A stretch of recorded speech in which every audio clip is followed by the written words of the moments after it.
proceed, cause this is what you need. And you don't stop, you proceed, cause this is what you need. And you don't stop, you proceed, cause this is what you need. You proceed, proceed, cause this is what you need. Cause this is what, this is what, this is what, this is what, this is what, this is what, this is what, this is what you need, what you need. This is what, this is what,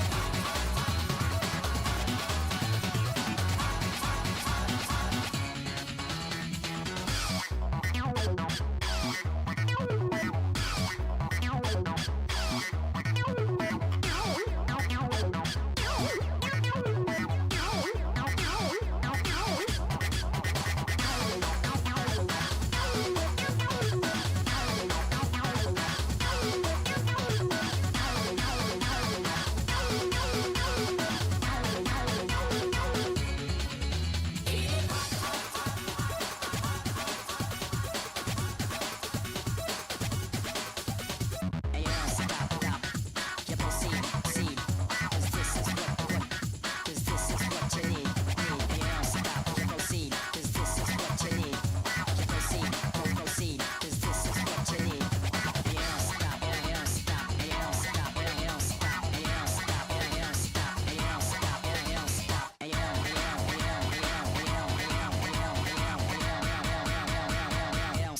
You proceed.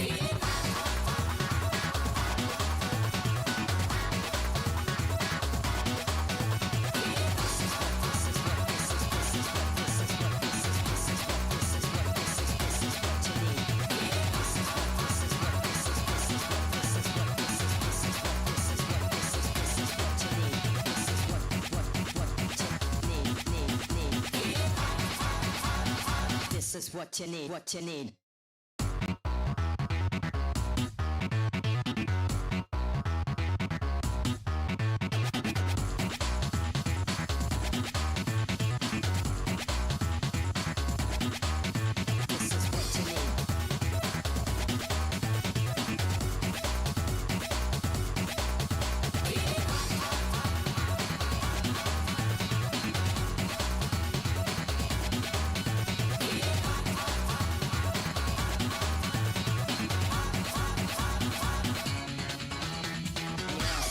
Proceed, cause this is what you need.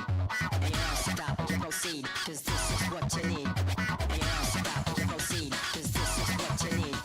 You proceed, proceed, cause this is what you need. Cause this is what, this is what, this is, this is what, this is what, this is, this is what, this is what, this is, this is what you need, what you need. This is what, this is what, this is, this is what, this is what, this is, this is what, this is what, this is what, this is.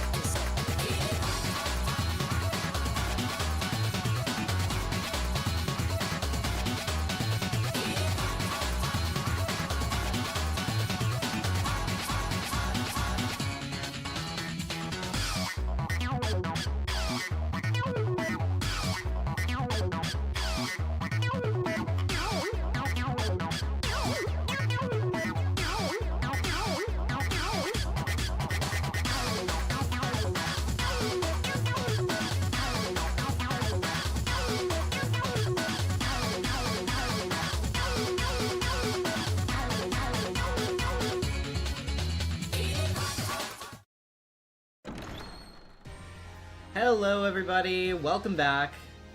We're starting case 4 of Spirit of Justice tonight. Very exciting. I don't really think there's anything in particular that I wanted to talk about housekeeping wise. I did just put out a new video the other day, a quick thing going over my impressions on the new Danganronpa announcement, but as is common with news cycles like these, there have already been some updated details about that game that have been released since I spoke about it, so it's not entirely in date. But I mean, you know, there are still some speculations in there that I kind of hold on to, if not all of them, obviously. So yeah, I mean, you know, give that a look if you want to. Other than that, though, not really anything else to note of any importance, so why don't we just hop right into the game?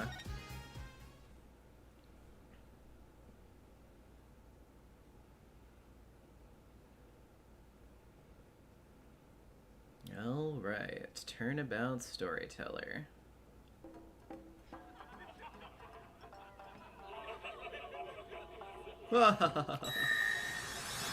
Firesonic225 with the $2. Ace Attorney stream hype. Thank you. 4, 5, 6, 7, 8.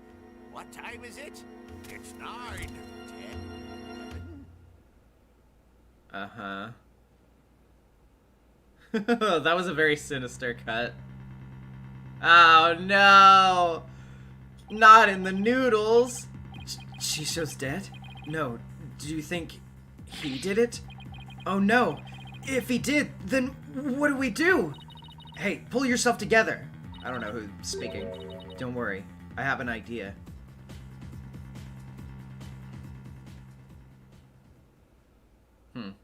Okay. Interesting. Oh, okay, we're just going right into court. That's always a great sign. Oh boy, we are not going to be let up for even a second, huh? Okay. Fair enough, fair enough. Let's go then. Oh hey, it's Athena!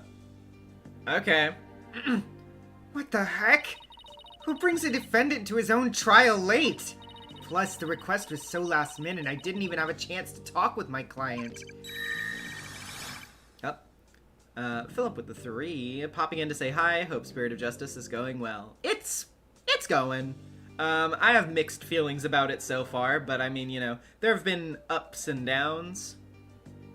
He's late for a very important date! My name is Athena Sykes. Armed with analytical psychology and a full arsenal of legal know-how, I'm a fully competent defender of the Right Anything Agency. Though I wish my client would show up already. The trial's about to start. Armic with the Canadian $5 blows up Jam Jam with my mind. I tried being more creative with it this time, but apparently YouTube doesn't like me smacking people with mallets. It appears we made it just in time, Who? Where have you been? The trial's about to start. Oh! The trial's about to start, Simon! You needn't get so worked up, Athena. His boldness can wait. There's no way he'd wait for me. And besides, why would I want to start off on the wrong foot with him right out of the gate? Dealing with such matters is part of being a lawyer, if I'm not mistaken. Yeah, well, covering for your lateness is not. Still but a rank amateur, I see. This is Simon Blackwell. He might not look it, but he's actually a prosecutor and a psychology specialist. He and I go way back. As for our shared specialization in psychology, we're both disciples of the same person, so to speak. But he's kind of my senior, I guess.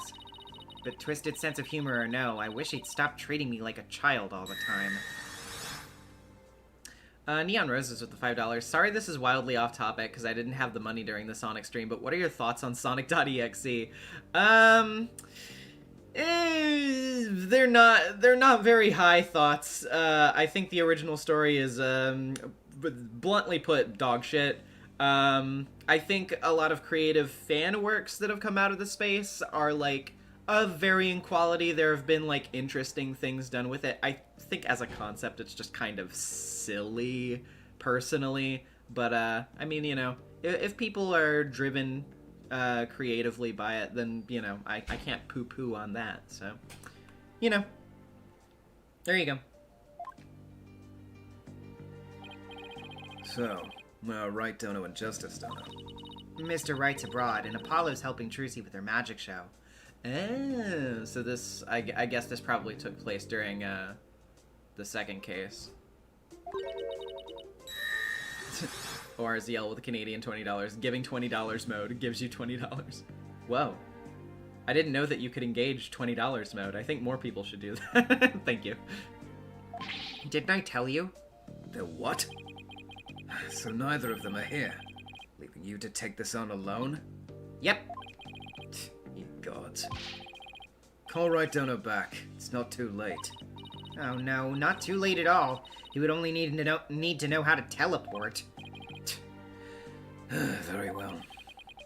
Then I'll settle for justice, Dono. Go grab him by the horns and drag him here. Apollo is literally in the middle of a show, Simon.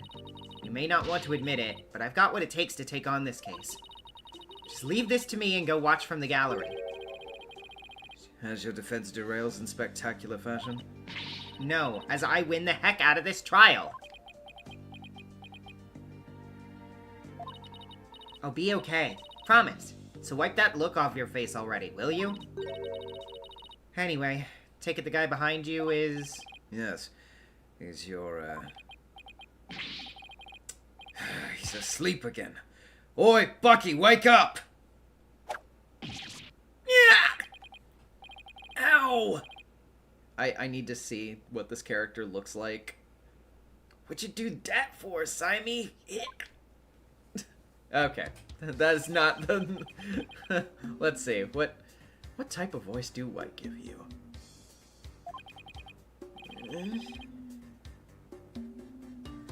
Oh god, what is your... Let's see. Drunk? Okay, yeah, that's actually a fair, prudent point. Who's this yellow chickadee? She's your lawyer, such as it were. I'd say she's more green than yellow, however. Lawyer? She sure doesn't look it, does she? Is she like your fellow apprentice or something? Something like that. I've known her longer than I've known you. You could say we're bound to one another. Oh, okay. Well then, guess I better call her Miss Chickadee then. Simon, this guy's not only rude, but he's 3 sheets to the wind at his own trial.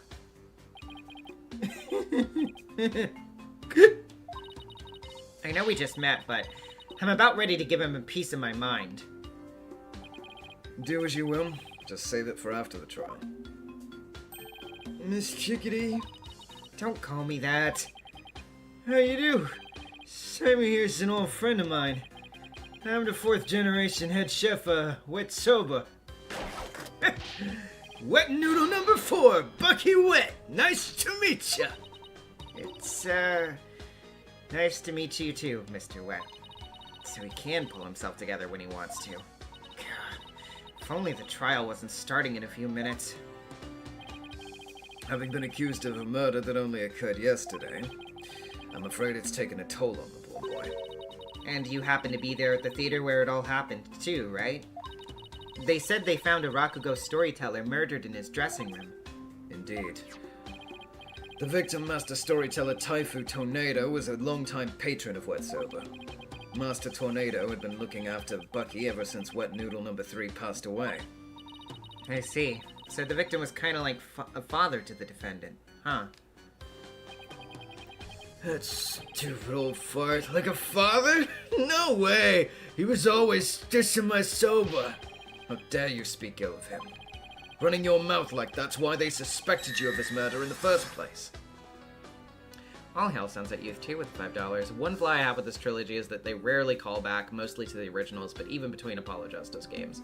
Yeah, I do wish that Ace Attorney was more willing to lean into its long-running sitcom tendencies and just be a little bit more open about that instead of being like, what? No, Francisco Von Karma doesn't exist. Now pull yourself together. Number 3 must be rolling in his grave. But Simey... It's police! None of them believes me! They won't listen to me! It looks like he's still in shock from the whole ordeal. Don't worry, Mr. Wet. Everything's gonna be alright. I'm gonna defend you with everything I've got. You're in good hands now. You mean, you believe me, ma'am? Of course. No matter what, I'll believe in you to the very end. Gee whiz, Miss Chickadee. Oh, come on. I need you to shape up. Just like those al dente noodles of yours. Yes, ma'am. My soba's the freshest.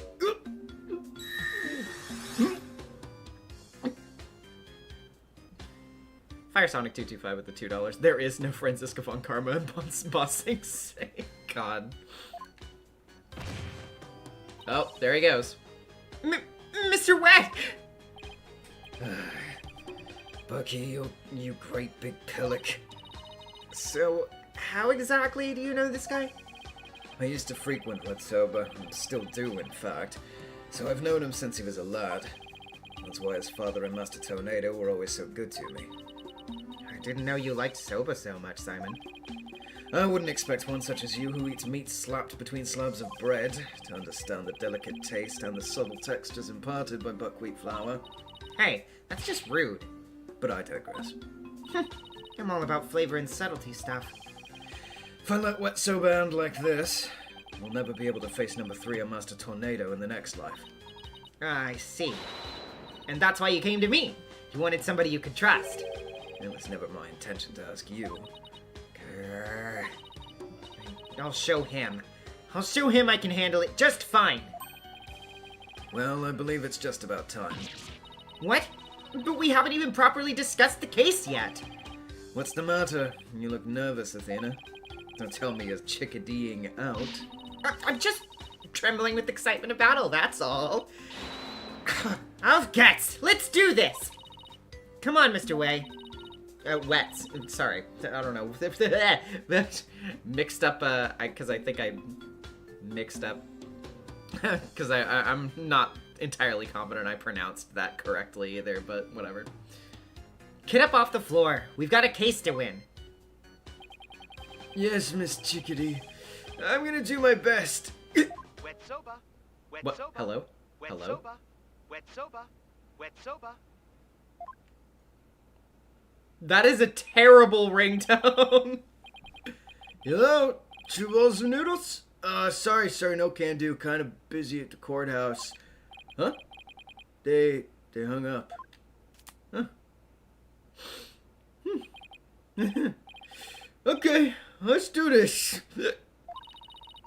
He's not gonna do himself or his case any favors like this, Simon. Maybe we should let him go get some rest somewhere? Let me rest? Maybe if I were a lump of regular flour dough and udon noodles. But I'm fresh like my soba. You don't let soba dough rest. It's all there is. It's all about the 3 freshes. Kind of buckwheat seeds fresh, cut the dough fresh, and boil the noodles fresh.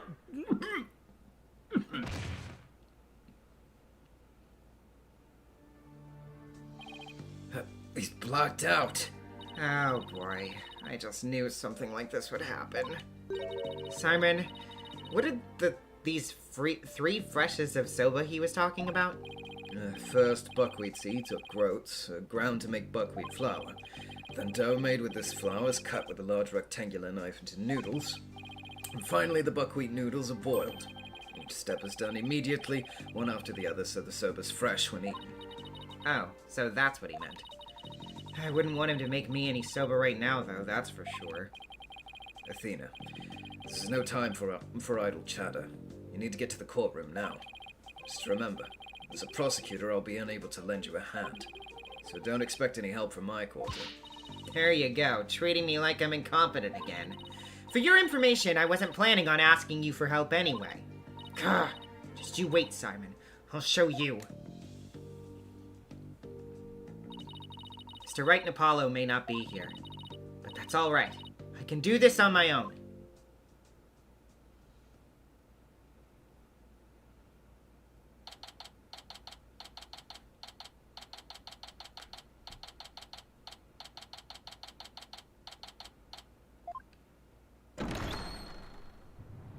All right. Oh my god, I'm back. Chat, we are so back. It's me, the regular judge, once again. You know, really, I think the biggest problem in this game is that I'm not in it more. I think everybody else was also asking for that, but you know, Capcom said that Everybody would get too excited if the old judge was around all the time. They had to stretch out my appearances so that everybody would cheer when I appeared. That's your cue, by the way. Boggle, boggle, boggle with the $5. He might make noodles, but he definitely ain't soba.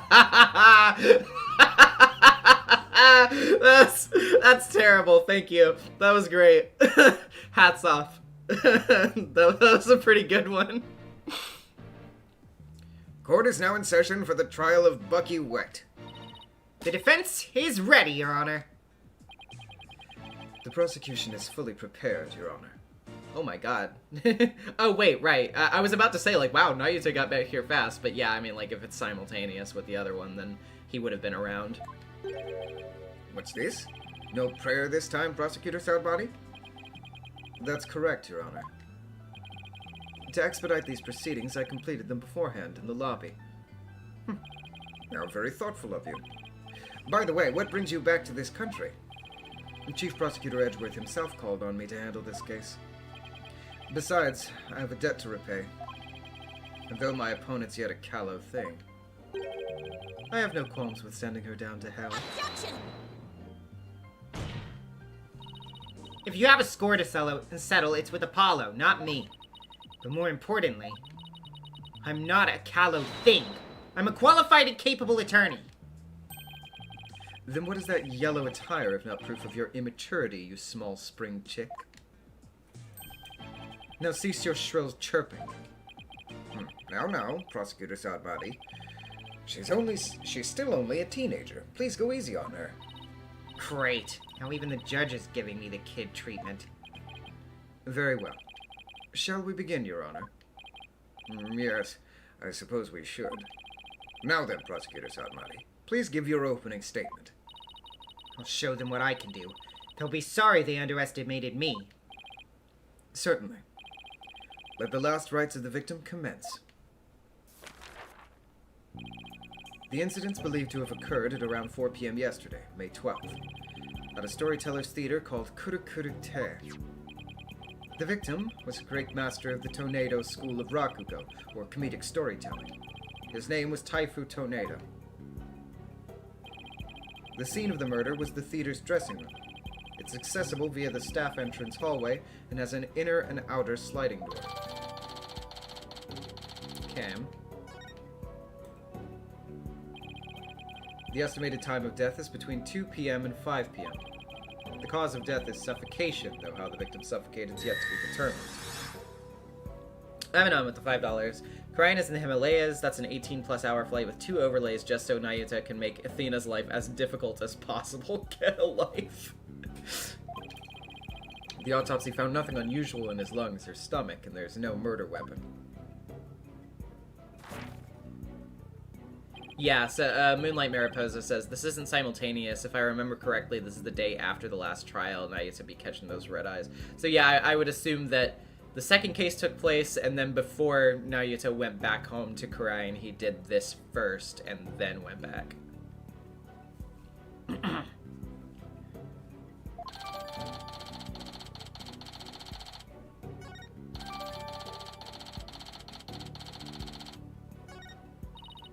Prosecutor Sadmati, how can you name Mr. Wet as the culprit, when you don't know how the victim was killed, or even with what? While it is true that the weapon and precise method are as yet unknown, the accused is the only one who had the opportunity to commit the murder. No, this is after the third case. It's chronological. Oh, okay. I thought the way they were talking about it, it meant that it was after the second one, because with the play, or the stage show going on still, or whatever, but I mean, I don't know. The accused is the only one who had the opportunity to commit the murder. I'll explain this assertion in further detail as we continue. I guess this means he has some kind of evidence to present. Now, would the accused care to plead his case? Okay, yeah, so it is after case 3. He's just going back and forth. Damn. Then he really is just, like, fucking dedicating his time to ruining people's lives. That's crazy. Oh well. Jeez. Maddie Bio. No, Trucy is just flanderized to the point that she's constantly doing a stage show with Apollo or Athena. I mean, you know, keep the girl busy, I guess. Come to think of it, where is the defendant, Miss Sykes? Sorry, Your Honor. But I'm afraid Mr. Wet isn't feeling very well and is resting in the infirmary. Surely it's the lack of a clear conscience that impedes him from facing this court. Great. Starting off on the wrong foot already. Mr. Wet's the head chef of a soba shop frequented by the victim. On the day of the incident, Mr. Wet went to the theater at the victim's request. Taifu Tornado was a connoisseur of soba, as you can see in these photographs. Yeah, so let's actually look at this photograph a little bit closer here. So, see the little box of what I assume are... What is that, actually? It's like some kind of... like dumplings down there, I think. And then we have, you know, the alcohol. One glass tipped over, one glass standing still. Cards. Nothing by the mirror looks that disturbed. What are those two plugs? I guess the one that's plugged up is the fridge, and then the TV is unplugged. Got the pot over here. It's kind of like,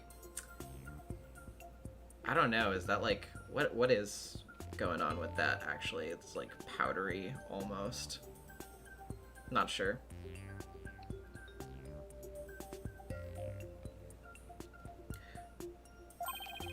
He was apparently making soba himself in his dressing room that very day. The soba found at the scene is likely the soba he himself made there. Liking soba's one thing, but making it in a theater dressing room is a bit much known. Master Tornado truly had a passion for soba, didn't he? For a man like that to be murdered by a soba chef is simply unthinkable. And yet, the accused had ample motive, for in the victim's safe we discovered the deed to the accused's shop. Mr. Wet was to inherit Wet Soba when he lost his father recently. However, it's believed that the victim stole the shop's deed during the transfer process. The prosecution believes the accused killed the victim in order to get the deed back. A murder over the deed to a shop. It does sound like a plausible motive. So that's what this case is about. I wish Simon had filled me in a little better. I could have contributed more than just 1,000 buckets of cold sweat if he had. Defense. From your demeanor, I gather you know very little about the details of this case. Well, you see... You're dishonoring the soul of the victim by appearing in the courtroom unprepared. You're an embarrassment to your profession. You putrid egg yolk. I'm sorry. Apollo is a red pepper, and now I'm an egg yolk? We've only just started, and I've already been demoted from spring chick. I'm ready to call my witness, Your Honor.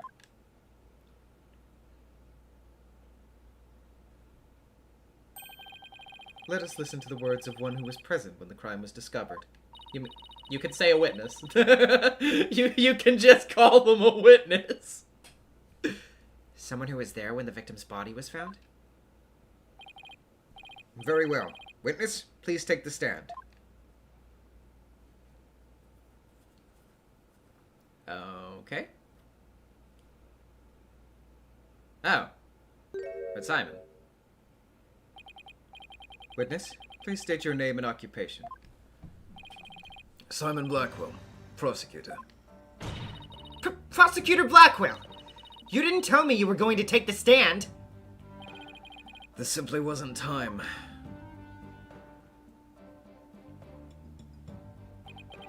What a shame, Prosecutor Blackwell. Had you shared the damning scene you witnessed beforehand with the defense, you could have moved this trial along and saved the victim's soul that much faster. Damning scene? What in the world did Simon see? Lemonade girl with the $5. Hey yo, been watching the VODs of this and D&D. First time getting in live. Will be lurking as I do my accounting exam. Good luck. Good luck to you as well. Thank you. Prosecutor Sadmari, was it? Before I give my testimony, there's something I'd like to confirm. By all means. This case involves rakugo, a very traditional form of Japanese comedic storytelling. Do you have enough knowledge of this art form to handle the case competently?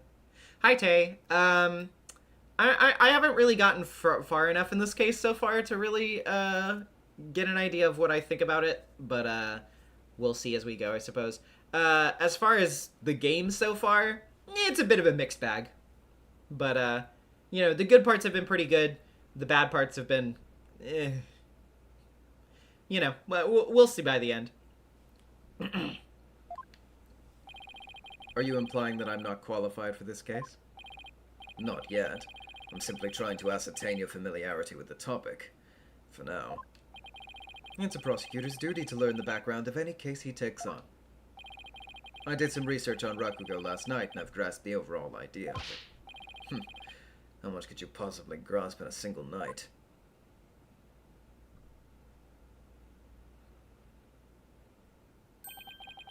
Rakugo is a form of entertaining storytelling that originated in the land of Japan. In it, the storyteller sits alone on the stage with only a fan and a towel. They're just like fading out. And the rakugo artist tells long, whimsical stories, giving each character a distinct voice. This traditional art was originally invented by monks to make sermons more interesting. Are you satisfied? If not, I could explain the 12 types of endings to such stories. Or shall I perform the famous story of Jugemu instead? It appears you've put in a bit of study. Your acknowledgement is most welcome, Prosecutor Blackwell. I can see why you're known for being quite thorough in your research, Prosecutor. Now, I would love to see you perform that story you mentioned, if you don't mind. If that is your Honor's request... Jugemu. No, we don't have to do that. the multiple slap. Your Honor, could we please get back to the trial? Oh, right. Of course, I nearly forgot. Seriously? Of all the things for you to forget. Now then, back to the case. Prosecutor Blackwell, please tell this court what you witnessed.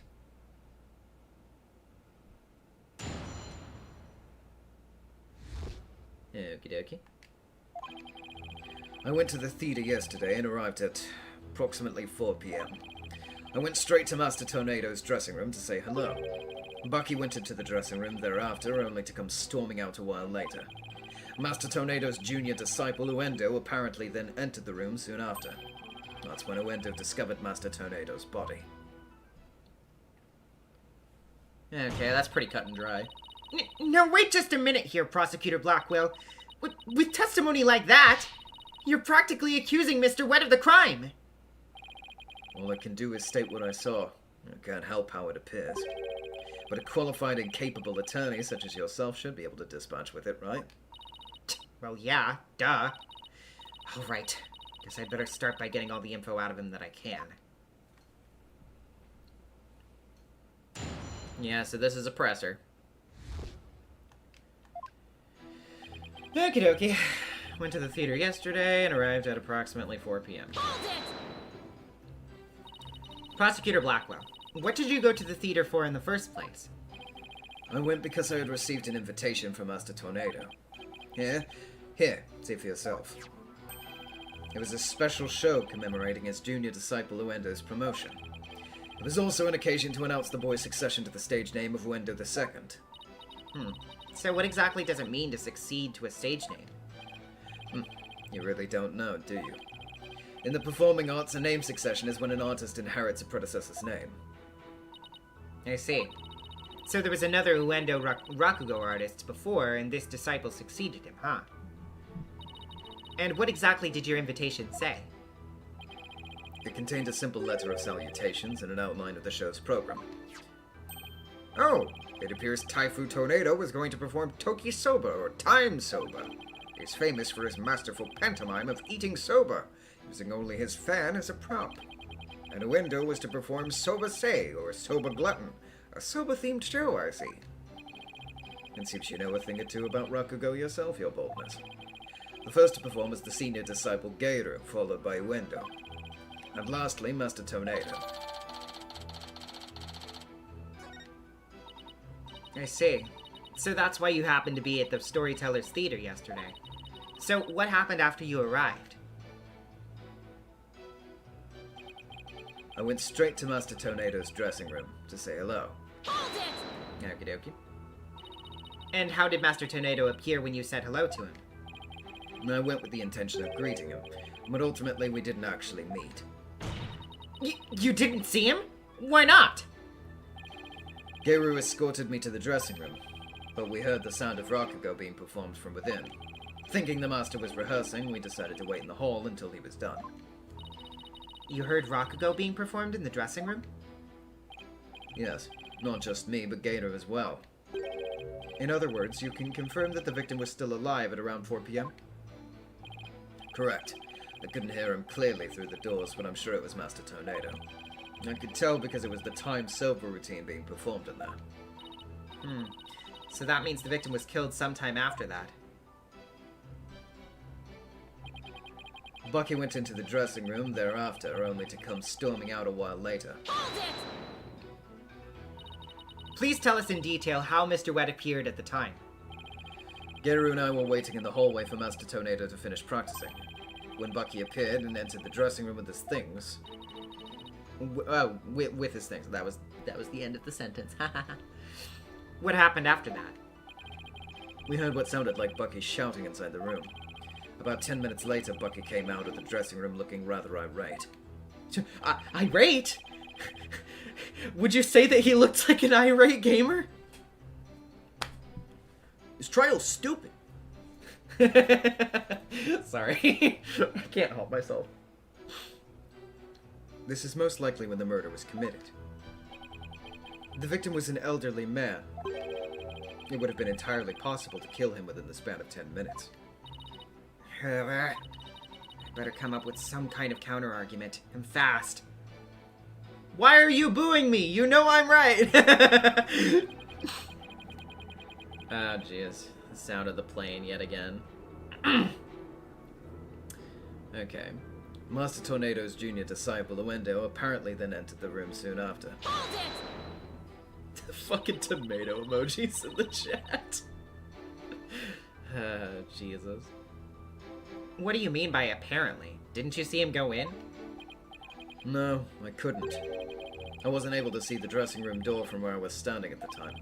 But Geiru was right in front of it, so I'm sure she saw it all. I see. And why do you suppose Uendo went to the dressing room anyway? He had just finished his routine, so he was making a courtesy call. A disciples to pay their master respect right before and after each performance. And all disciples are expected to do this? Yes, it's common courtesy among Rakugo artists. I see. Could you tell us what happened after Uendo went into the dressing room? Certainly. That's when Uendo discovered Master Tornado's body. And how did Uendo act at the time? After Uendo had been in the dressing room for 2 or 3 minutes, we heard a scream from inside the room and Uendo came flying out. Did you hear any signs of a struggle at that time? No, just Uendo's woeful scream. I see. All right. Well done, Prosecutor Blackwell. Your testimony has given us quite a glimpse into the sequence of events. Thank you, Prosecutor Blackwell. And now, please allow me to summarize your testimony. While Prosecutor Blackwell and Geiru were in the hallway waiting for Master Tornado, the accused came along and entered the dressing room with some items in tow. He was heard shouting for a time inside the dressing room, and about 10 minutes later he came back out of the room seeming rather angry. To the bounce. A short time after the accused had come and gone, Uendo Tornado went into the room. A few minutes later, after having discovered the victim's body, Uendo gave a scream and came running out into the hallway from within.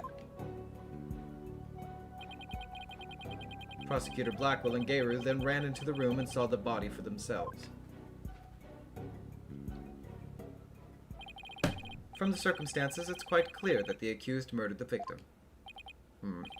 This is crucial testimony indeed. Defense? An eyewitness has given conclusive testimony. Why not let it all go now and allow the victim his last rites? Not on your life. If Uendo went into the dressing room too, and was the first to discover the body, then who's to say he didn't commit the crime? Uendo was in the dressing room for a mere 2, perhaps 3 minutes. He could not have possibly committed murder in that time, nor without making any noise. Simon, why'd you have to give that awful testimony? Prosecutor Blackwell, can't you give me something a little better to work with here? Isn't it up to you to ask the right questions? I'm certainly willing to tell you all that I know. So if you truly are as capable as you claim, then draw out what you need yourself. This is no time for your twisted games, Prosecutor Blackwell. Just admit you don't remember it all that well.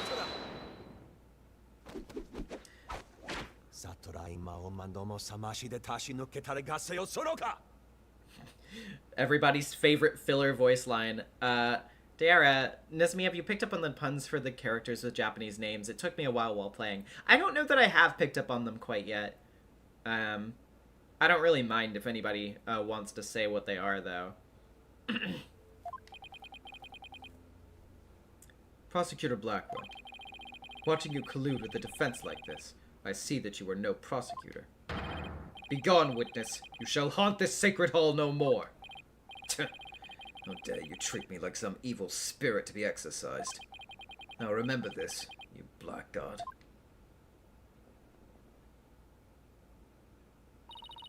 Don't worry, Prosecutor Blackwell. I've got this. Firesonic225 with the $2. Come on, Simon, change your testimony to help me. Oh, yes, well, he didn't do it. I saw him. It was done by a ghost. Typhoon, tornado, Uendo, wind, Geiru, gale. I thought that Geiru was probably gale, and obviously tornado is tornado, but I didn't pick up on the other ones. That's fun. Would I have my way, he would not be the only one here to step down. You half-boiled putrid egg yolk. Ew. I object to the notion that I am a gooey, smelly mess. Prosecutor Blackwell's testimony was like the lowly opening act of a Rakugo show. He may hold the title of prosecutor, but this time he stood on the side of the defense. To restore balance to this trial, I'd like to present an actual witness for the prosecution. And who is this witness? The person who was with Prosecutor Blackwell when the body was discovered. She's another entertainer of the Tornado School, Miss Geiru Tornado. It's time! I know about you! I know about you!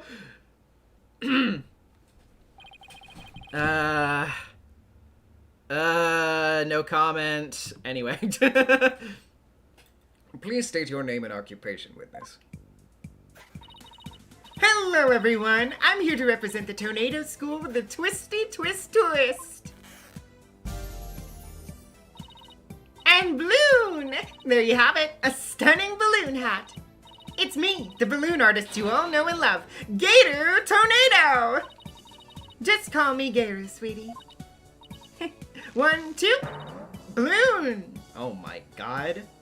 Jesus Christ. What a way to capture your audience's attention! I dare say I can't take my eyes off those balloons. Please tell me you're talking about the hat, Your Honor.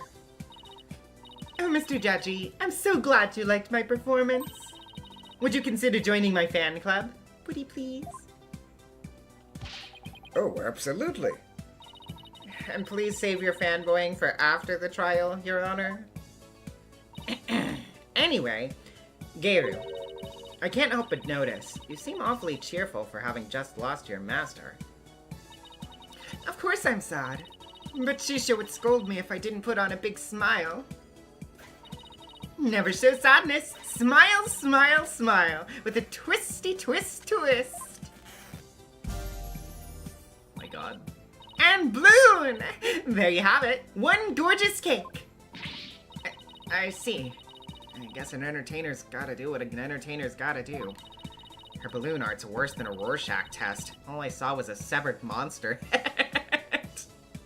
Athena, I think you may be a little traumatized, because that is not what I thought about at all, but okay. Geiru, you're obviously a balloon artist. So how'd you come to be a member of a Rakugo school? Well, my father, my late father, that is, was a Rakugo artist, you see.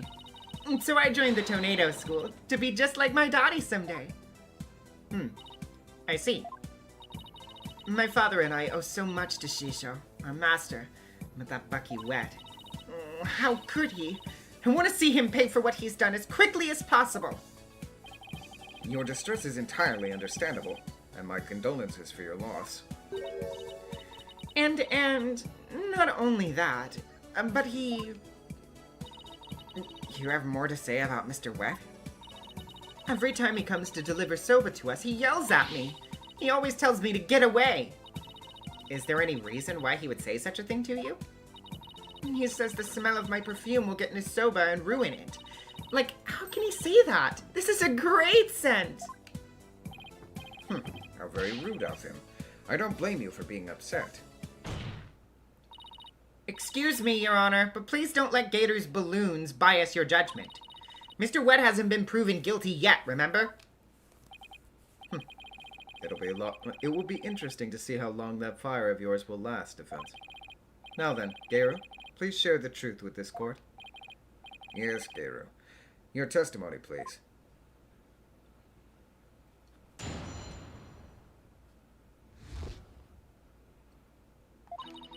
From 4 p.m. to a little after 4:20 p.m. 4:20? Sorry. When Chisho's body was found, Simon and I were standing in the hallway in front of the dressing room. Before Uendo discovered the body, the only person who had gone in there was Bucky. Come to think of it, a little while before Bucky showed up, Tsugemu was barking like mad.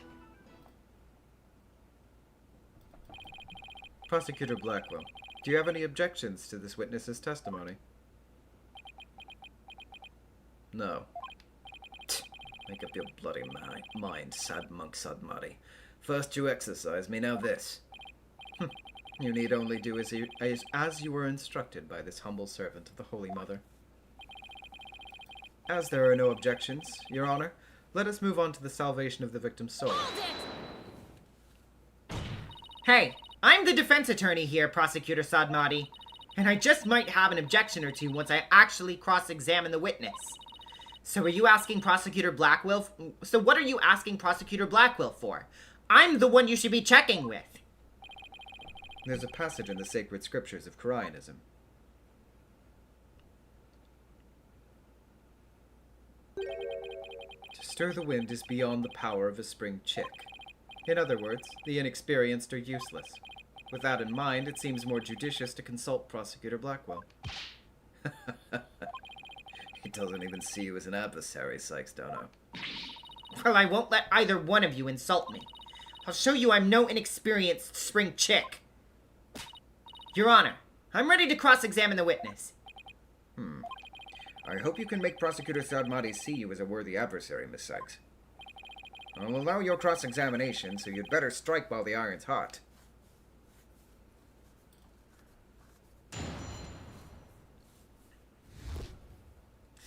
Okie dokie. 4 p.m. to a little after 4:20. She's supposed body was found. Simon and I were standing in the hallway in front of the dressing room. The fact that the two of you were there in front of the dressing room means you were able to see everyone who went in and out, right? Of course. Or are you insinuating that I was daydreaming or sleeping while standing up or something? No, of course not. I saw everything, I tell you. Fine. So you say anyway, but did you really? Let's see. Before window was discovered, the person was Bucky. No, of course not that too. Only the defendant Innuendo entered around the time of the murder? That's right. That's why it must have been Bucky who... Who killed poor Shiso? Let's take a deep breath, okay, Gator?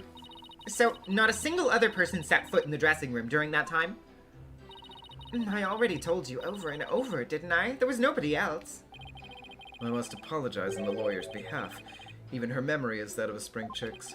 Please overlook her transgression as best you can. Oh, I see. Poor thing. Hang in there, sweetie. Hey, who are you calling a bird brain, buddy?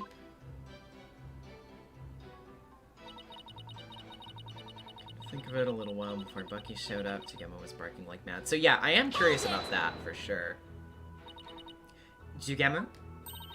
That's my doggy. I keep him at the theater. Let's see. With a twisty twist. Aw, cute. And Bloon! There you have it, my cute little Jugemu. He's kinda creepy looking. But he's a really, really good boy. And why was Jugemu barking? Do you think it's because he saw someone suspicious? If so, then we'd have a new suspect in this case. Now, why was he barking again? Oh, I remember, because it was time for me to feed him. So I went into his yard and gave him some food. Couldn't somebody have slipped into the dressing room while you were doing that? Nope. The door out into the yard was wide open. I would have seen if anybody went into the dressing room. Prosecutor Blackwell, come down to the stand for a sec, please. How many times must I do this? You saw what Gator was talking about, right? So why didn't you mention it before? I can't be expected to remember every minute detail. Well, remember them now, please. Did Gator go out into the yard? Yes, I remember now that she went to feed Jugema. And I saw her looking towards the dressing room quite frequently as well. Aw, her casual fit's nice too. I mean, I guess it's just like a coat over her regular stuff and she doesn't have, like, the nose on or whatever, but just cute. Do you recall anything else? It looked as though she were feeding the dog a great quantity of dumplings or something. Jugemu couldn't finish them all, so we buried the rest in a corner of the yard. And that's about all I can remember.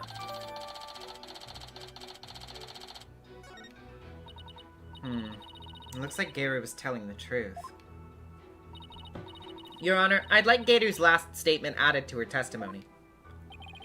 As you wish, defense. I was in the yard, but the door was wide open, so I could keep watch on the dressing room. Okay, hold on. I want to look at the map again real quick. So, yeah. So you were in the yard, but the door was open so you could keep an eye on the dressing room. I mean, I guess that makes sense.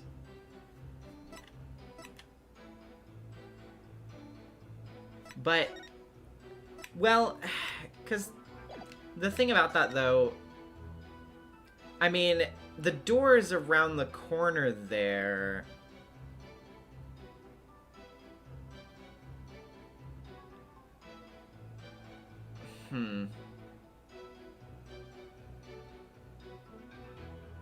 I don't know.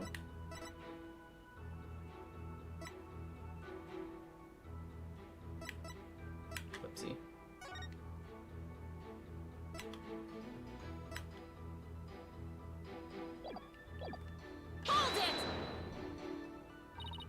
You know what this means, right, Gator? You weren't in the hallway the entire time after all, were you? Well, okay, so I did go out into the yard, but it was just for a second. And the yard door was wide open, so I could still see the dressing room the whole time. The door was open, so she could still see the dressing room? Prosecutor Blackwell, I need you on the stand again, please. What am I, your lady-in-waiting? Do you remember anything about the time Gator was in the yard? Simply that Jugemu buried the food he couldn't finish in a corner of the yard. That's about all I can remember. Thank you. I didn't really need to hear about the dog again, though. When I finished feeding Jugemu, I returned to the hallway. And then I saw Bucky go into the dressing room. No question about it. Okay, so around the time of the murder, Gator and Simon were hanging out just outside the dressing room. Guess I'm gonna have to find a flaw in there somehow if I want to get anywhere. Hey.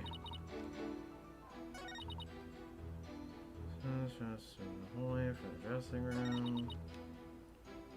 Just going in there was Bucky. It's the yard, but the door was wide open, so I could keep watching the dressing room. I mean, I would have to assume that this is the one that there's a problem with. But... Oh, I actually didn't notice the difference in the attorney's badge description for Athena before. That's a fun little bit of flavor text. My attorney's badge has lost that brand new shine, but that just shows how far I've come. Wah.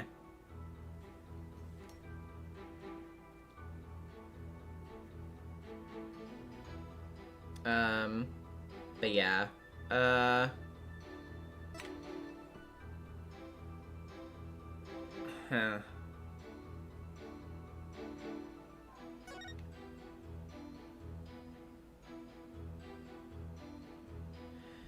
I don't know. I mean, like, is it just gonna... Have I checked profiles yet? There...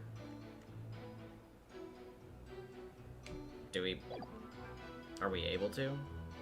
I don't see any.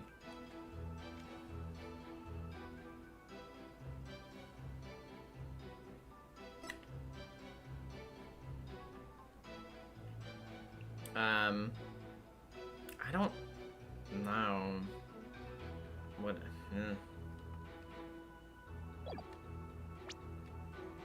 Yeah, not during the cross-examination, yeah.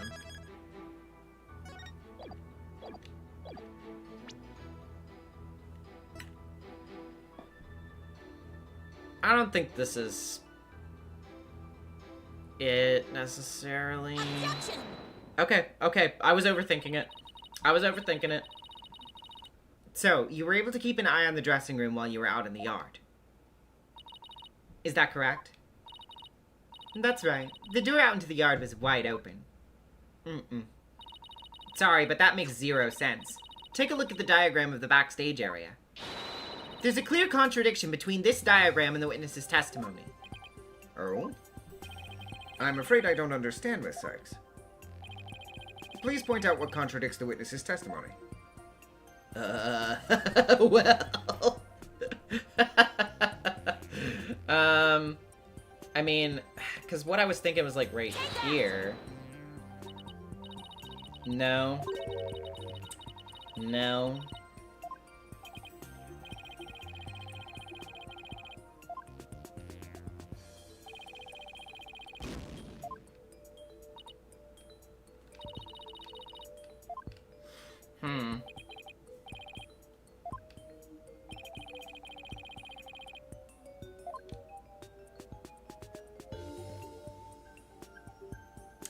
Actually, maybe I misinterpreted what they were saying then. Because what I was thinking was like, oh, she's in here, so she's looking out through here to the dressing room, but then it's like, yeah, I saw, you know, whatever, like, no, like, but then it's like, the door's right here, so how would you be able to tell who's going in or who's not going in from here? You know what I mean? But, yeah, I don't know. Although, I guess, is it this?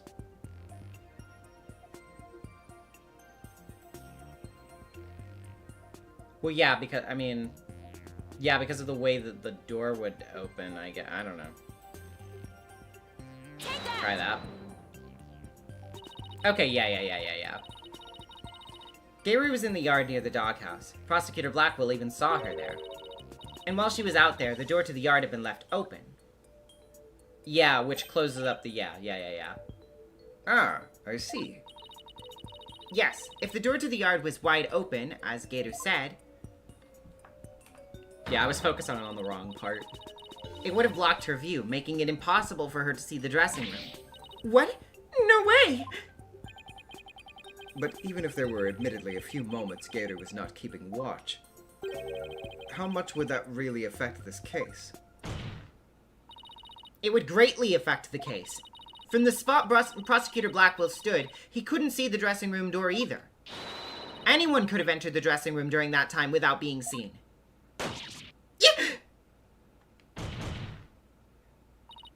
Gator, why did you try to hide the fact that you weren't watching the dressing room? What? I... Hide the fact? You speak as though you think she had something to do with the murder. Rather than deliberate deception, it was more likely a simple oversight. Right, witness? Well, I was so shocked by what happened, I was just confused, that's all. Even though she's trying to keep up a brave front as an entertainer, the truth is that she is being torn apart by grief. For her mind to be in turmoil is hardly unexpected. Yes, it must be very difficult indeed. To a disciple, one's master is akin to a real parent. Surely her shock is immense. The way this lawyer tries to pin the blame on this poor soul at the first opportunity. All I can say is, defense attorneys are heartless creatures indeed. But I wasn't... That's not what I was trying to do! Is it beyond your comprehension, defense? Your unskilled arguments scarring this witness even further. And if we ask the people of this courtroom, I'm sure they would agree. What? The gallery doesn't get a say in this! Are you afraid to find out that they think ill of you? Or that perhaps you are in the wrong? Listen to them now with that keen sense of hearing that you're so proud of. He's right. That was harsh. She didn't have to go that far. I feel kind of sorry for the witness. Why is the lawyer's outfit so yellow? No. I was just trying to find the truth. Why is the whole gallery siding with Prosecutor Sadmati? The people understand. They know what is right and what is wrong. That lawyer's still in training, isn't she? Why is she all by herself? I hear the voices of the gallery. I can hear the voices of their hearts. It's so intense. I feel so alone up here, fighting by myself. Are you afraid, child? It's ludicrous to come to trial with such paltry preparation of the soul. I command you to leave this courtroom at once. But I can't give up. I have to keep pressing on. As long as there was a moment when nobody was watching the dressing room door. The defendant can't be convicted solely on Prosecutor Blackwell and Gator's testimonies. Even now you would continue to resist. You're childish in defeat as well, I see. I'm not out for the count yet, Buster. I'm just getting started. Despite your posturing, is it not true that your resolve could crumble at any moment?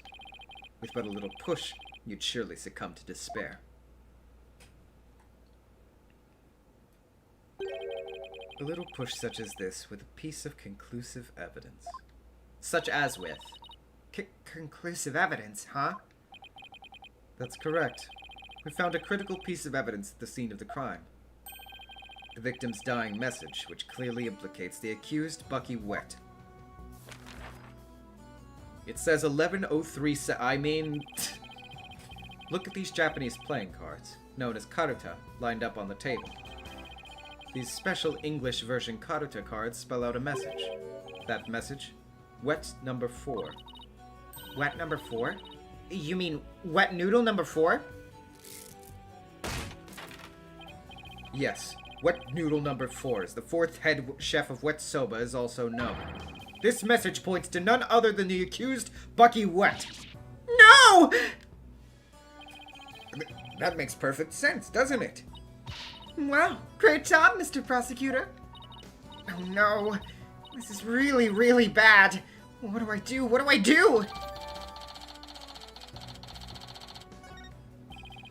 Would you still carry on your futile fight in the face of this irrefutable evidence? You can say whatever you want, but we won't know until we... It's cruel to give the accused false hope. You will only compound his suffering.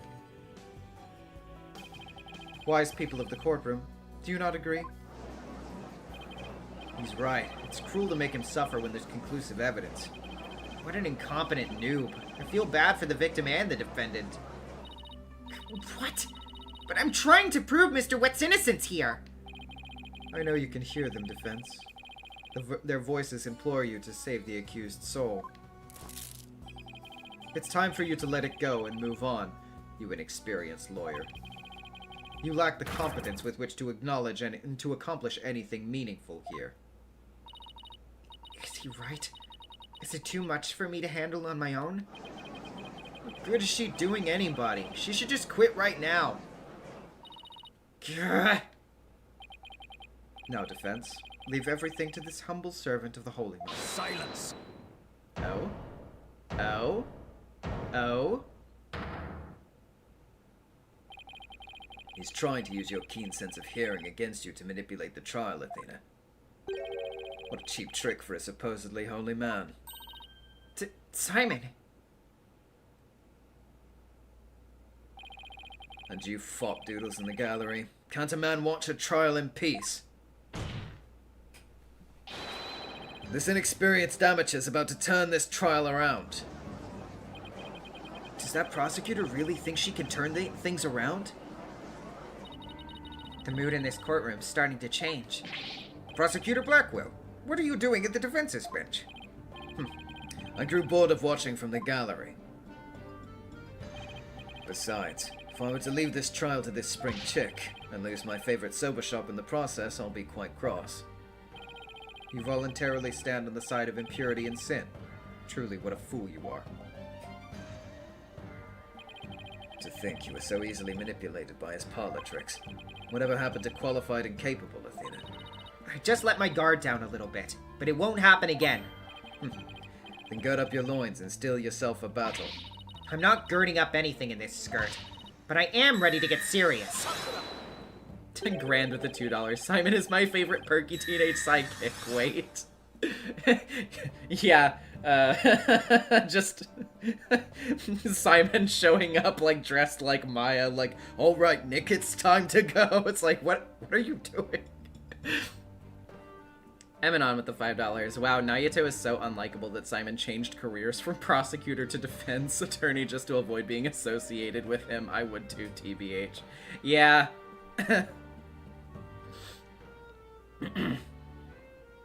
He is the same age as Maya. Oh, yeah. I guess that's true, isn't it?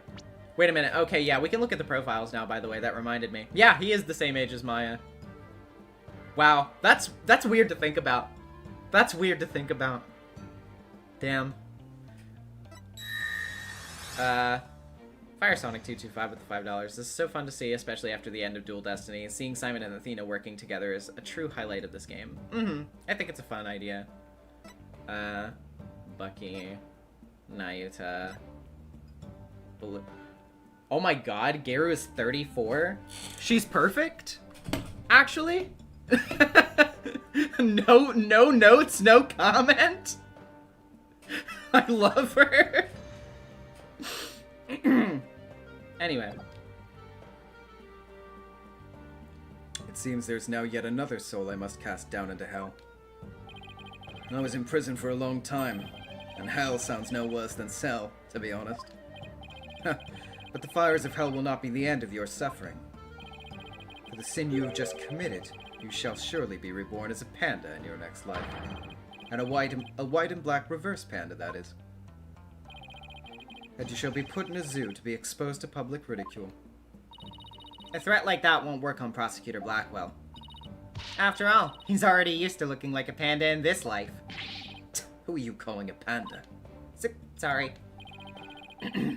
I see that you're both prepared. Wait. I don't know why I started reading it as Simon. That's what happens when you have so many voices. Okay. I see that you're both prepared to face the fires of damnation. Geru, thank you for your service. You may step down now. Okie dokie. Bye bye, balloon.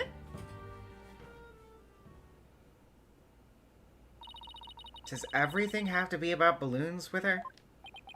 Now then. I have a witness prepared to testify about the character cards.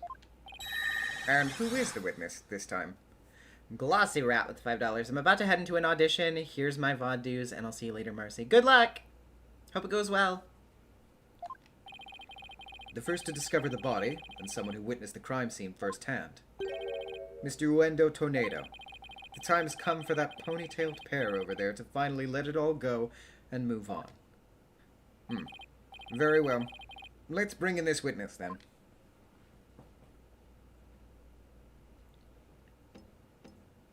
Okay. Oh boy. Huh. This is gonna be an interesting one, I bet. Witness, please state your name and occupation. I'm the Rakugo storyteller, Uendo Tornado. Even if my performance isn't worth watching, I'll certainly watch my words. I wouldn't want to say anything thoughtless and get arrested. After all, that'd be a Raku no-no.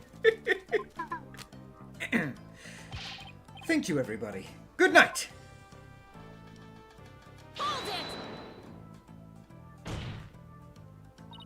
You can't leave yet. You've only just introduced yourself. Oh, my! Are you a fan of mine, miss? Would you like my autograph? One moment.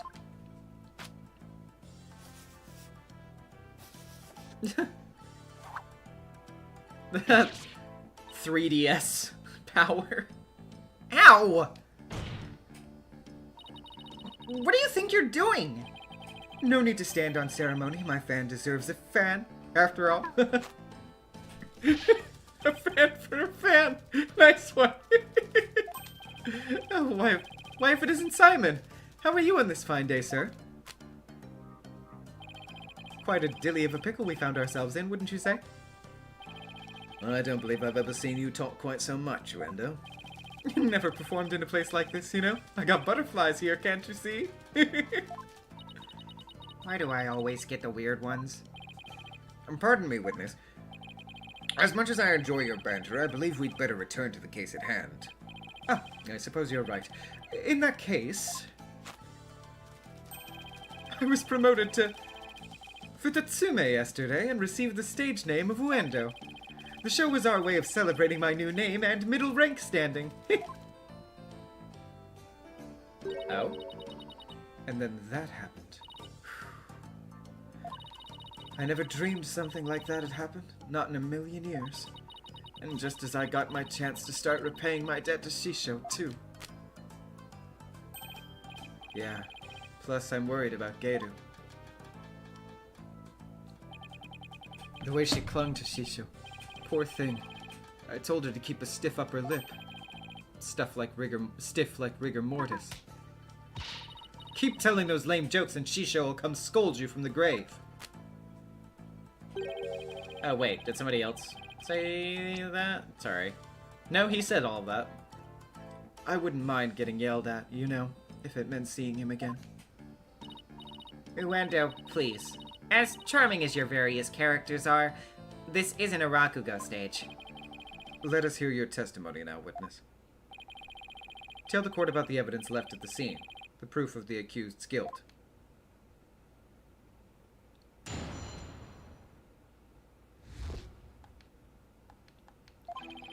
I noticed Shisho's dying message right away.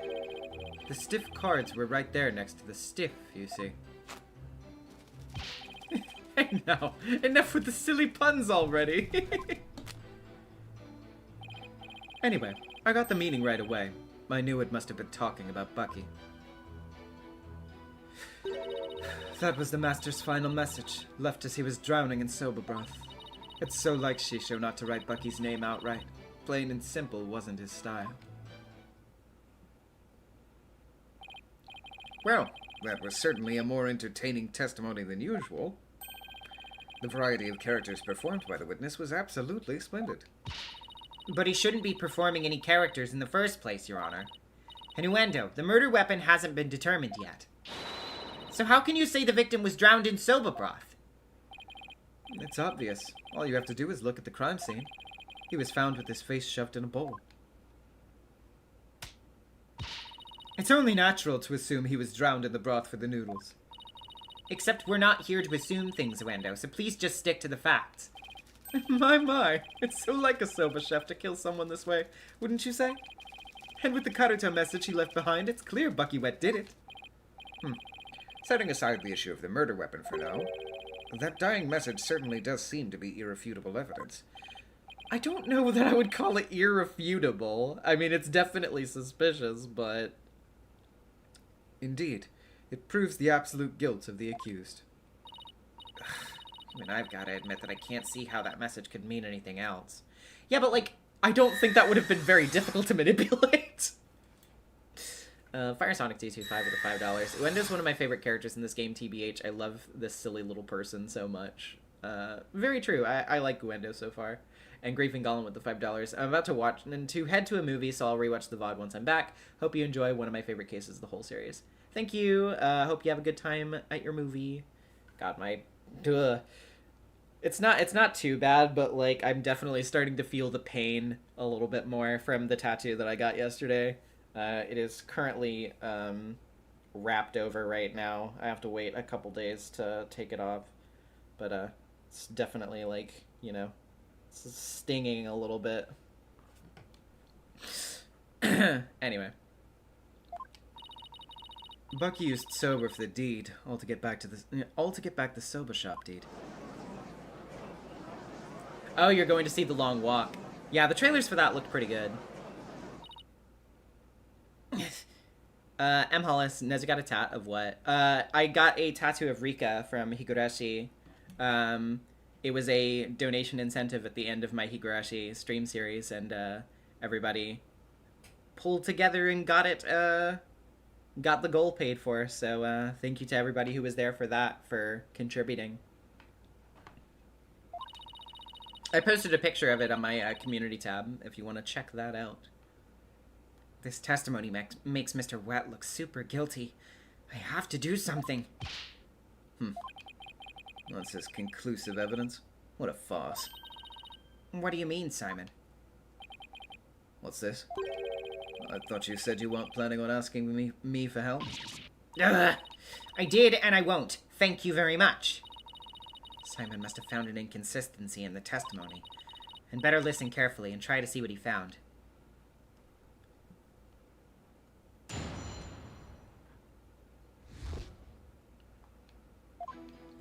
Alrighty. Notice Shisho's dying message right away.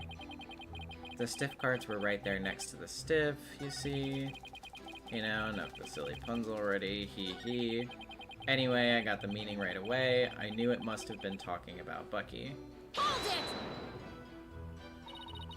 The cards do spell out wet number 4, which could be interpreted as wet noodle number 4, I guess.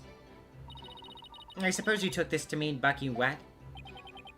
There's only one wet noodle around here, and you've seen that giant 4 on his back. It's the only interpretation that makes sense. Yeah, I guess so. But wait a minute. What is it? What if there's another wet noodle in the area?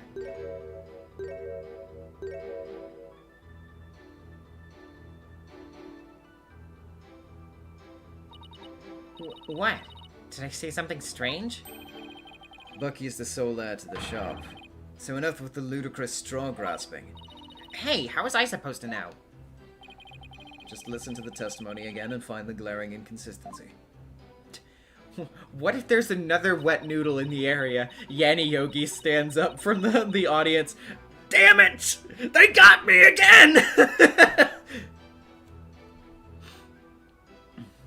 It's the master's final message, left as he was drowning in a soba broth. Yeah, let's look at the picture again. I mean, it kind of looks like there is no broth in the bowl, though. It's all pretty much tipped over. I don't know if that's the contradiction, but yeah, I don't know. It doesn't look like it's awfully full of broth to me. So, like, she should not to write blah, blah, blah. I'm gonna save here and try it. I don't know if that's what they exactly are asking for, but I am a little suspicious of it. Objection! Nope. Okay. Never mind.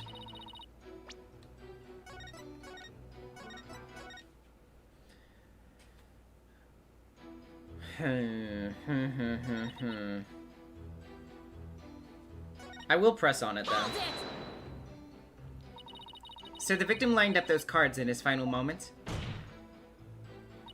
How can you be so certain that's how it actually went down? I know Shisho. He'd never let someone get the last word on him, even in death. With his face in the soba broth, and his consciousness fading away, he left a message that pointed toward Bucky as he left this world. It's the only way it could have happened.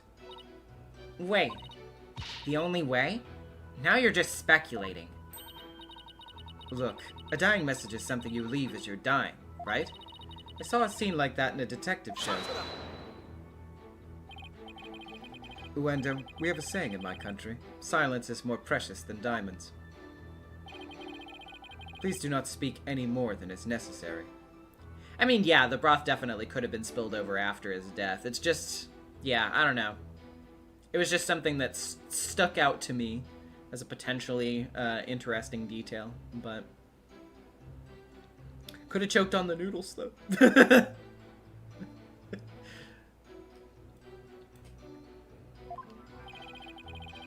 But talking is my livelihood, you know. I talk all the time. This and that, truths and untruths. I can't stop myself from talking. Hopefully he'll stick to the truths without any of those untruths. It's still like Shisho no the boy. Yeah. But don't you think it's strange? Could a dying person really leave such a convoluted message? Even in the throes of death, it was in Shisho's nature to throw in a twist somehow. Truly the consummate entertainer till the very end, don't you think? Was he really that great of a man, Simon? It would have been no easy task, to be sure. But who knows? He wasn't an entertainer for 55 years for nothing. If I ever bite the big one like that, I want to leave a message as good as Shisho's. Well, let's hope it never comes to that. Simon, are all Rakugo artists like this? It's hard to say. It could simply be the eccentricity of an entertainer, or perhaps he's hiding something. Well, he doesn't have to entertain people in a court of law. And if he is trying to hide something, maybe it'll show up as a contradiction or something. Okay. So let's look back over the evidence for a second. So I don't think the diagram's that important. I don't think this really... Let's see. Yeah, 2 drink cans in the fridge. Room is covered in soba flour. It was making soba noodles from scratch. Time of death. Suffocation. Nothing was found in his lungs.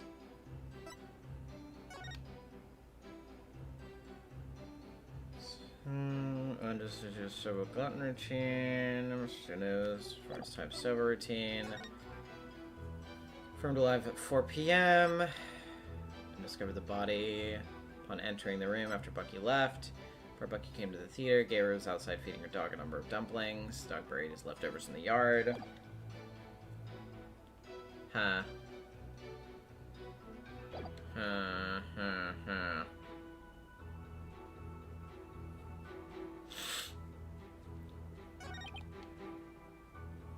Let's just press a little bit more on some of these things.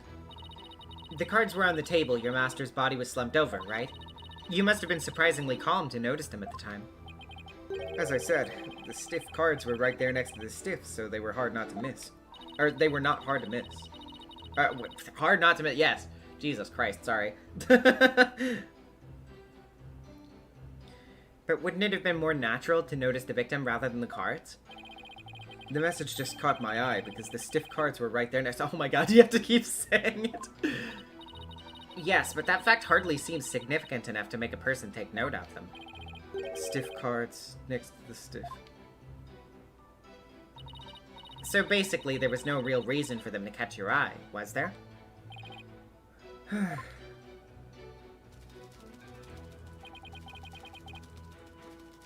I don't think that there's any reason to press on that one. Let's see.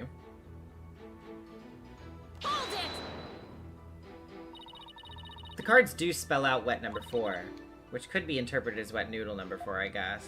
Wait, did I already do this one? Yeah. Yeah, I already pressed this one.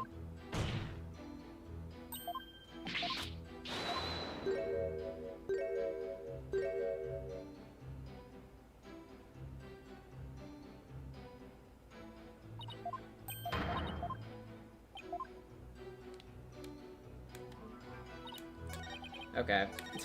People were asking me to press the joke, so I'll press the joke. Hold it! Or, well, it's not a joke, but it's just a sort of not really that important statement. That's right. I need to give your... I need you to give your testimony, not perform a scene. Please remember you're on the witness stand, not the stage. But look at these wonderful people in the audience. It's only natural for an entertainer to want them to have some fun. I guess we can let a few jokes slide, right? The inevitable bleeding of your work into other areas of your life. I know how that is. I find myself being unwittingly judgmental in my personal life, too. Right. That's exactly what I'm talking about. Well done, Your Honor. Guess you can't judge a judge by his cover.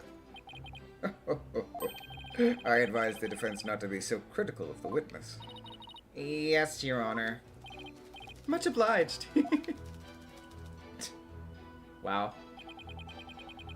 Got a certified bro moment.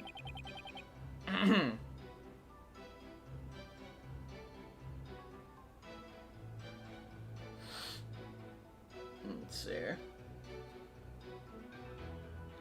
Cut the meeting right away. There's talking about Bucky's. Huh.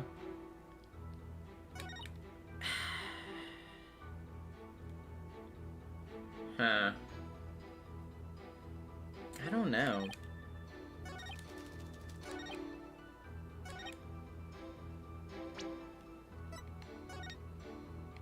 That was not what I meant to click.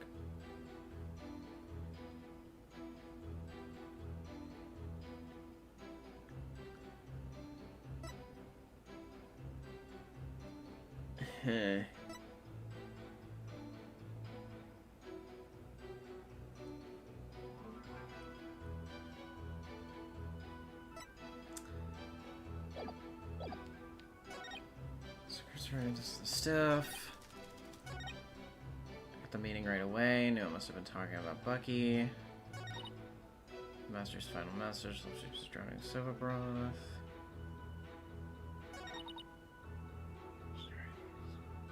Style.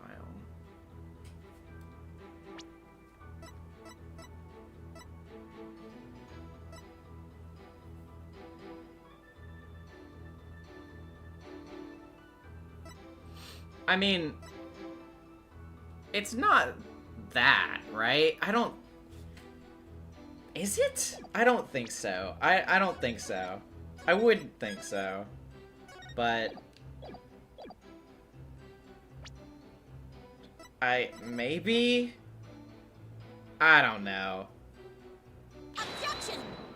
Okay, I didn't think so. I was just like, they're definitely not gonna go like, actually he wasn't that plain, he was that plain and simple because he wrote Simon a letter. I just wanted to make sure that that is not what what it was, so I'm glad not to know. I'm glad to know that that wasn't it. Yeah, I don't know though. I am kind of struggling with this one a little bit. Final message left drowning soda broth.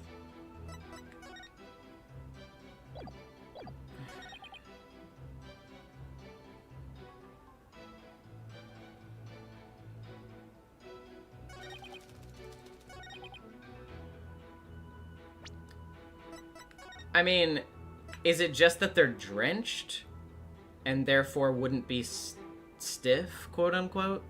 Or... Objection! No. Of course not. I wouldn't think so either. I don't know, it's just so, yeah. Strange, strange.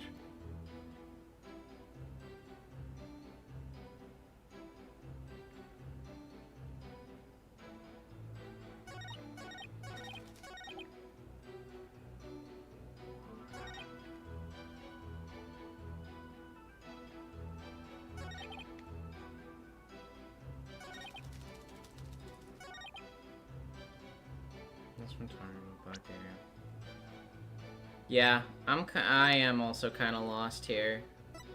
I agree.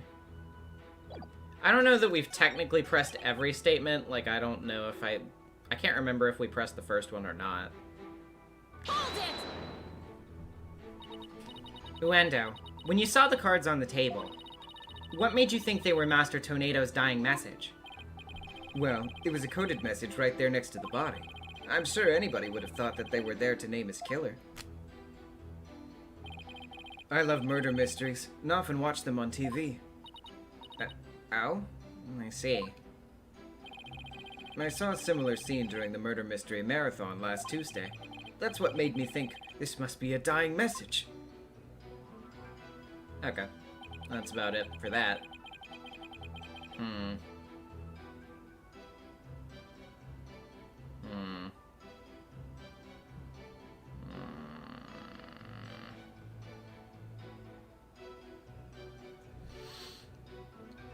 Safeguards right next to stuff.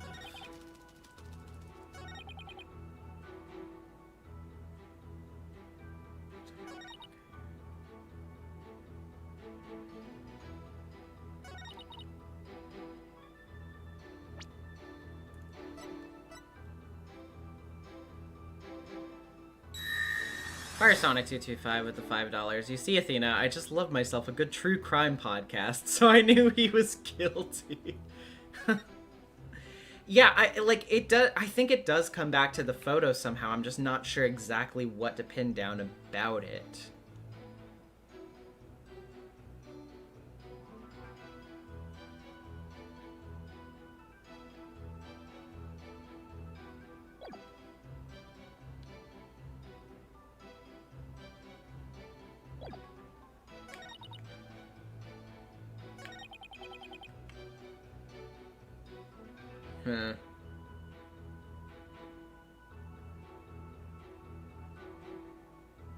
Yeah, I don't want to get held up on this for too long. So, like, if somebody does want to throw in a tiny, I do mean tiny, but if somebody wants to throw in a tiny hint, they can feel free to.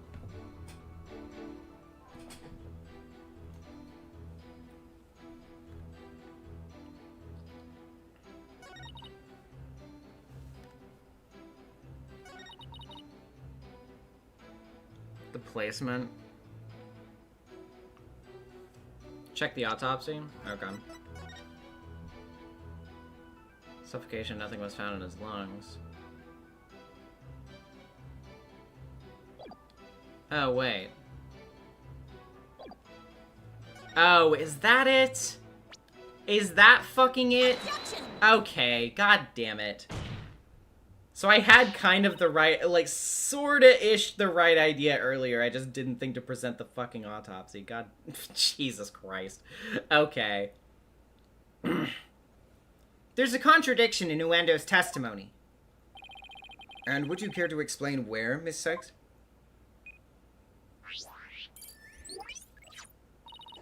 Certainly, Your Honor.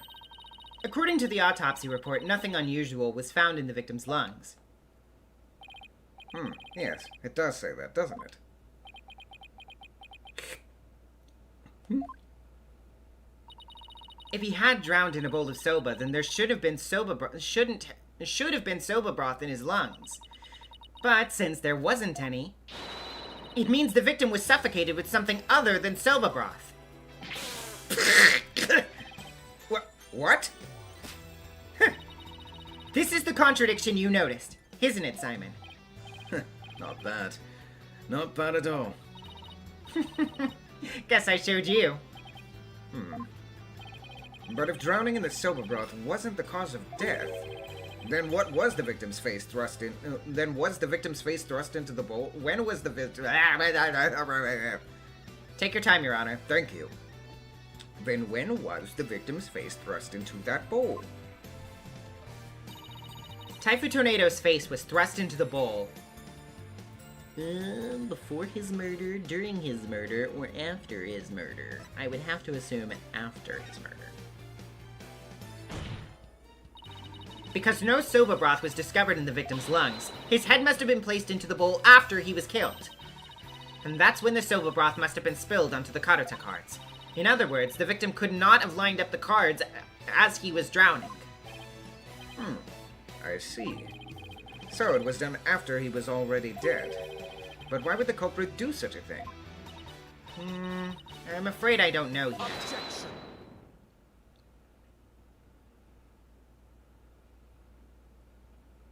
I'm about to say some bullshit. You boast of psychological expertise, yet you cannot determine such a simple motive. My sides are liable to split at the absurdity. What, and I suppose you know why? Of course, desecrating the body in that manner indicates a strong sense of enmity on the part of the perpetrator. Yes, that does make sense. It certainly paints a clear picture of the culprit's intense feelings towards the victim. Feelings of resentment over the theft of the soba shop's deed, no doubt. Just great. Now the judge has an even more unfavorable impression of Bucky. Silence! Must you come undone at every juncture? If the culprit had time enough to set up Master Tornado's body, do you think they would have honestly failed to notice the dying message?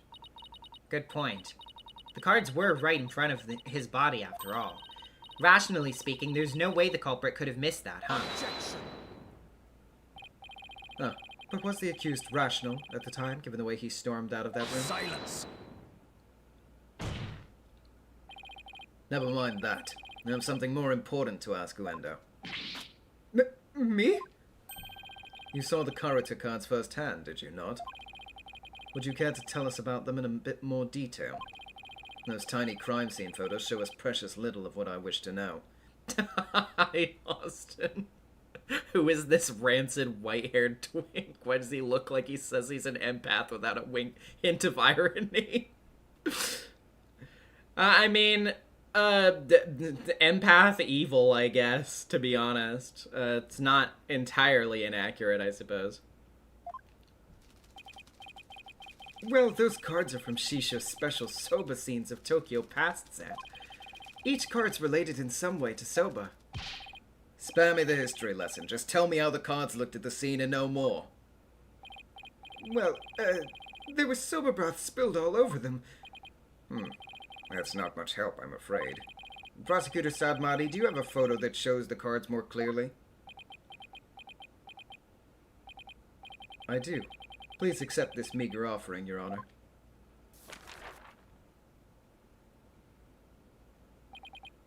Oh my, what delightful looking cards.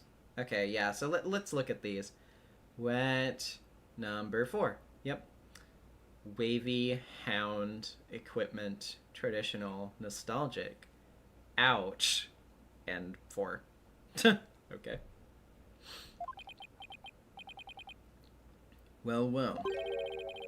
Tearing Prosecutor Sad Monk's conclusive evidence apart should be a breeze with this. Don't tell me you haven't noticed.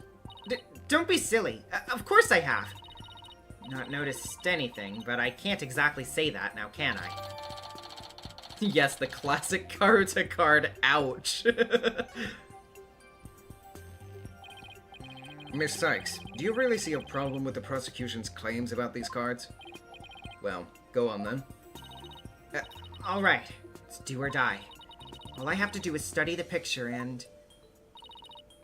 these cards... Let's see.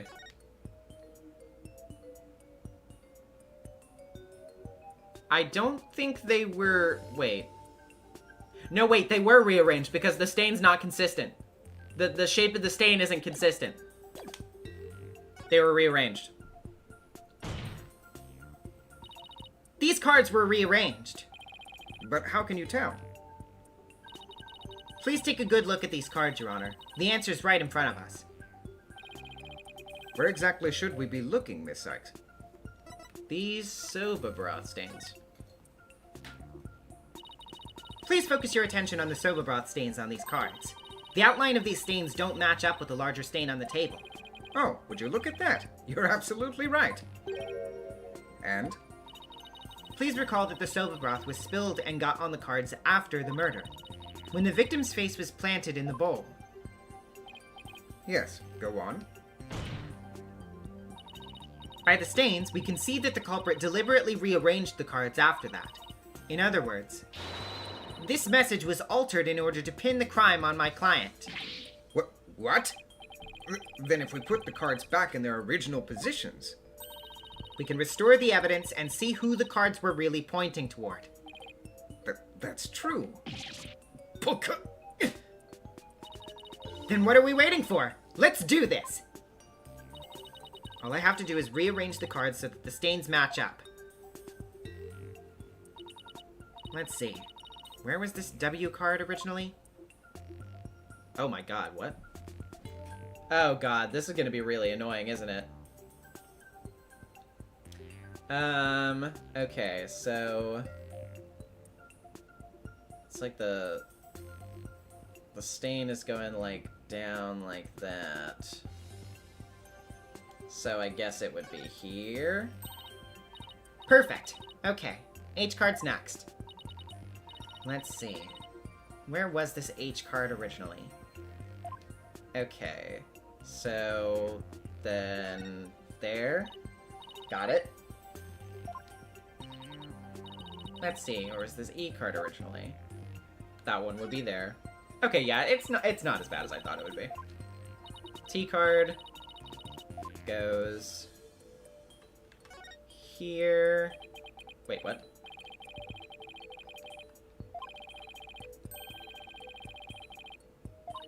Did I misclick?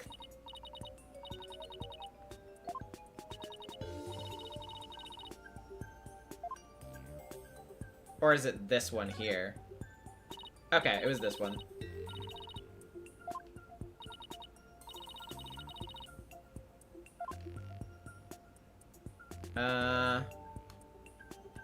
Right here. Got it. Let's see, where's this O card? O was... Oh, I did have it backwards. You're right, you're right.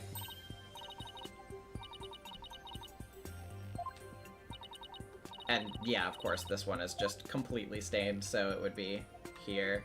Take that! Owen 4th? So the message wet number 4 was originally supposed to say Owen 4th. And this original message is our clue to the identity of the true culprit. What?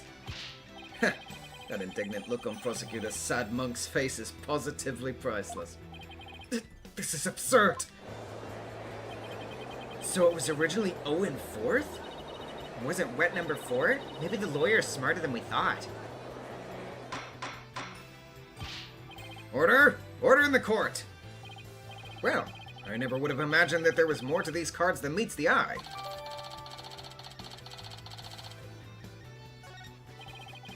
So now that that's settled, what does this Owen 4th mean? Wait, am I? Who else do you suppose is to provide an explanation? Of course it's you. But I hadn't thought that far ahead yet. Change the cards around all you'd like, but if you cannot explain what the message means, then it's as worthless as you are, Defense. No!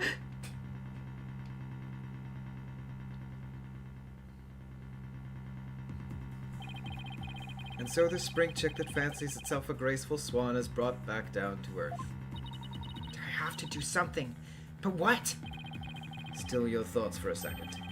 There's a perfectly good witness to question over there. Oh, right. That's a good idea. Come on, Athena. Get a hold of yourself. Uendo, does the phrase Owen 4th mean anything to you?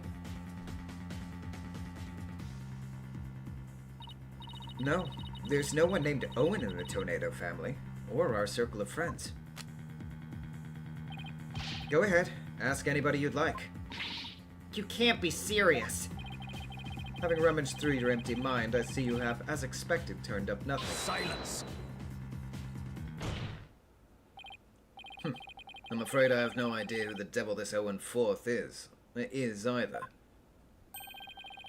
But the fact remains that the cards were rearranged to pin the blame on Mr. Wet. That in itself proves the defendant isn't the real culprit. Prosecutor Blackwell is right. Besides, the important question here is not who does the message point to, but rather, Who rearranged the cards? Why didn't you point that out earlier if you already knew? Sorry. In any case, there were two opportunities for someone to rearrange the cards. The first was when Mr. Wet entered the dressing room, and the second was when Uendo discovered the body. Are you accusing me of rearranging the cards? Me, who came to testify out of the goodness of my heart. Well, you didn't exactly come running out screaming straight away, did you? Even a mere 2 to 3 minutes is more than enough time to get up to some devilry. So, what exactly were you doing in there, Uendo?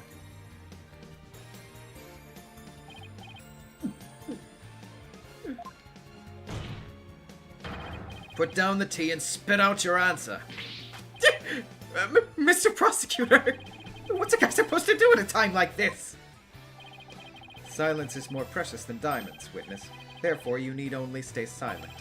The defense is devious. They're waiting for you to make a slip of the tongue. Oh, I see. So that's what they're after, is it? In that case, Your Honor, I've decided not to say another word. Very good.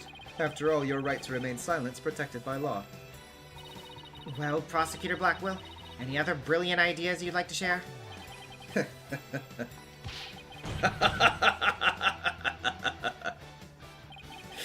Did you hear that, Saxteno? A Rakugo artist who's afraid to speak. Who's ever heard of such a thing? Are you trying to taunt him into talking? Such a petty trick will never work. That's right. I'm not going to fall for it. I'm only asking to hear your story.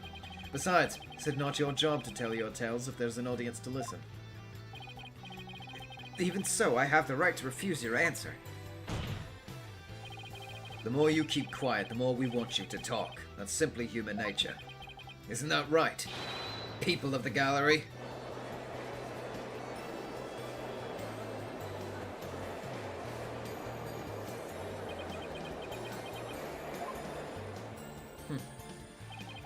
Even with this wonderful audience in front of you, you still refuse to talk?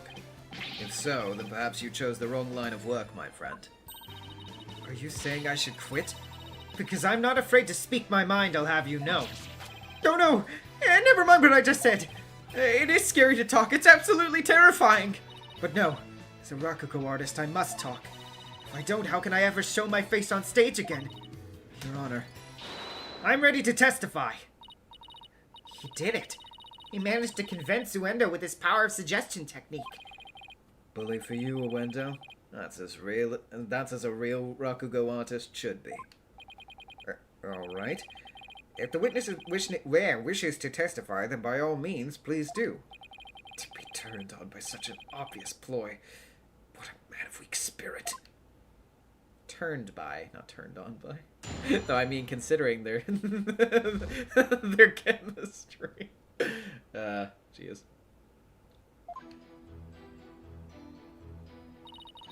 After my performance, I went to visit Shisho. I called to him from outside the room, but he didn't reply. When I entered the dressing room, I saw Shisho slumped over the table, motionless. From what I can tell, there do not appear to be any inconsistencies in the testimony. Of course there aren't any, because I'm not trying to hide anything. Prosecutor Sadmati is right. I don't see anything inconsistent either. But I did pick up on some faint discord in Uendo's heart. Ponder all you would like, defense, but it's pointless. Your Honor, I believe there's no need for further deliberation. I disagree, Your Honor. I detected discord in the voice of the witness's heart. That's a clear indication that Uendo is facing some sort of inner turmoil. Hollis 1989 with the $2. Don't talk if you're a hack fraud, Blackwell. Yeah, my favorite Blackwell quote. Are you saying what I think you're saying, Miss Sykes? Yes, Your Honor. The defense would like to conduct a quick therapy session on the witness. Objection.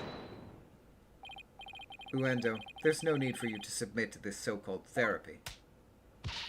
It's fine by me. I have nothing to hide. Bring it on. Impetuous fool. Why would you not listen to the guidance of this humble servant of the Holy Mother? If the witness wishes to proceed, I see no problem, prosecutor. In one ear, out the other. It seems this performer has no need for your so-called guidance, Prosecutor Sadmug. Just know this, Uendo. Your folly will surely earn you divine retribution. Thanks, Simon. I'm going to make the most of this opportunity you created for me. Just keep your wits about you. I will. Uendo, could you tell us again about what happened in the dressing room?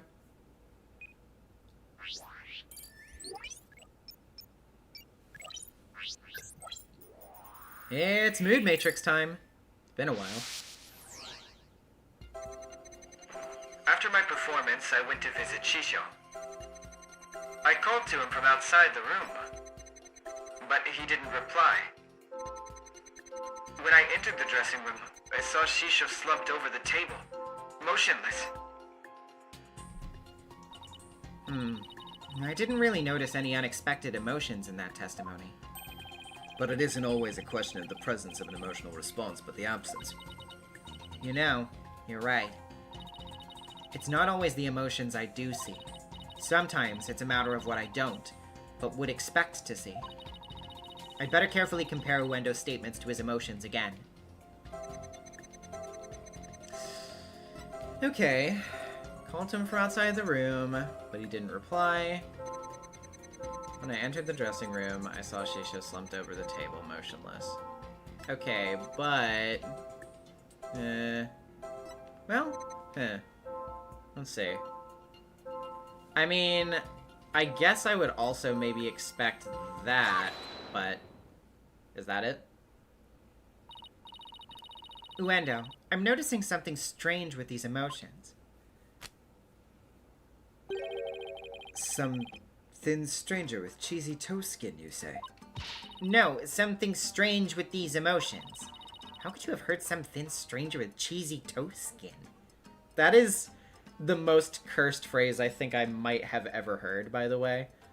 I'm begging them to never say that ever again. I don't know. Maybe it's me who's got some cheese in my ears. Did he will the floor to open up and swallow his cushions out of shame for that bad joke? The point I'm trying to make is that I noticed something unexpected in your emotions. Now stop hiding and come out where we can see you. Bailiff, please bring the witness up a few replacement cushions. Why are you up there? So what was this unexpected thing you noticed? Oh, come on! His Honor said a few cushions, not a few dozen. Now that we've all had a good laugh, please continue, Miss Sykes. Who's laughing? Focus, Athena. Don't let yourself get rattled. When you entered the room and saw your master slumped motionless over the table, you weren't the least bit shocked, Uendo. Don't you think that's a little odd? Is it, though? The lack of surprise means you were prepared for what you saw. And I think I know why. The reason Uendo wasn't shaken when he saw his master's dead body is because he was zoned out. He has an entertainer's guts. Or he knew about his master's death. Your Honor, he was just totally zonked. He was like high as a kite, man. He wasn't even paying attention. He was like, whoa, dude, is he sleeping? That's crazy. He knew about his master's death. Uendo, I think maybe the reason you weren't shaken was because you already knew that you would find your master dead.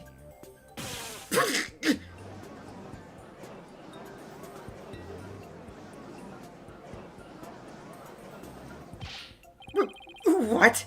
What kind of a thing is that to say? You got it all wrong. Oh, right. I just remembered something.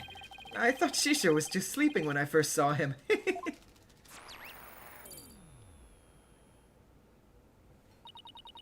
You thought he was sleeping. Sounds plausible, but... What made you think he was asleep? Well, he had his head and arms up on the table as if he were taking a nap. Oh, and one other thing. There was that note, too. A note? What note? He must be talking about this. Ah, It appears to have been written by the victim. Allow me to read it. Resting. Do not disturb. Yes, that's the note I saw. After reading that, who wouldn't think Shisha was napping? That is a pretty reasonable assumption. you've gotta be kidding me. That's right. I saw this note, so that's why I thought Shisha was asleep. I want to change my testimony to include that statement. Alright, I'll run an update.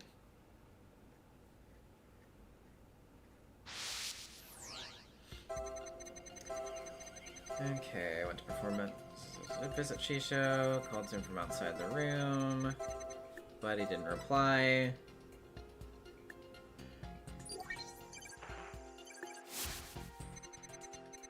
When I opened the door, I thought he was sleeping. But something seemed off, so I rushed over to him. I was shocked to find him dead. I couldn't believe my eyes. Okay, this one seems interesting to me. Why is this making him angry?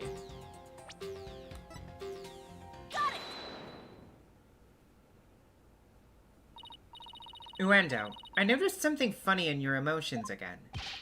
Funny, you say? I guess an entertainer of my caliber can make people laugh, even with my emotions. I didn't mean that kind of funny. Quite the opposite, actually. When you entered the dressing room, I saw that you suddenly felt anger. What I want to know is, what made you feel angry all of a sudden? What? Let's see. Oh, yeah, now I remember. As I was going in, I whacked my little piggy on something. I was annoyed at my own clumsiness. Wait, you mean you stubbed your pinky toe? Just a little bump on my little piggy. No big deal. It's embarrassing, really. Sounds more like he's hiding something. I'd better dig a bit deeper. No need to be embarrassed, Uendo. But I'm afraid it's something we do need to look into. I don't really see anything you could have stubbed your toe on. In the area around the dressing room door in this picture. But maybe there was something there at the time? Uendo, what exactly did you stub your toe on? What an irrelevant question. You dishonor the soul of the victim with these unnecessary delays. You tell her. Really, who doesn't stub their toe every once in a while? You really gotta fuss over every small detail like this? Well, the thing is...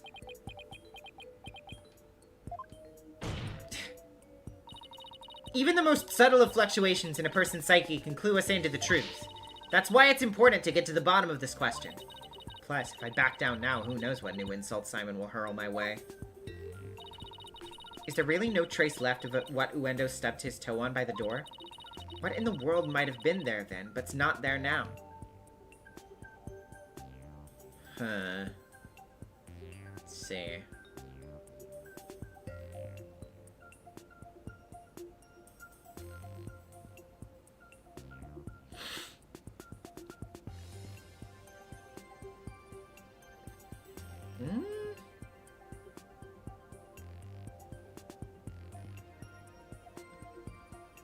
Wait, is it the table?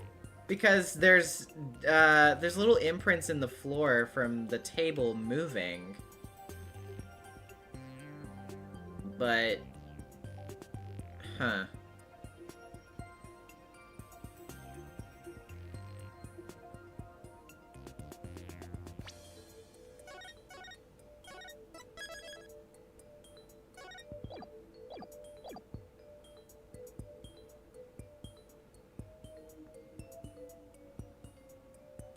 Or, well, I don't know, because it doesn't look like that was in front of the door, though.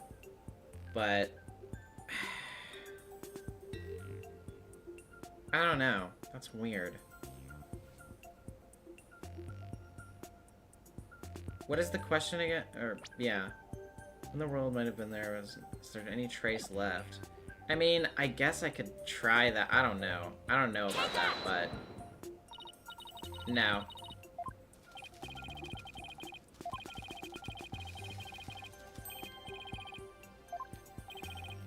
Golden Ager? Anyway, I hope Miss Sykes didn't stub her toes on her teeth as her foot entered her mouth. That's a pretty good one. That's a pretty good one.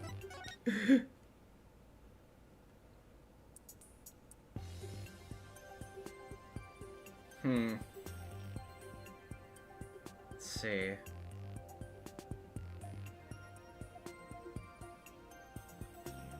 Yeah, that was worth getting it wrong at least once to see that. Huh.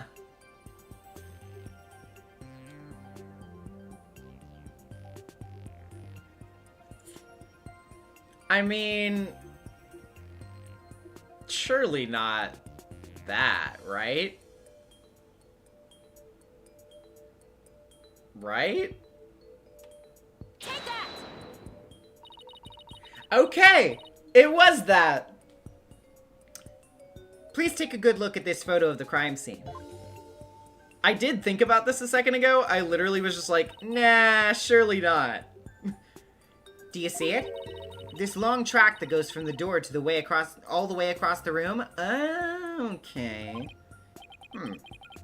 Now that you mention it, I do see traces of something getting dragged.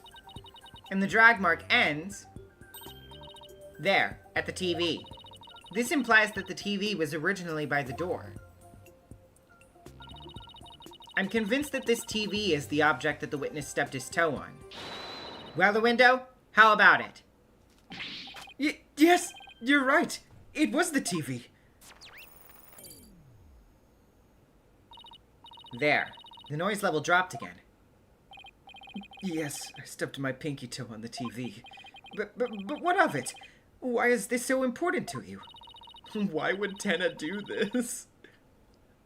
So the noise went down, but it hasn't completely disappeared yet.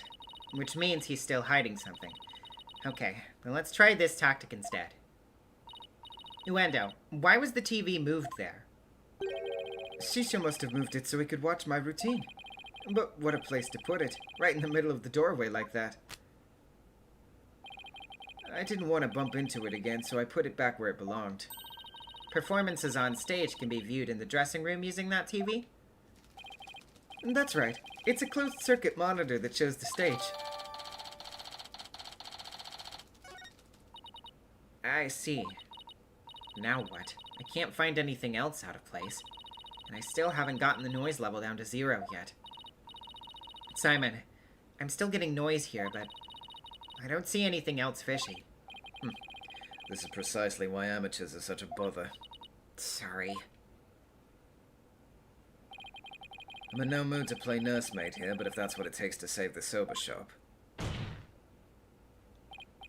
Oi, Uendo. Here's a curiosity for you. This Table Master tornado is slumped over, looks like it was moved. Did you happen to bump into it while you were moving the TV back? Oh my! Yes, you're right. The TV hit the table and Shisho's body moved with a jolt. That's when I first realized that Shisho was dead. Oh, but how scared I was. I see. Thank you. We're finally getting a more precise picture of how the body was discovered. But I'd wager you need to put the spurs to a window just a trifle longer. Right. I can't keep asking Simon to bail me out like this. It's time for me to regain my footing and really stand on my own. Uendo, what you said just now about discovering your master's death. Could you please describe all of that again for the court in detail? All right. But before you do, let me just plug in the latest information.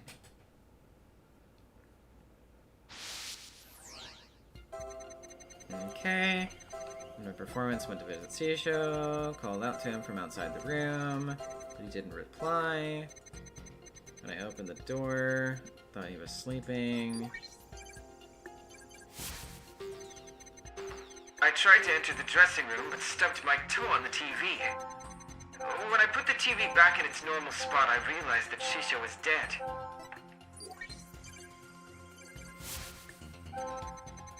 Seeing him slumped over that cluttered table. Oh, Shisho.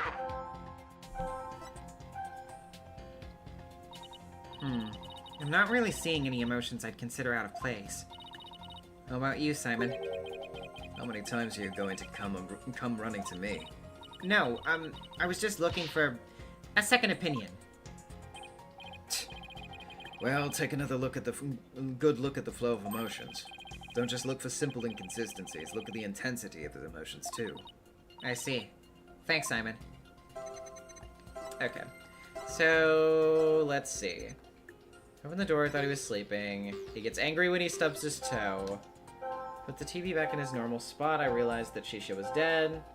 So he's very sad and very shocked. Like, very distressed and very shocked, which makes sense.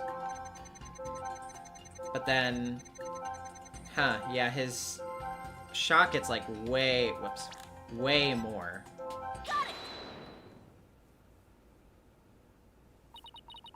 That's odd. After the initial shock of finding the victim dead, you reacted with surprise again. What was it that surprised you, Window, besides your master's death?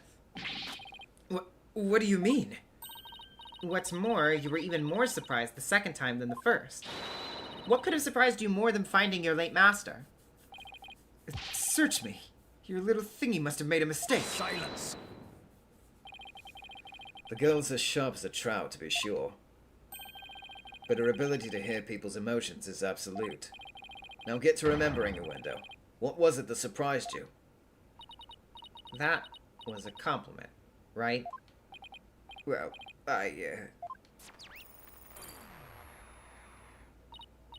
No, we've pushed him too hard and now he's mentally all over the... Oh, no!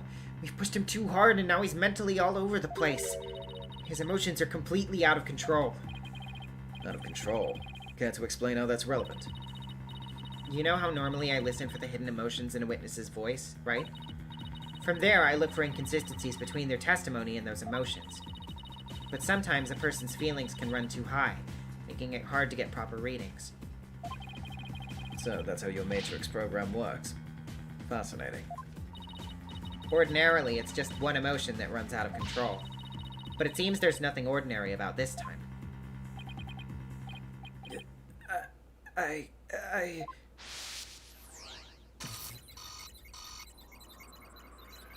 Uh-oh. Okay. Called to him from outside the room. He didn't reply. And I opened the door, thought he was sleeping.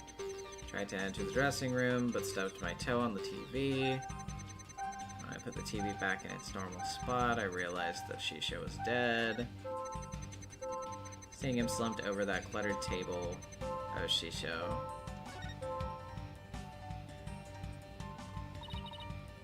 I knew it. What's got your knickers all in a bunch now? Uendo has multiple emotions running out of control at the same time. I've never seen anything like this, ever. So how does one bring a situation like this back under control?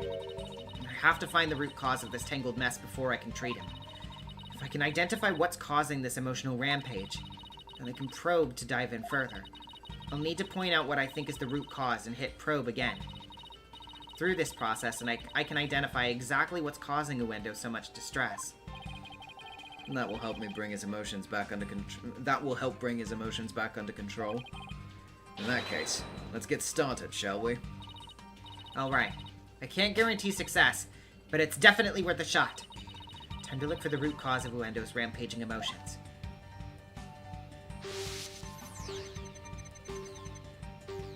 Okay.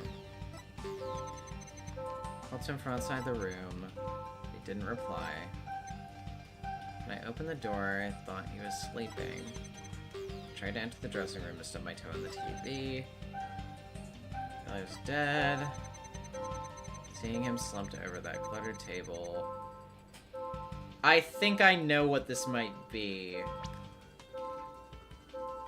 Got it! I get it now. The cards were the root of it all.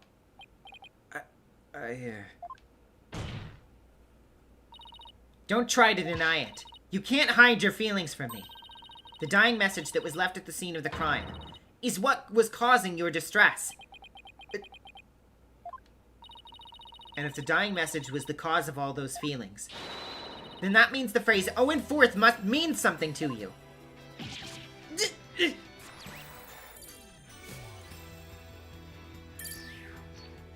Bye-bye. There. Noise level 0. Finally. The dying message consists of 2 words, Owen and Forth. But neither of these 2 words have anything to do with this witness.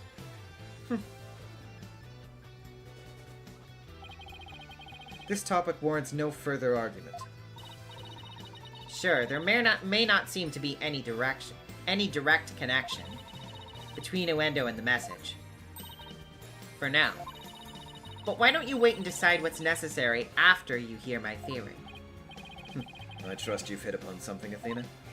Yep, if my theory's right, we can finally solve the case of Uendo and the mysterious Owen Forth. Well, go on then. I can already tell this promises to be interesting. Now, please share your theory with the court, Miss Sykes. There was something puzzling to me about Uendo's out-of-control emotions just now. Namely, that there were 3 distinct reactions present. I had never seen that before, and I wondered how it could be possible. Is there a conclusion to this meandering musing of yours? Hold your horses, I'm getting there. So, could a person flip between 3 distinct emotions of such intensity like a switch? In the end, I concluded that it just wasn't possible.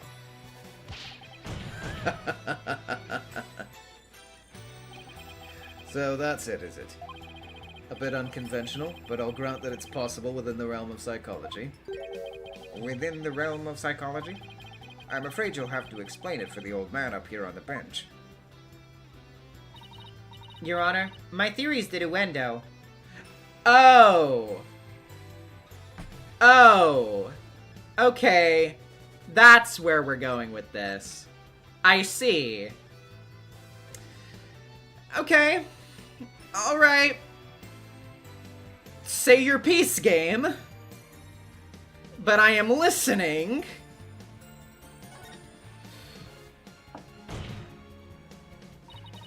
With so many distinct personas, it's clear to me that Uendo has dissociative identity disorder. Wow, okay, just throw it right out there. Oh, I missed that line because I wasn't looking. What did he say? What does that even mean?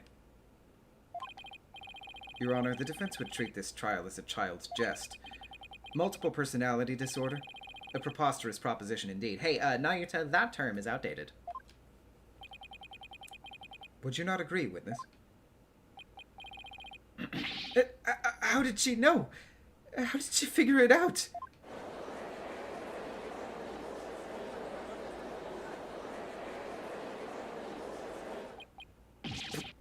Bukanka! I can't believe it. Oh, wait. I can't believe it. I did it! I did it, Simon! I've read papers on it before. But to think I've seen a case of it for myself. Blimey, Bakugo artists tell stories as different characters, but as different personalities. Hey you, lawyer girl. You got a problem with this, huh? No! No problem at all.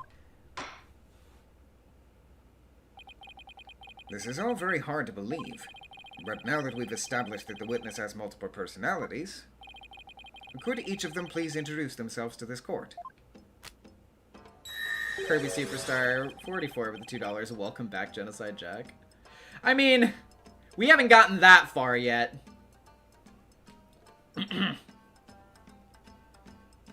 Uendo Tornado. I'm a Rakugo storyteller, as you know. Hello, everybody. Patches, the friendly jester here. Kisagawa, courtesan. And is that all of you? Yes, that's all of us. So, there are 3 personalities in total. Uendo, Patches, and Kisagawa. Huh. Well, Simon, what do you think now? That's your one lucky duck. Just be glad they were dense enough to help you out. Can't you just straight up say I did a great job and did great for a change? You appear to be quite proud of your self-defense. But all you've done is infringe upon the privacy of the witness. I mean, Not necessarily untrue, to be completely honest. I couldn't disagree more, Prosecutor. Now that we know that there are 3 personalities, a new way for us to interpret the meaning of a certain piece of evidence has arisen. New interpretation? Oh, now I'm very curious. What is this piece of evidence you're talking about, Miss Sykes? Knowing what we know about Uendo and his personalities, this now makes perfect sense. Are we talking about the cards? Take that! The Karuta cards? That's right, Your Honor. Recall the original dying message left at the scene. We didn't have a clue as to what Owen Forth could possibly have meant. But now, with this new information about Uendo and his personalities, isn't it possible that Owen Forth actually means a secret 4th personality of Uendo's? A personality named Owen? What? Bulgunka! Uendo must have kept his dissociative identity disorder from us because he didn't want to be associated in any way with that dying message. No, that's not why! We kept our disorder a secret for a different reason altogether. We've been taking advantage of our affliction to act out various Rakugo characters. If word of this got out, well, our reputation as a Rakugo artist would be tarnished, as would the Tornado name. That's why we kept it a secret from everyone except members of the Tornado School. But really, there's no 4th personality. It's just the 3 of us in here. A plausible enough sounding story. But it doesn't prove you didn't rearrange the cards, does it? But... I'll concede that it's highly likely that the witness rearranged the cards. Is Prosecutor Sadmati actually agreeing with us? However, is it not also possible that the accused killed Master Tornado?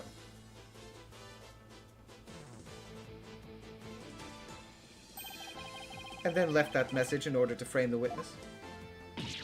And upon noticing the cards when he found the victim's body, Uendo rearranged them? Silence! A fantastic tale, but a tale nonetheless. No one outside the Tornado School knew about Uendo's multiple personalities. Uendo just finished saying so himself. That is true, that is a true, but ultimately meaningless point. The witness was only in the dressing room for 2 to 3 minutes. That's far too little time to commit murder, wouldn't you say? Objection! Then who's to say he couldn't have done it before his discovery? Objection!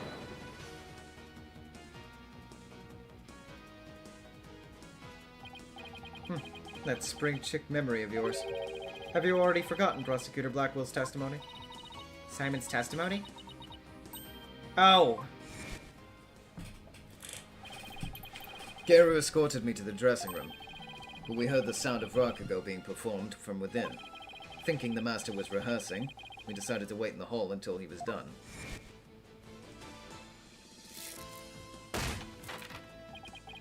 That's right. Until just a few moments before Uendo entered the dressing room, Taifu Tornado was confirmed to still be alive. No! Oh, no, that was known. Sorry. Not only that, but Uendo was on stage until just before he discovered the body. A bulletproof alibi that I've already confirmed with several audience members. Oh. No! I also heard that his Rakugo performance that day was a steaming pile of... well, you get the picture. Yes, I'm afraid so. Really stunk up the stage, I did. And yet I have a perfect alibi. Indeed. Why not land the coup de grace on the defense by describing your alibi, witness? Okie dokie, Smokey.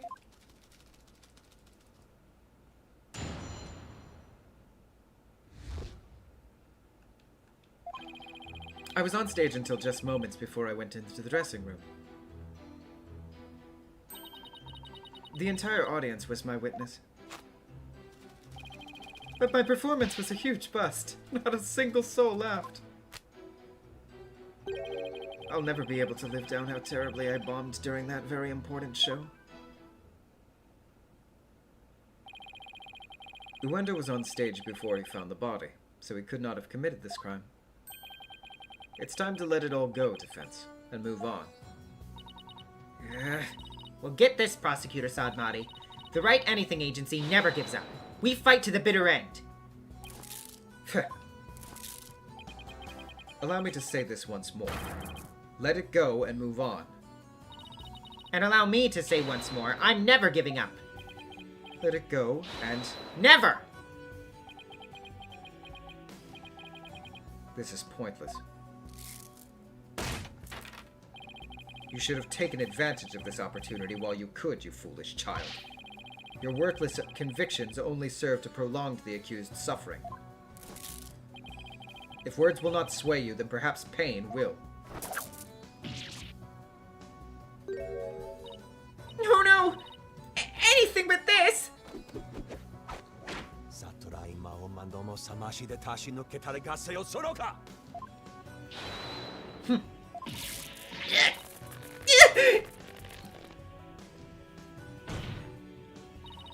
What's the big idea, Prosecutor Sadmati? That was but a small dose of punishment for your misguided convictions. Are you now a bit more inclined to give up as instructed? As if! In that case, you must require another dose. Not bloody likely. I don't give two flips about your beliefs. But if Sykes don't know what to submit to you here, I wouldn't be able to eat good sober anymore. That's right! For Mr. Wet's future and Prosecutor Blackwell's stomach, I will never give up! You'll rue those words, Defense. Of that I can assure you.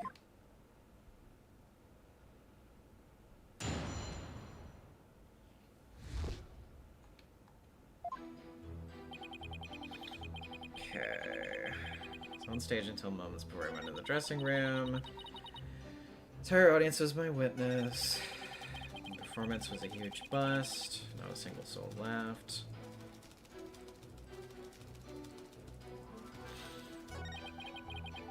I'll be able to live down how terribly I bombed during the very important show.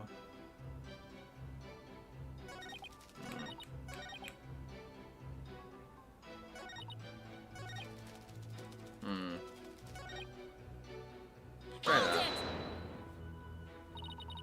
Excuse me for asking, but do you bomb like that on a regular basis? Well, aren't you a regular rude daisy? Do you really think a Rakugo artist who regularly bombs would get promoted? In fact, I'm known as the Tornado School's whirlwindo of laughter, I'll have you know. Is that really true, Simon? That nickname is a bit of a travesty if you ask me. But his Rakugo is solid and well received, yes.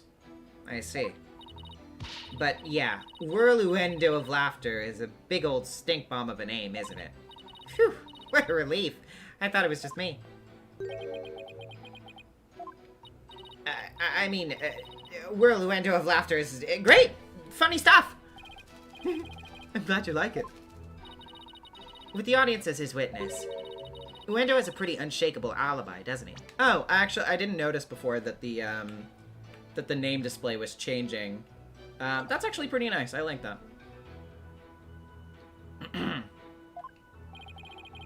You're not giving up, are you? Where's that never-say-die spirit you displayed earlier? Of course I'm not giving up, Simon. I just know Uendo has something to do with this case. But how will you connect him to the crime when he has an alibi as strong as that? I don't know just yet. But I'm going to press his testimony and keep an eye out for contradictions. Yeah, okay. So let's just press through. Oh, whoops. Hold it! How can we be sure it was you who was on that stage?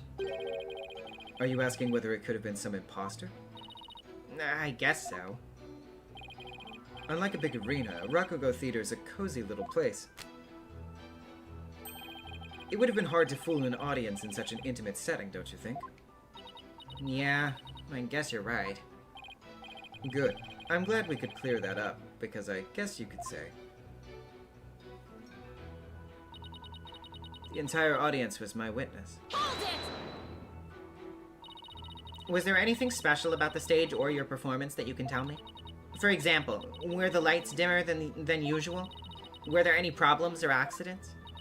Not a thing. Everything was the same as always. Mr. Prosecutor, you questioned the audience, didn't you? Yes, of course. Apparently nothing seemed amiss to them except, well, one small thing. One small thing? Oh, it's so embarrassing. I tried my best, really. I did.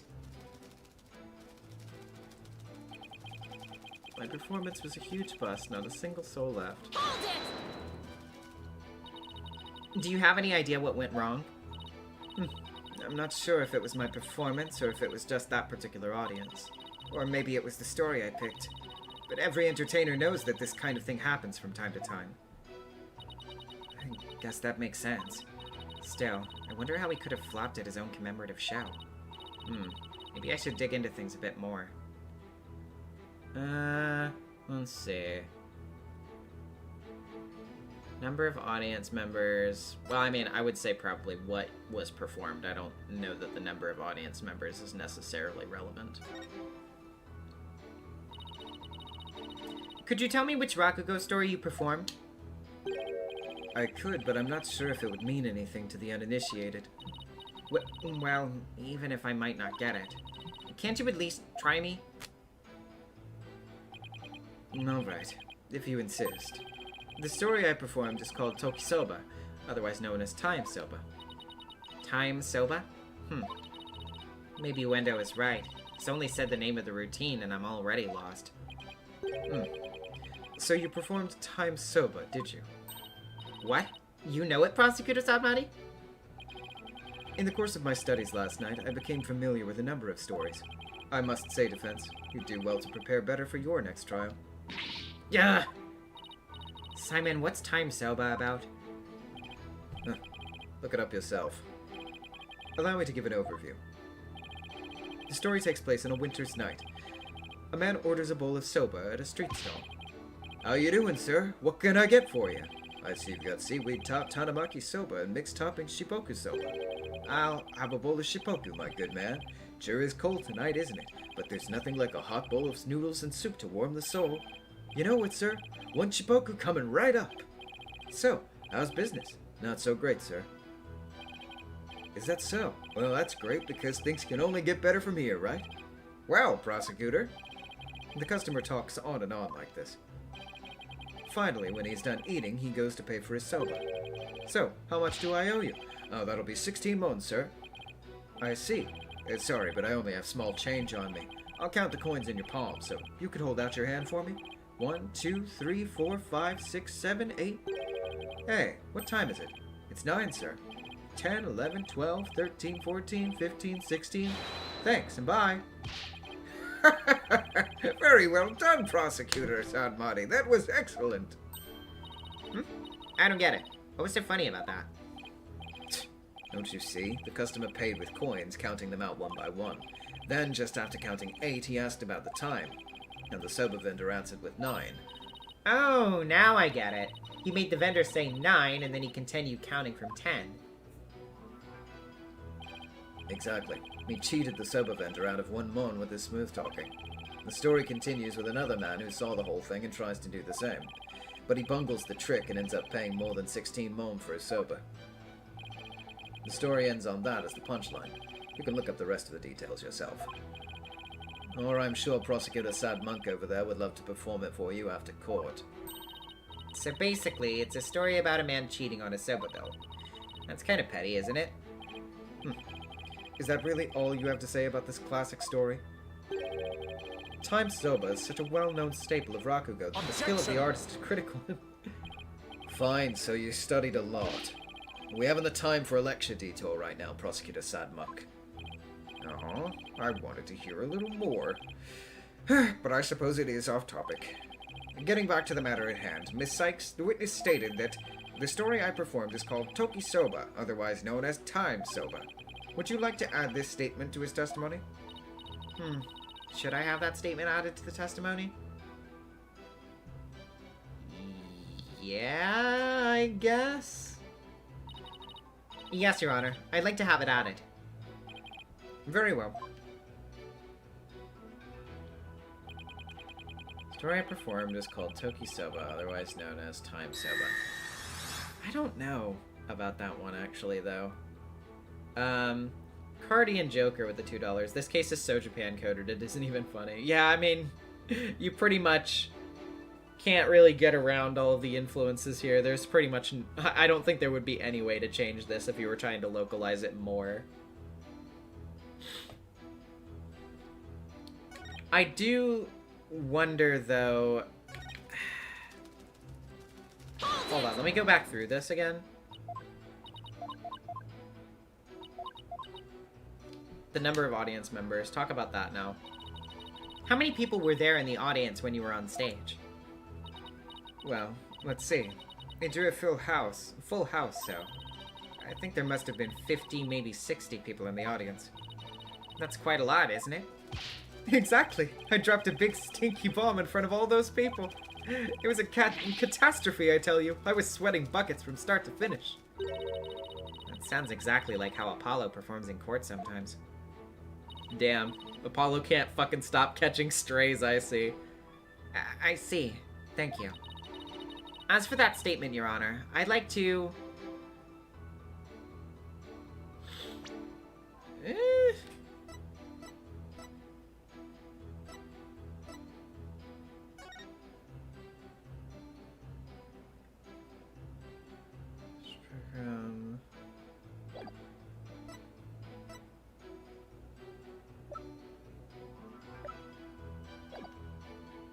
Would that be...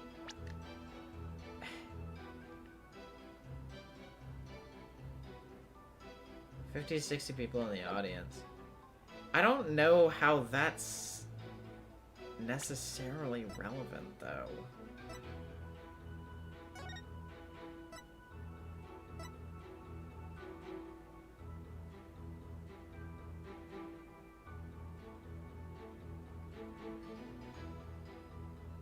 Huh.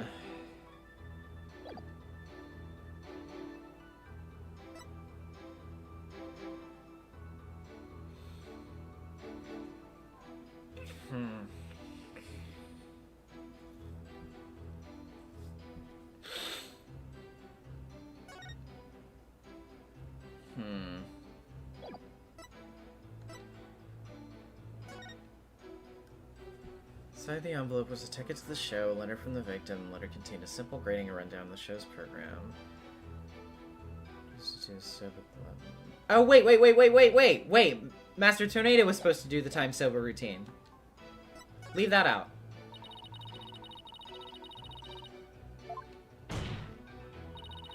Never mind, Your Honor. There's no need to add that statement to Owendo's testimony. Alright. Yeah, that was sneaky. Objection! Uendo, isn't there something odd about the routine you performed? Odd? No, I don't think there's anything odd about it. But that's exactly what I find odd. The fact that you don't think it's odd. Objection.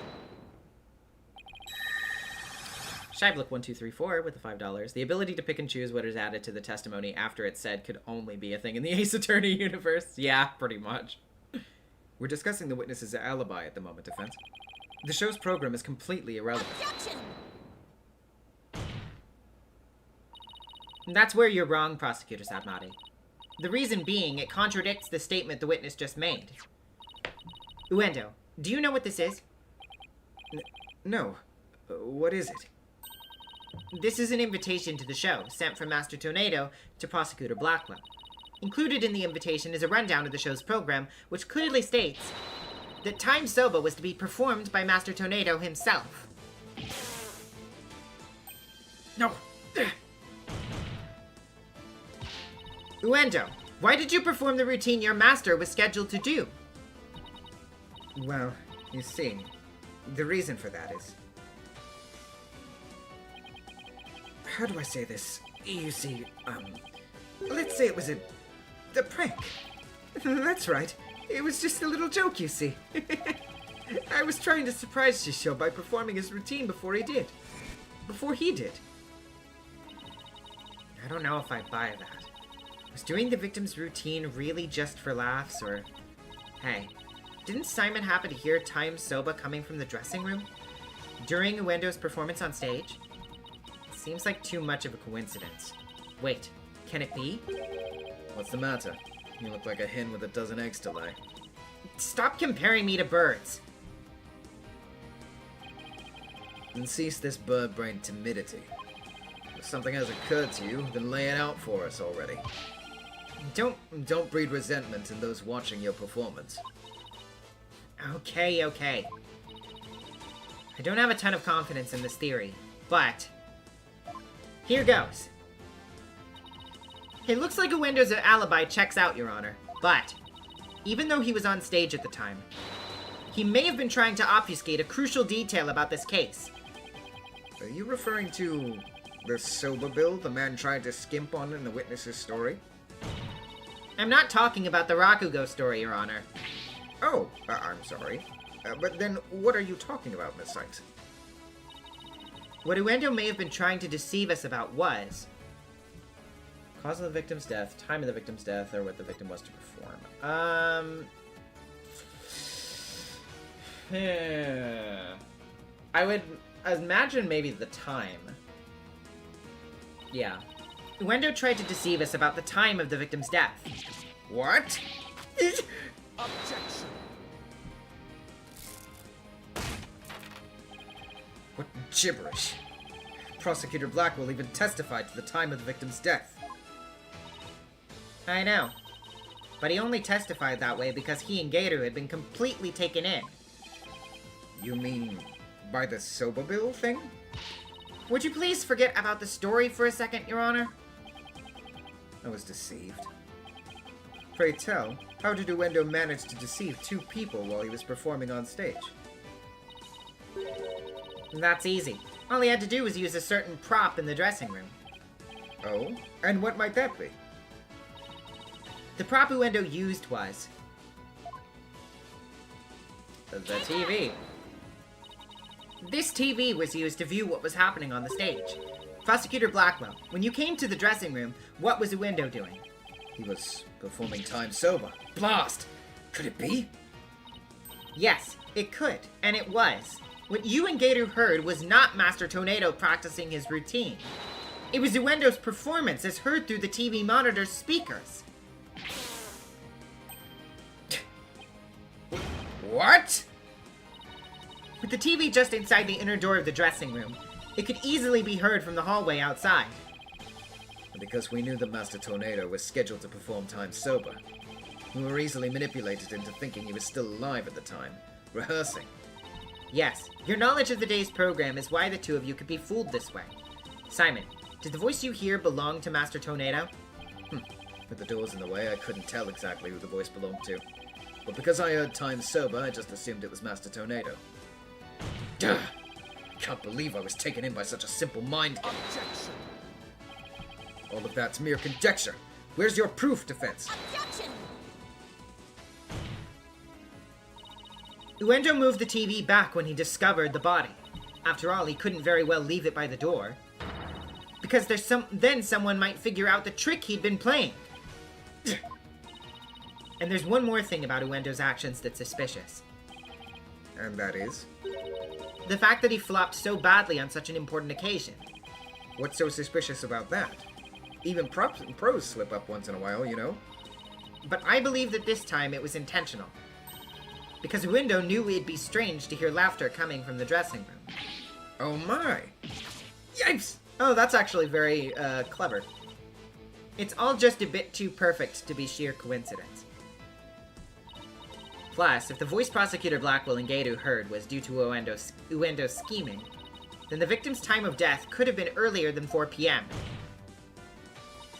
In other words, Uendo could have killed Master Tornado himself.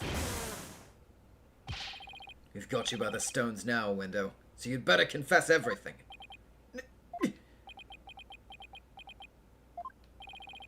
Well, witness, what do you have to say for yourself? We demand an explanation. Uendo! I confess. I tampered with the crime scene.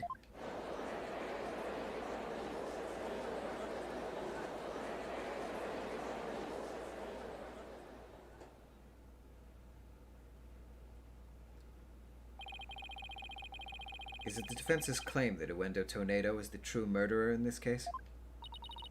If he tampered with the crime scene, then we have to at least consider him a suspect. Now wait just 1 minute. Yes, I admit to messing with the dressing room, but I didn't kill Shisho. Then why did you tamper with the crime scene? I refuse to answer that question. What? If you suspect this witness, then I have a question for you. I would think that I don't think it's Uendo. I think Uendo, given the shocked reaction at the cards and the whole like tampering with the scene angle, I think this is definitely to cover for someone else, is what I assume. Like, I think they saw something like incriminating in that message for someone else and was like, oh shit. If you suspect this witness, then I have a question for you. What could it be this time? Uendo had absolutely no reason to murder Taifu Tornado. After all, why would Uendo kill the man who recognized his skills and promoted him? No! Well, his motive was I can't think of a single thing. It appears you're also not aware of one other fact. And that is? That the accused visited the dressing room before 4 p.m. as well. Is it not natural, then, to suppose that the accused killed the victim at that time? What? Nobody told me that Mr. Wet also had gone there before 4 p.m. We were only discussing the time frame after 4 p.m., so I didn't think to mention it. But now that you have made the time period before 4 p.m. relevant... Uh-oh. I don't like where this is going. So, you really do not know what your client was doing during that time frame, do you?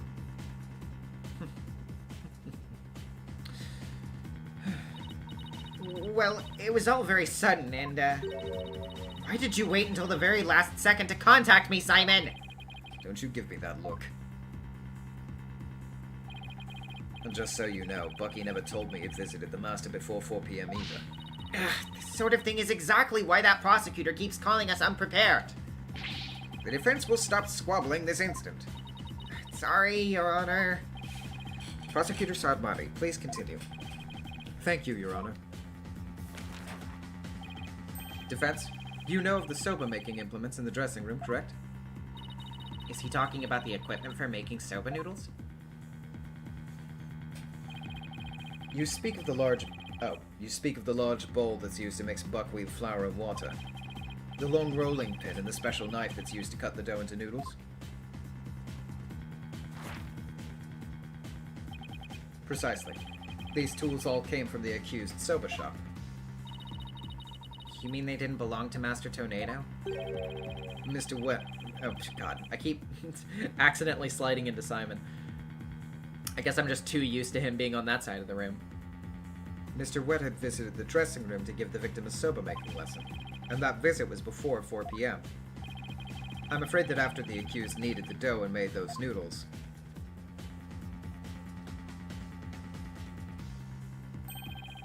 he committed the act of murder. Who has the worst insults? Nayuta, Franziska? Franziska's my goat. So yeah. I don't think they even compare. I think that Franziska is a million times more entertaining and interesting of a character than Nayuta is. But wait! That doesn't add up!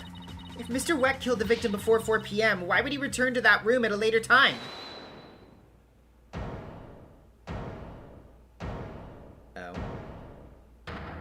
Oh. A skateboard? Wet soba, you're kit and caboodle when it comes to noodles. Oh my. I am Miss Chickadee. Hey, Slimy. Reason I went back is because Master Tornado ordered uncooked noodles.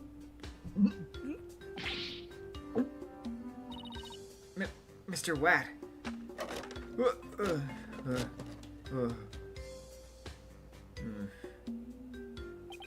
Yesterday, I brought noodle-making tools to the dressing room at around 2 p.m. Brought, not bought.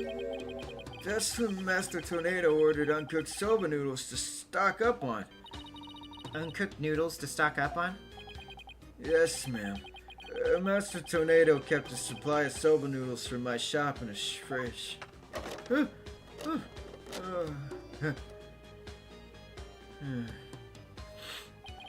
You only had one serving left, so I went back to my shop to get some more. One serving of noodles in the fridge? But I thought the fridge was practically empty. Anyway, the whereabouts of the missing noodles isn't all that important now. You ran into me and Gator when you came back to deliver the uncooked soba, correct? That's right, Simon. I made time out of my busy day to deliver him the noodles. And you know what? He ignored me when I called to him from the inner doorway. He just kept mumbling Rakugo lines for ages. So I got mad and went back to my soba shop. Ah, so that's why you got mad. If what he's saying is true, then there's no way he could be the murderer. I swear I'm telling the truth, Miss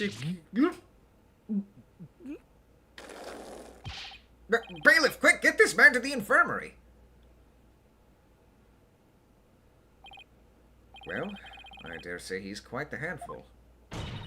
Your Honor, please accept the statements Mr. Wet made just now into evidence. I believe the accused's statement about going to the room around 2 p.m. is true, for it falls within the victim's estimated time of death. That opens up the possibility that the crime was committed between 2 and 4 p.m. That's some critical information. Yes, Your Honor.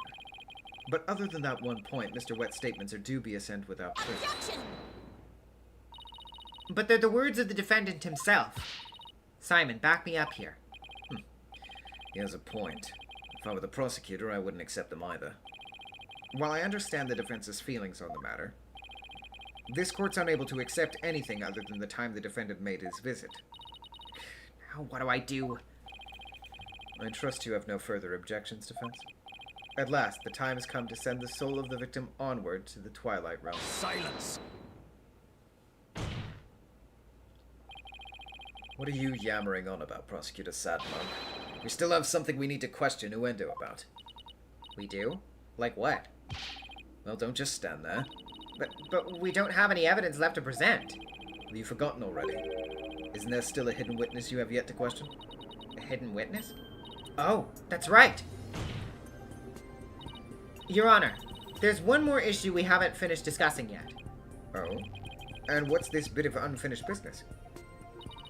We haven't finished discussing this issue related to Uendo. Alibi, time soba story. Are we still going on this one? I mean, okay. We still have to discuss the possibility of a fourth personality, the one named Owen. Are you suggesting that this fourth personality of Uendo's might be the true culprit? Jeez, not that again. I told you we don't know anything about this Owen. Yeah, Daniel, that was a plane going by. Look, Uendo, I know you don't have any motive to kill your master, but this Owen may have one for all we know. Come clean now, Uendo. You've got another personality stashed away, haven't you? Please tell us everything you know about Owen. That's enough. The witness has already stated that he knows not of any Owen character. Bravo! You tell him, Mr. Prosecutor. Hey, Patches.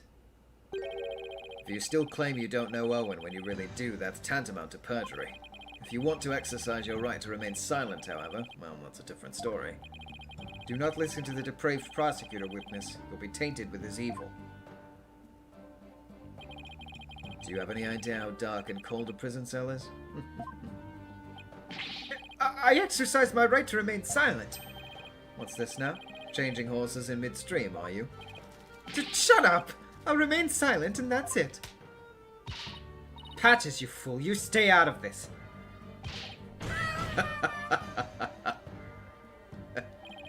Patches is not the brightest bulb in the box you call a noggin, is he? The fact that he switched from I don't know any Owen to I'll remain silent is proof that he does know about Owen. There it is again, Simon's formidable psychological manipulation tactic. I'm sure glad he's on my side today. Objection! dirty, despicable, depraved prosecutor. You were leading the witness. Witness, there's no need for you to submit yourself to the defense's questioning. Objection! Your Honor, Uendo is definitely hiding something. Please allow me to question the witness about the existence of Owen. I suppose only this witness can confirm or deny the existence of Owen for us. Very well. I'll allow the defense to proceed.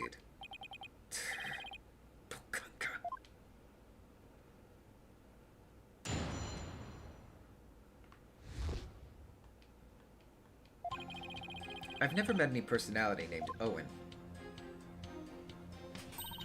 Patches was just blurting out nonsense in a panic. We're always aware, so we'd definitely notice if a personality like that showed up. How dare you treat me like a criminal based on mere conjecture? Wow, how am I supposed to deal with the testimony of 3 personalities? Unless you can prove the existence of Owen here, it's all over. You'd best screw your courage to the sticking place and attack that testimony head on. Alright, I will. Just stop piling the pressure on me. I have to draw out some info. Anything to drag Owen out into the open.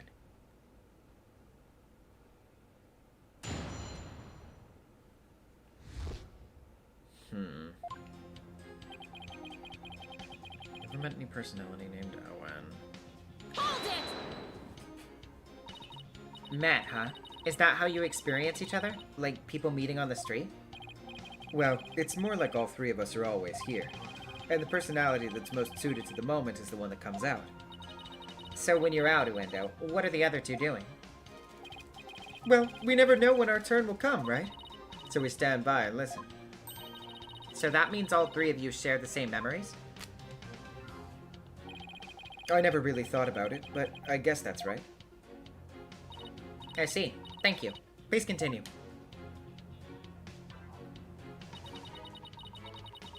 Patches was just blurting out nonsense in a panic. Hold it! Patches, can I have a word with you, please? Why, hello. You rang? You said at first that you didn't know anybody named Owen. But then you exercised your right to remain silent. Were you afraid of committing perjury? Well, you see. I'll take over from here if you don't mind. Listen, I hate to say it, but Patches is about as smart as a sack of rocks. If you grill him with a bunch of highfalutin words, he's going to want to keep silent. I see. So looking after loose-tongued Patches is your role. Is it, Miss Kisagawa? Well, I don't know about that, but anyway. I do know that Patches was just flustered, and that's why I decided to remain silent. We're always aware, so we'd definitely notice if a personality like that showed up. Hold it! But what if for some reason you 3 were unconscious at the time of the incident? If the 3 of you weren't alert and aware, what would happen? What would happen? I'm not even sure what you mean. I mean, you 3 share the same memories, right? But what if Owen is different? What if he has memories separate from yours? Maybe Owen emerges when the 3 of you are unaware or unconscious. Objection!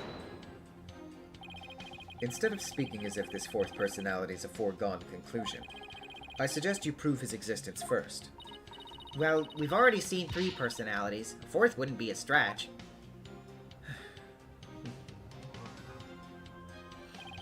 You dishonored the victim in this court by jumping to such conclusions without proof. Have you ever heard these old sayings, Prosecutor Sadmati? What happens twice will happen thrice. If you see 1, there are likely 30 in your home. I'm basing my theory on such premises. Comparing us to cockroaches. Do we bug you that much, girlie? But how do you intend to prove it? How will you prove that all 3 personalities became unconscious, as you say? Unless you can do that, all of this talk is merely empty speculation. Well, Don't be so timid. If you don't have it, then find it. Look for something that could render Uendo and the others unconscious. Simon's right. Can't back down now. For my client, Mr. Wet, I have to... Wait. Mr. Wet? Let me rest? Maybe if I were a lump of regular old flour dough for udon noodles. But I'm fresh like my soba. You don't let soba dough rest. It's all about the three freshes. Grind the buckwheat seeds fresh, cut the dough fresh, and boil noodles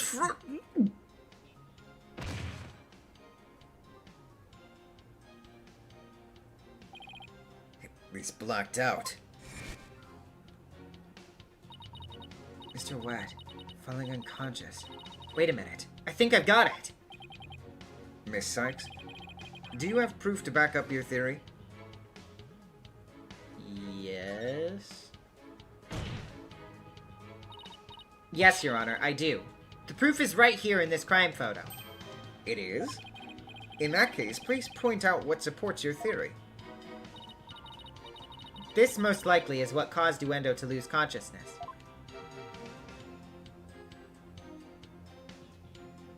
Boop. This is probably what made Uendo lose consciousness. Ah, yes, the sake. And isn't it just like Master Tornado to pick a fine brand like Camel? Sake. Oh, you mean rice wine? Oh, please. Don't call it rice wine. That's so unsophisticated. And it's not even wine. Silly girl. I must agree, you need to become more cultured, Athena. Tomato, tomato. It's made of rice and people get drunk from drinking it, right? It's called sake, end of story. Fine, sake it is then. Ay caramba, everybody's so touchy about these things. I recall Master Tornado would often have a drink or two before performing. He said it made him more eloquent. Drinking too much of the stuff can make one lose consciousness, though, of course.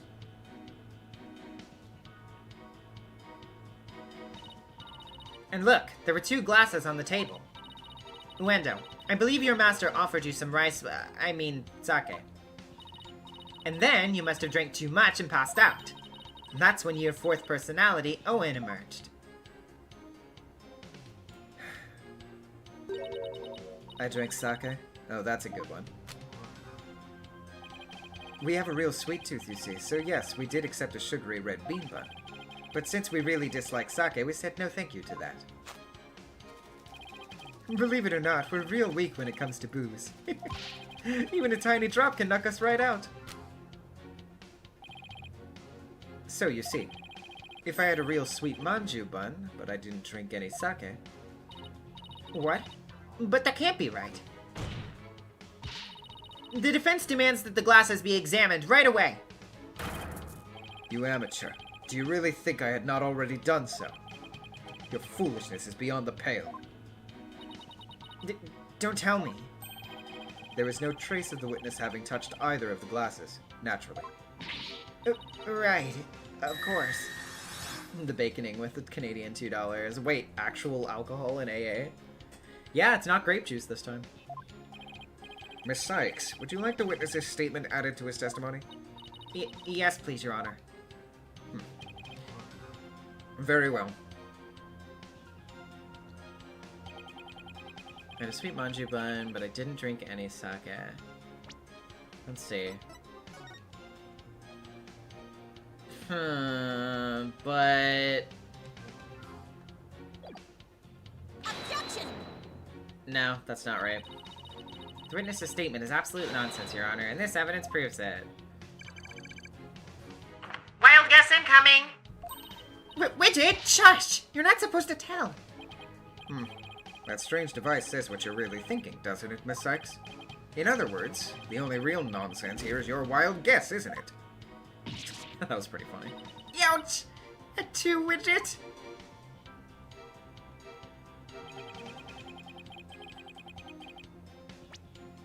Okay, so let's save then. All hail Sunset Youth 2, thank you for becoming a channel member. I'll just press that for now. So if you had even a tiny sip of sake, you'd conk right out, huh? That's why you didn't touch the glass that Master Tornado offered, correct? Yes, that's right. Then maybe you ate something that had sake in it as an ingredient? I don't recall doing anything like that. Moonlight Mariposa, thank you for becoming a channel member. He doesn't recall doing it. But that doesn't necessarily mean he didn't. He just might not have known that he did. I better take another good look at the evidence. So he didn't drink any sake, huh? Oh boy, now we're in trouble. That kind of answer is exactly why Sad Monk keeps insulting you. Now use your head. There are countless ways Wendo could have gotten sake into his mouth besides drinking it. Well, I don't know about the countless part, but... But nothing. Give it some thought, and you'll figure something out. So, the witness must have had something that contained sake. Is there anything in the court record that hints at something like that?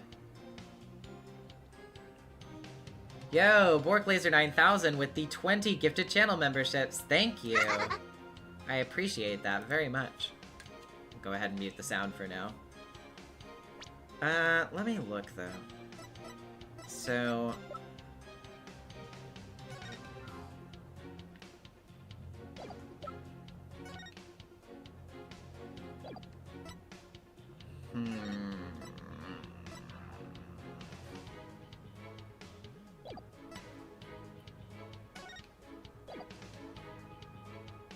Wait.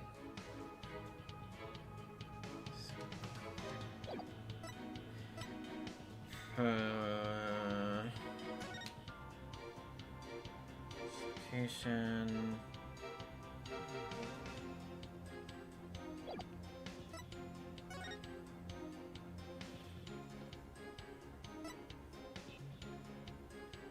I mean, the dumplings themselves are camel branded.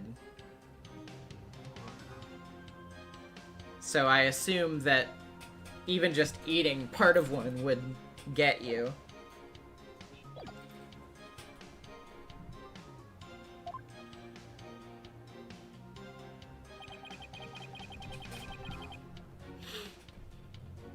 Let's see.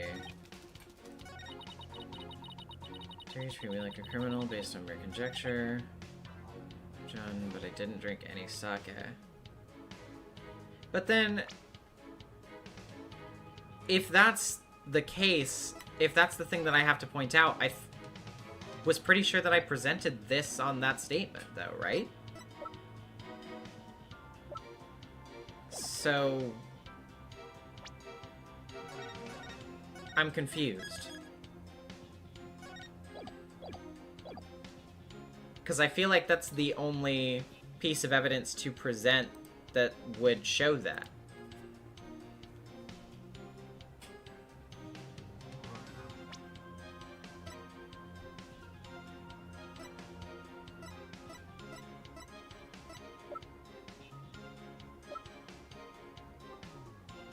Huh.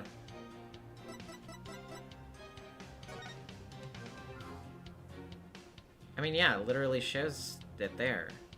I presented the wine, not the buns. What? What are you... Huh? Oh, I mean, I guess I pointed to the cups, but... Objection! Well, no, because it didn't even ask me to point anything. It just instantly goes to the fail state.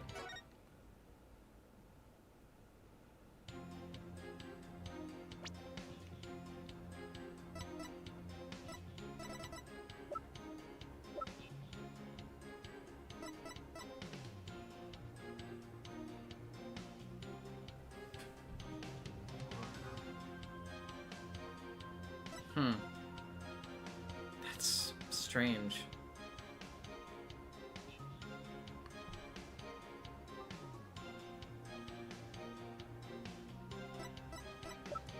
I mean, I feel like that's absolutely the thing to point out, but I don't know how to get it to give me that opportunity.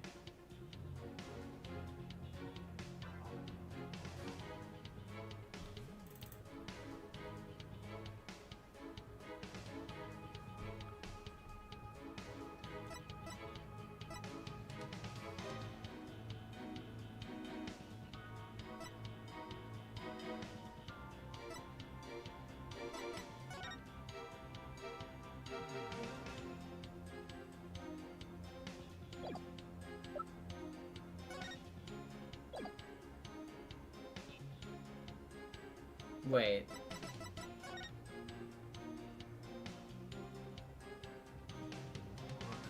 No, I don't know about that.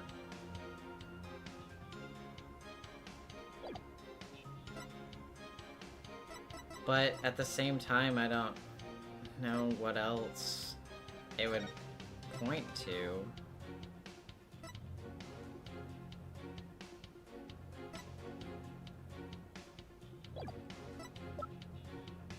I don't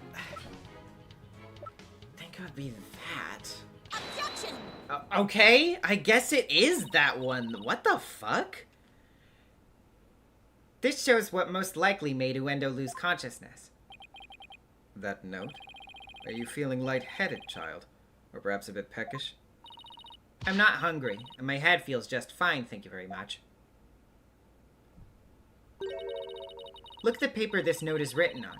Isn't there something familiar about it? What exactly is your point, Defense? This faint design here reminds me of the paper from... Yep, it's a piece of the wrapping paper on the box of manju buns by the victim on the floor. That's so... What? Why couldn't I present the fucking picture? There's no reason I shouldn't have been able to present the picture for that. Ah, Jesus Christ. Uendo, you may not have drunk any sake, but you did eat a sweet red bean bun, right? Well, yes, that's right. I don't know if you're aware of it or not, Uendo, but I believe the manju you ate caused you to fall unconscious. The bean bun? But how?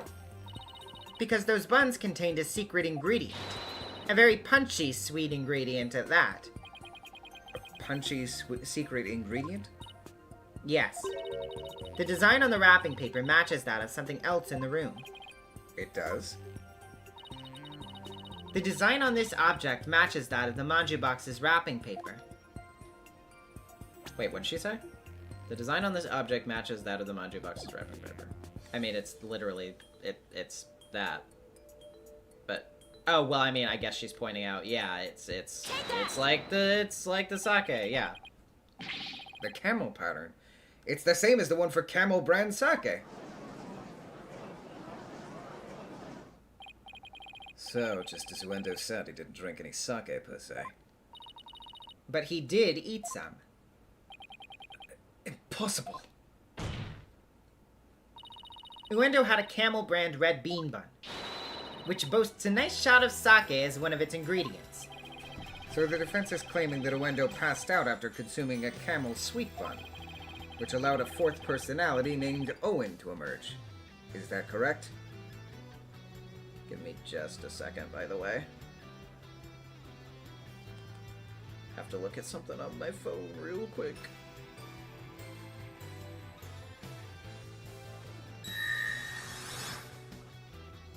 Back on. Aereo Ants with the $5 joined the stream only to see a dead guy on the screen. Messed up. Well, yeah, that's about how it is in Ace Attorney land. Yes, Your Honor. That's exactly what I'm claiming. But there's one thing that bothers me. Wouldn't the alcoholic content of the buns evaporate as they're steamed? In order to give them a stronger flavor, some manju is specially made to retain as much of their alcoholic content as possible. What kind of lightweight do you think I am? Shivelick1234 with the $2. What madman makes alcoholic bean buns? Well, I don't know. Everybody's gotta have a vice, I guess. Even I wouldn't pass out from eating a simple manju. Then how about we test that theory? What do you say, Your Honor? Seeing is believing, as they say. Very well, I will allow a test. Thanks, Your Honor! Simon, go buy us some camel manju, on the double. And don't forget to get me one too, okay? Why must I...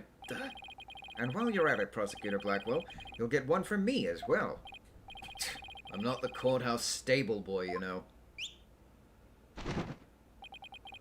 But just this once, I'll acquiesce. Taka, I'm counting on you.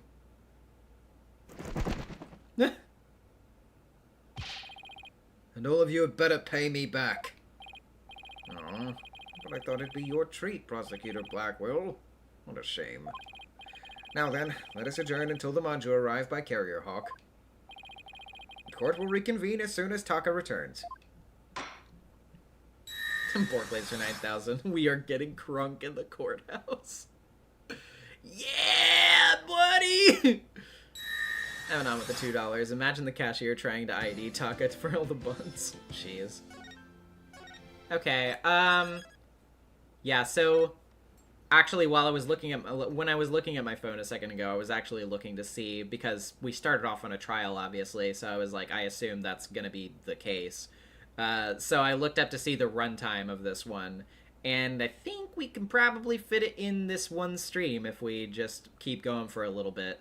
So we're not even really at the time that I would usually stop these anyway, so might as well just keep going.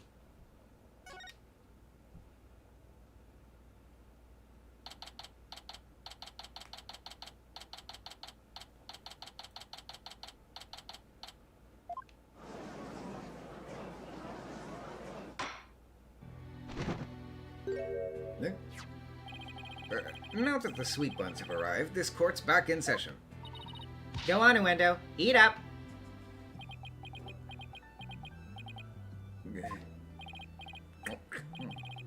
Nice flavor. Really tastes the sake. That was delicious. Yes, the unique sweetness and the faint aroma of sake. Yet I hardly think that anyone could pass out from eating something like this. What's the matter, Uendo? You're not afraid of a tiny manju, are you? Or are you scared of how many calories it has? Don't be ridiculous. A sweet little snack like this couldn't possibly... I mean, it could never... Less bleating, more eating, witness. Fine. Whatever. Cardian joke over the $5. Taka's only appearance in this game, and it's to deliver boozy buns.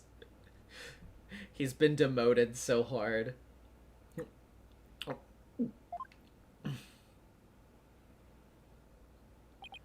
See? I told you. It don't affect me in the slightest. We might be a lightweight. But come on, nobody's that seriously, nobody's drunk off of what?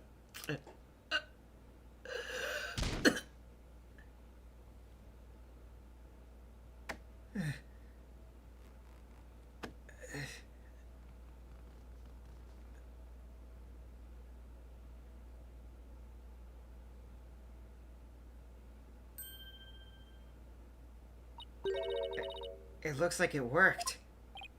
Oh my. Witness, please tell the court your name and occupation.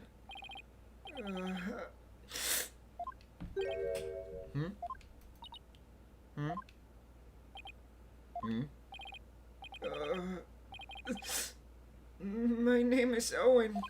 Oh, okay. I guess we do have an Owen. All right. Oh shit. I'm 5. You're 5 years old? Am I in trouble? Please don't yell at me. So, he's Uendo's fourth personality? I'd hardly think a child like him could have motive to murder the victim. And even if he had a motive, could he actually have committed the murder? That's a very good point. Owen does appear to be very timid and weak. Ow. It seems the defense was hoping this hidden personality would be the real killer. But now that he's standing here before us, it's clear that none of Uendo's personalities can be the killer. Where can I even go from here? She's so... Owen, do you know something about what happened to your master? Come on, buddy. Won't you tell Auntie Athena what happened? What a scary lady! I'm not scary. Look at Auntie's big smile. Tell me about your master, please. Pretty please, with sugar on top. Okay. Shisha was super nice. He always played with me. Just like a real grandpa. I loved Shisho. Athena, do you sense anything behind his words? I sense a sadness. Sadness so pure it's heartrending. But no discord. Prosecutor Sadmati's right. Owen isn't the killer. But then, don't you find it odd? Find what odd? Let's review what we've learned so far. Uendo rearranged the character cards to pin the blame on Bucky. Well, that's because the original message implicated Owen. But Owen's only 5 years old and absolutely adores Master Tornado. Exactly. The whole three personalities also have no motive for murder. If Owen isn't the true culprit, then the person who first laid out the cards. Probably wouldn't have been Master Tornado. So then, who did it? Defense? Did the appearance of Owen help you figure anything out? All Hail Sunset Youth 2 with the $5. So apparently Uendo is a realistic example of DID, except that he has every type of DID, which is extremely rare. That's secondhand info, IDKF true. Yeah, let's not... yeah, we should probably stay off of that topic.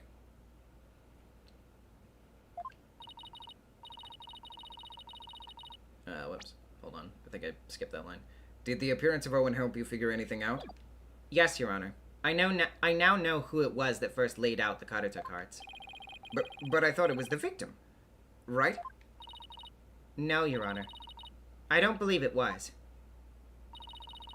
The one who first arranged the Karuta cards on the table was none other than... I mean, I would have... the fifth person, Jesus Christ. I would have to assume the true killer is the answer to that. I believe the person who laid the cards out is the very person who killed Taifu Tornado. How quickly you move on to a new target when your Owen theory proves false. You polkunkin! I don't know what a polkunin, rather. Sorry. Polkunin is, but I know I am definitely not one. And before you start with the sermons, why don't you hear me out? Yes, let's hear the defense's reasoning. Please proceed, Miss Sykes. But if you're bluffing, I won't go easy on you. I understand, Your Honor. Now then, please recall the original crime scene. Why did the Karuta cards who did the Karuta cards name when the scene was discovered? Let's see. I believe they implicated the defendant, Bucky Wet. That's right. But we then found out the message originally read Owen 4th. Which implicated the young boy, Owen. Exactly. And the person who rearranged the cards was undoubtedly Uendo. Uendo may have kept silent, but we can be sure he already knew his master was dead. His tampering with the crime scene using the TV all but proves it. I confess. I tampered with the crime scene. The reason Uendo rearranged the Karuta cards and moved the TV was because he saw the Owen 4th message and was convinced Owen had committed the crime. Right on, Prosecutor Blackwell. It would seem that Owen and the other three personalities don't share the same memories. But really, there's no fourth personality. It's just the three of us in here. Uendo feared that Owen had killed Master Tornado, so he tried to hide Owen from us. But it turns out Owen is but a 5-year-old child, incapable of hurting a fly, let alone his beloved master. So naturally, the culprit must be somebody else. And this somebody else, the true killer, tried to pin the crime on Owen.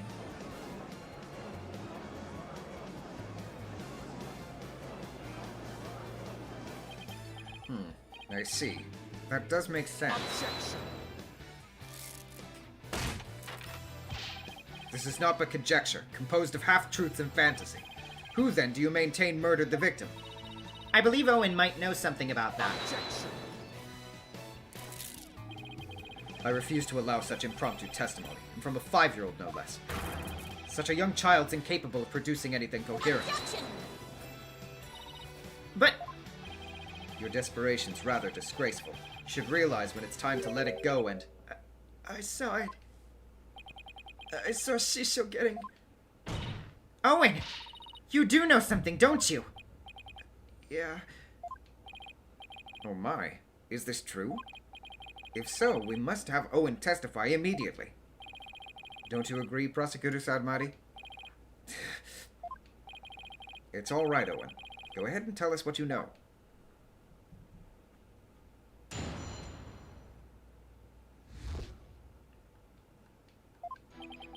Shisho was standing with a knife in his hand. Blood was dripping onto Shisho's face, getting it all red. I couldn't move at all. I was so scared. I passed out. This is eyewitness testimony from the moment of the murder. Owen, can you tell us anything else about what you saw? I was so scared. So scared. Owen! His emotions are spiraling out of control. Something must have really frightened him. Is he all right? His emotions are running wild because he's trying to recall something frightening to him. I recommend a therapy session right away. I see. Yes, please do whatever you can to help the poor boy. Will do, Your Honor.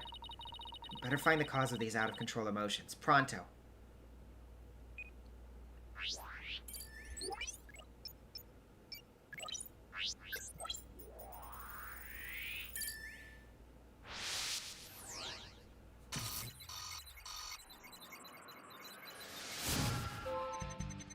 Shisho was standing with a knife in his hand. Blood was dripping onto Shisho's face, getting it all red. I couldn't move at all. I was so scared. I passed out. Poor kid. He's absolutely terrified of something. Whatever it is, it might be the root cause of his out-of-control emotions. Better take another careful look at the images. Let's see. Yeah, what's going on with that? The actual, like, shape of the blood is really interesting there. Like, what's going on with that? Yeah, blood was dripping down onto Shisho's face. Blood? I don't remember seeing any blood in the crime scene photos. Besides, if the victim was standing upright, how could blood drip down onto his face? As I expected, all we managed to obtain from this child is the tale he dreamt up. Kirby Superstar 44 with the $5. So Nayata's strategy isn't to try and make arguments that support his case. It's to shut down a lawyer so the trial just ends in his favor. Kinda lame. Yeah. Scrub him with the $5. It's genuinely so nice to see everyone treat Owen like an actual 5-year-old because he is. Yeah, I do find that, like... I'll talk a little bit more about what I think in general of, like, the whole depiction of Uendo's character when we get to the end of the case. I do have some problems with some of the lead-up and, like, certain things about this. But, like, when we actually get to Owen himself, I feel like the actual portrayal of Owen as a character is, like, actually pretty solid. So far. I guess it's a little weird for blood to drip onto the victim's face if he was standing up. Unless it dripped down from the ceiling or something. What do you think, Simon? I don't know. Owen's one confused and upset kid right now, so who knows how accurate his memory is. Maybe it's time for that thing instead. What thing? That thing that you and your cohorts do. What do you call it? Rotate your thinking around? Oh, you mean turn your thinking around? Yes, whatever. It's the same thing either way. No, it isn't. Who's ever heard of rotating your thinking? I mean, rotate is... Hey, wait a minute.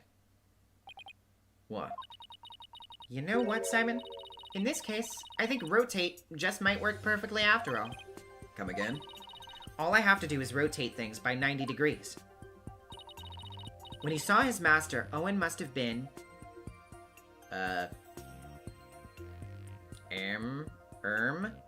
I don't think he was doing a handstand. Pressed flat against a wall. I mean, I don't... Lying on the floor? Okay. Owen must have been lying on the floor when he witnessed his master's murder. What? And that's the conclusion I arrived at when I rotated my thinking by 90 degrees. Which means that all of the visuals in my matrix were off by 90 degrees. And? This means Master Tornado was also lying on the floor, which solves another mystery. And which mystery is that? The mystery of how blood could have been dripping onto the victim's face. It becomes much easier to imagine how that could happen if he was lying down. Like someone bleeding onto Master Tornado from somewhere up above him. I remember now. Somebody was sitting up on top of Shisho. So trying to recall his master's bloody killer is what spooked Owen originally. The blood that stained the victim's face red came from the person sitting on top of him. The victim was holding a knife, so he likely nicked his attacker as he was fighting back. This means his assailant was injured on their face somewhere. Like the forehead, perhaps? Assuming the victim and his attacker were face to face, then yes. I see. So that's what happened. But if I recall correctly, the accused has a fresh bandage on his forehead, does he not?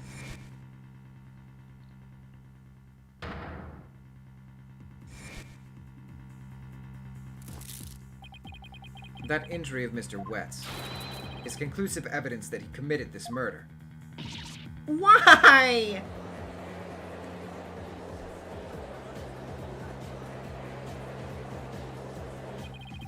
It seems you've dug yourself into a pit you cannot crawl out of.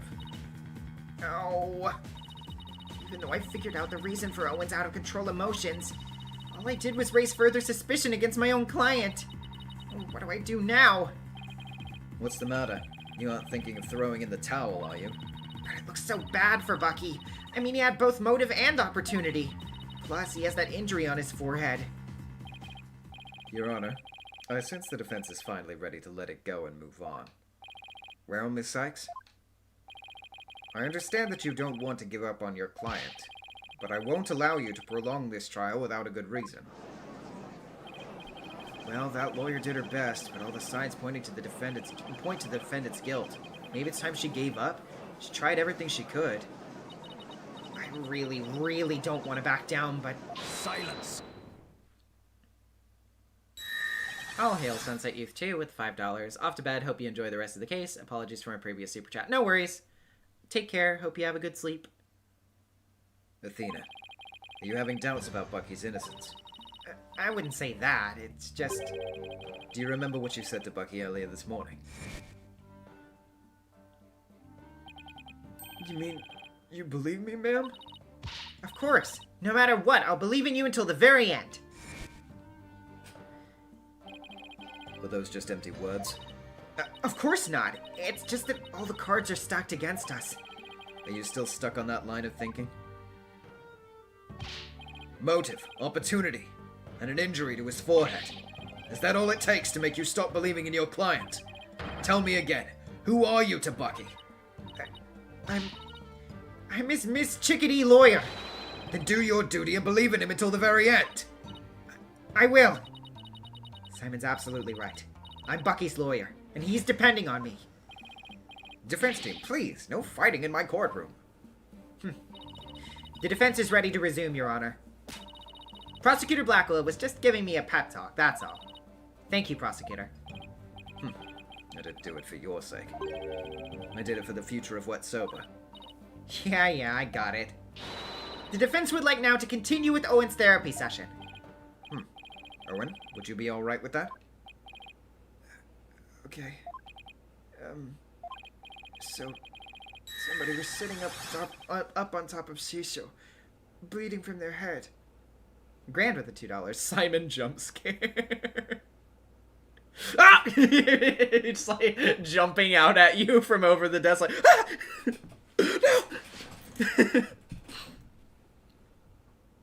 No! And smishing something into Shisho's face. That's funny. What is it? I still hear discord in Owen's voice. but I don't sense any inconsistencies between his statements and his emotions. And there don't seem to be any contradictions in his testimony itself, either. So that's it, huh? Did you figure something out? Your ability to sense emotions is making you focus too much on his feelings, Athena. But there's actually something he's being very vague about in his testimony. If you can clarify what he's feeling uncertain about with some evidence, you should be able to move forward from there. Okay, that makes sense. We'll give it a try. I'll just update the mood matrix with the new information, and then we'll be ready to go. The baconing with the $5 Canadian. This case does do something for Athena's character, giving her first unlikable client. Yeah, fair enough. So I just need to present some evidence on what Owen is being vague about, huh?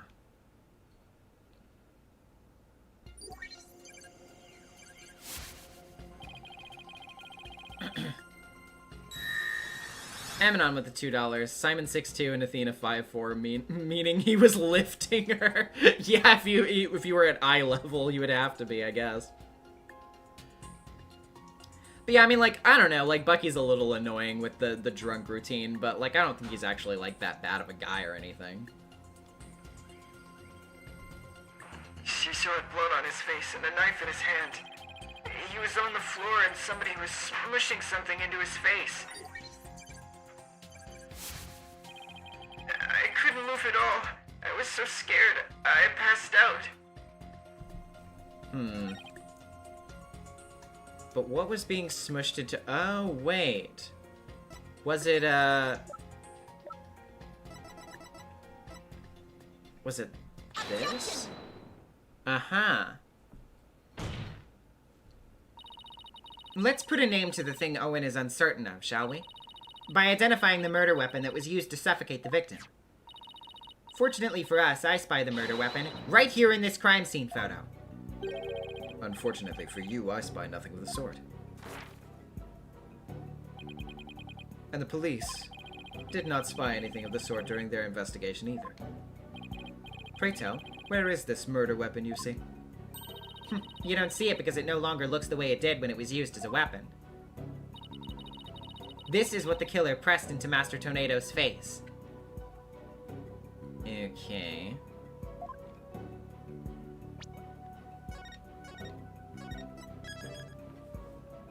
I mean...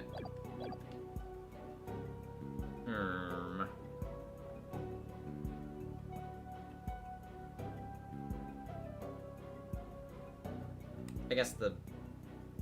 I mean, do I point to the bowl or the noodles?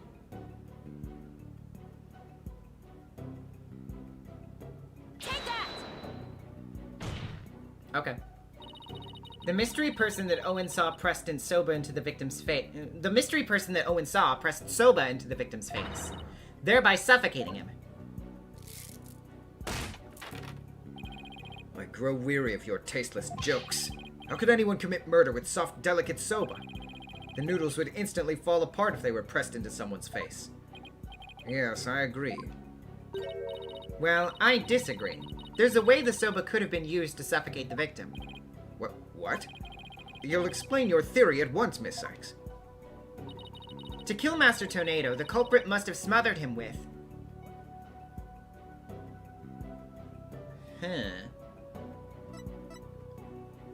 The dough? Yes! The culprit must have used the Soba before it was cut into noodles. In other words, the murder weapon was raw Soba dough. What? That's fun. Order? Order in the court! Yes, soba dough could have definitely been used to suffocate someone, couldn't it?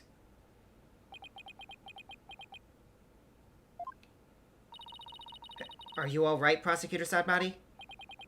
I was just letting the soul of the victim know that the accused will finally face justice thanks to the foolish lawyer before me. What? Huh? What are you talking about? Allow me to summarize your statements. As the accused was killing the victim, he was slashed in the face by the victim's knife. The weapon he used to suffocate the victim with was the dough in the dressing room. He then disposed of the murder weapon by cutting the soba dough into noodles. Why, you smarmy.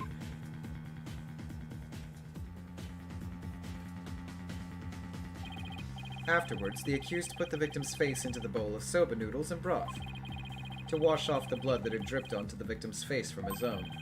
And there you have it, the true sequence of events behind this foul affair.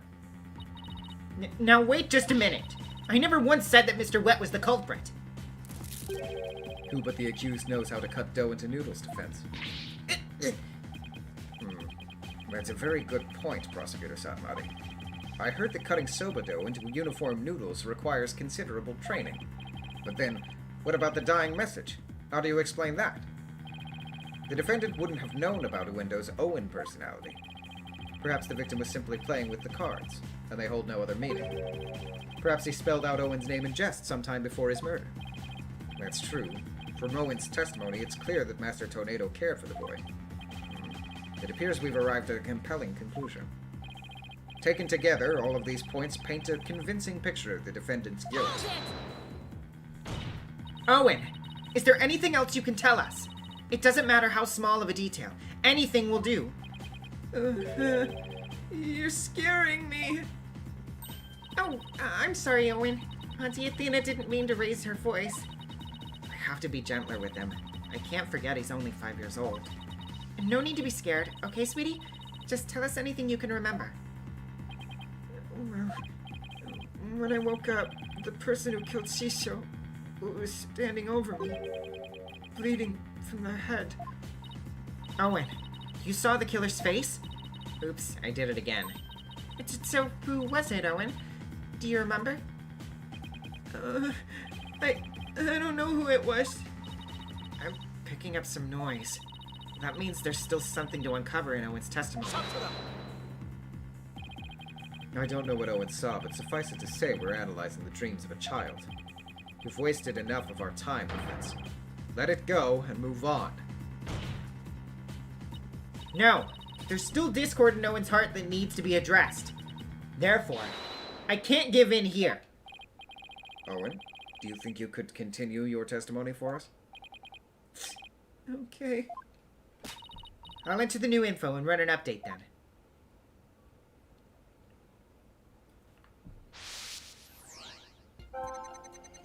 Okay, blood on his face and a knife in his hand.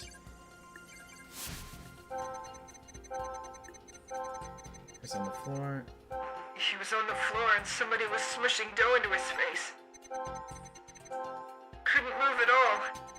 I was so scared, I passed out. And when I woke up, the person who killed Shisho was standing over me. Oh, hey, hang on. What's going on here?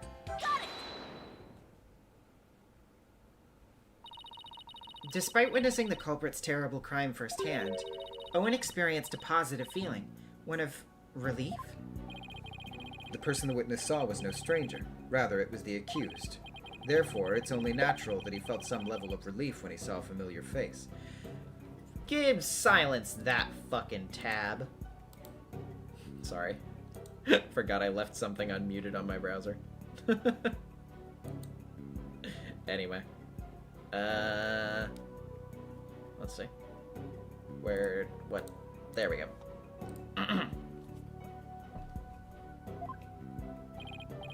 Defense, end this madness and sully your soul no more.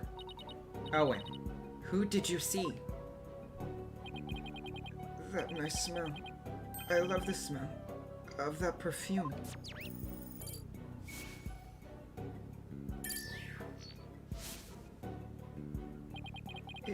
It's the smell of... You can do it. Try to remember, Owen. The smell of...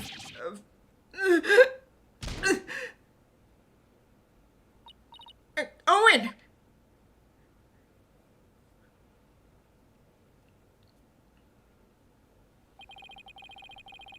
It seems Owen's now resting in the infirmary.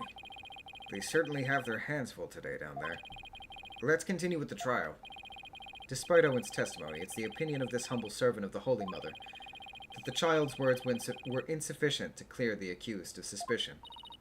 But what about the scent of perfume Owen mentioned? I believe it's a clue that will lead us to the true culprit. But there are thousands of perfumes in the world. It could even be the scent of the hair product the accused uses. He does have one amazing hairstyle, so that's certainly possible.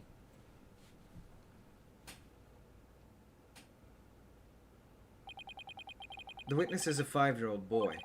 He cannot tell the difference between conventional perfumes and hair products.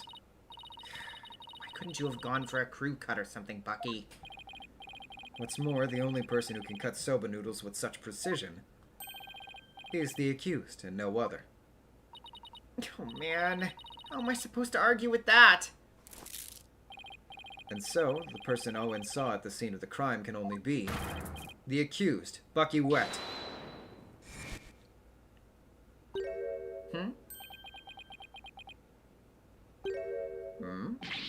What the?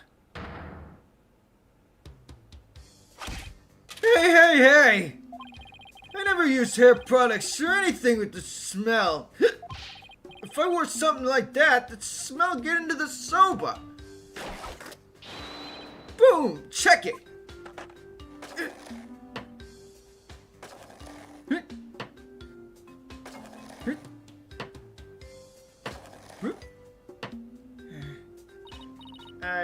Mr. Wet, aren't you supposed to be resting in the infirmary? Whatever! You think I'd let my soba stink of perfume? Try that chilled soba for yourself and see! I believe we have no choice but to try it. Strictly for examination purposes, of course. Now then, let's dig in, shall we?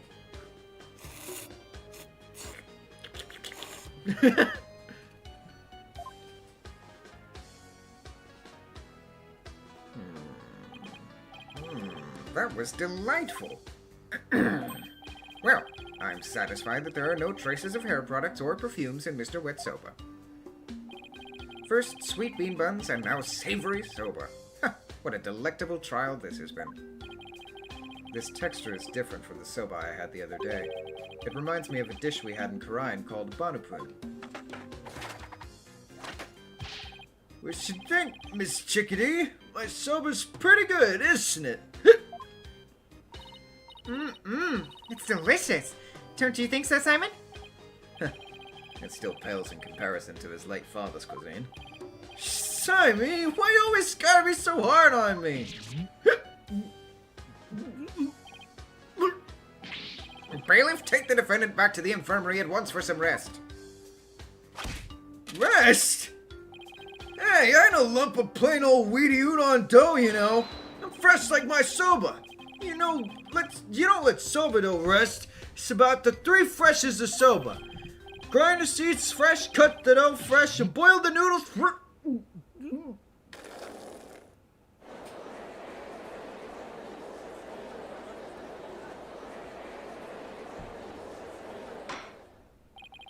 Good grief. What a defendant. At least Bucky wasn't the source of the perfume smell. Wait, smelly perfume. Looks like you remembered something. The phrase smelly perfume reminded me of a certain somebody. Oh? And who might that be? There's only one person that comes to mind. The phrase smelly perfume reminded me of this person. Yeah. Take that! Geiru Tornado? Yes, she did smell very nice, didn't she? Just a moment, defense. You would throw suspicion on Geiru now because of a scent? Your Honor, there's no need to go along with the ever-changing claims of the defense. I suppose their claims have been awfully inconsistent. But Geiru could have been at the crime scene. Yes, but... You'll get to see those balloons of hers if we call her back to the witness stand. How vulgar. His Honor is not interested in such things. Setting the matter of her balloons aside entirely, I do believe it's appropriate to ask Geiru some questions, given the circumstances. This has nothing to do with her balloons, of course. Thank you, Your Honor! Polkunka!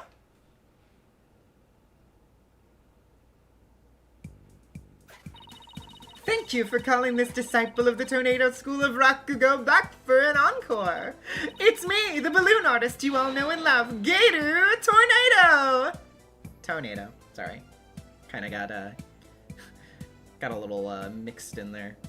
But that R wasn't really quite supposed to go in there. 1, 2, balloon!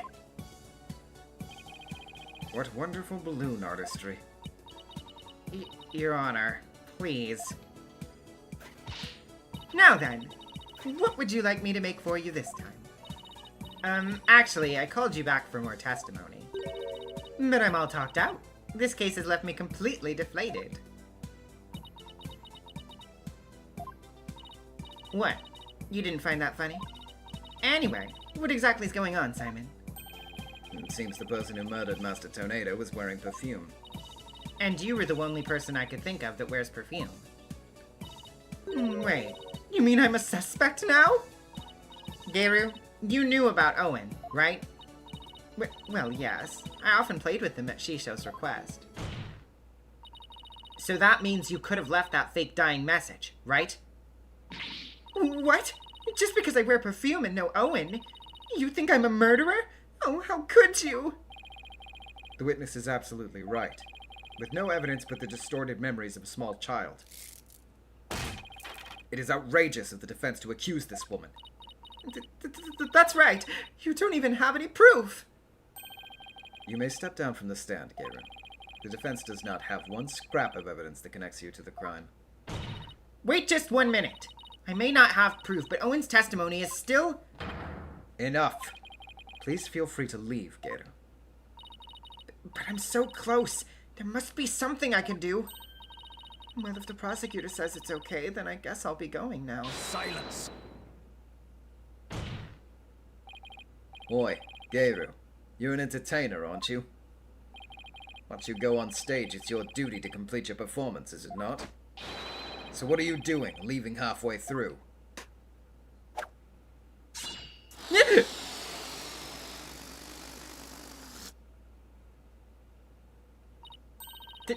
There's a bandage on Garu's forehead.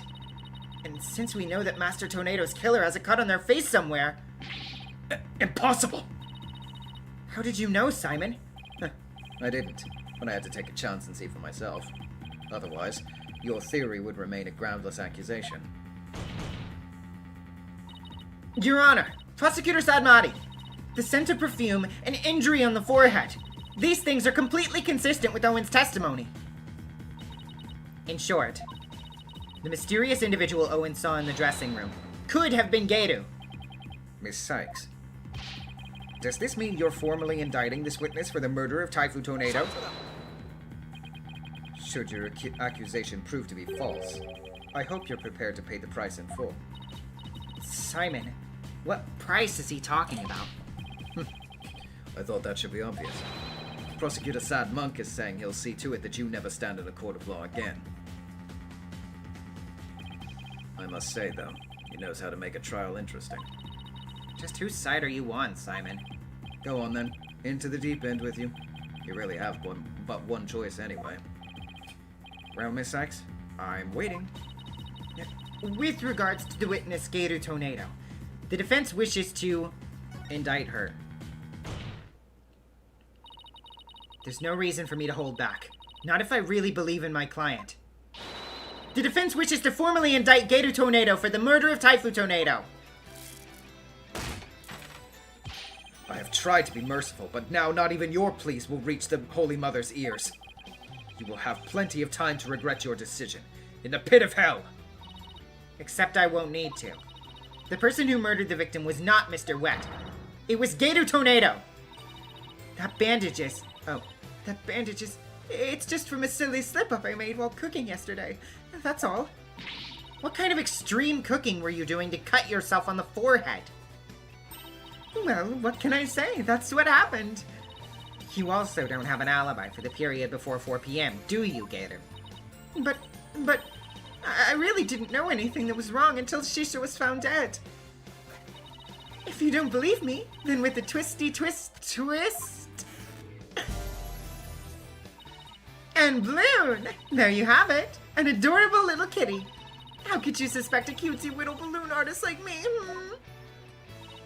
Gayru, I've been meaning to say this for a while now, but could it be that you don't have an eye for balloon art? Don't you think I know that? You didn't have to come out and say it. I'm the daughter of a great Rakugo artist. I never wanted to do stupid balloon art. I was supposed to be a Rakugo storyteller too, just like my late daddy. But Shisho told me to do balloon art instead. I guess the victim thought she had no talent as a Rakugo artist either. So you're still gonna suspect a poor little thing like me? Please stop trying to skirt the issue. It all comes down to the scent of perfume and the cut on your forehead. You and the culprit in Owen's testimony share these two traits. You're dead set on accusing me, aren't you? Well, here's what I have for naughty little girls like you, with the twisty twist twist. I'ma cut you, you witch! Go ahead, make me testify all you want!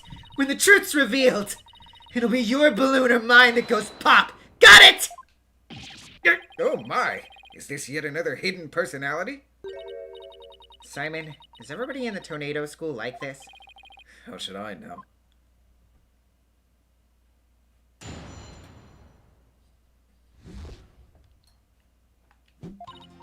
Yeah, I visited the dressing room during that time to make a courtesy call after my act. Shisho and Owen were in there, but they were both snoring up a storm. I saw the note Shisho left, so I just left. Didn't want to disturb them, you know. The perfume Owen smelled must have been left over from when I visited. So Gayru was saying that she went into the dressing room, but then left right away. Don't take her at her word. Come on. Come on, do you really think I would? I'm just trying to figure out how to get her to talk about what really happened. Now then, Miss Sykes, you may proceed with your cross-examination.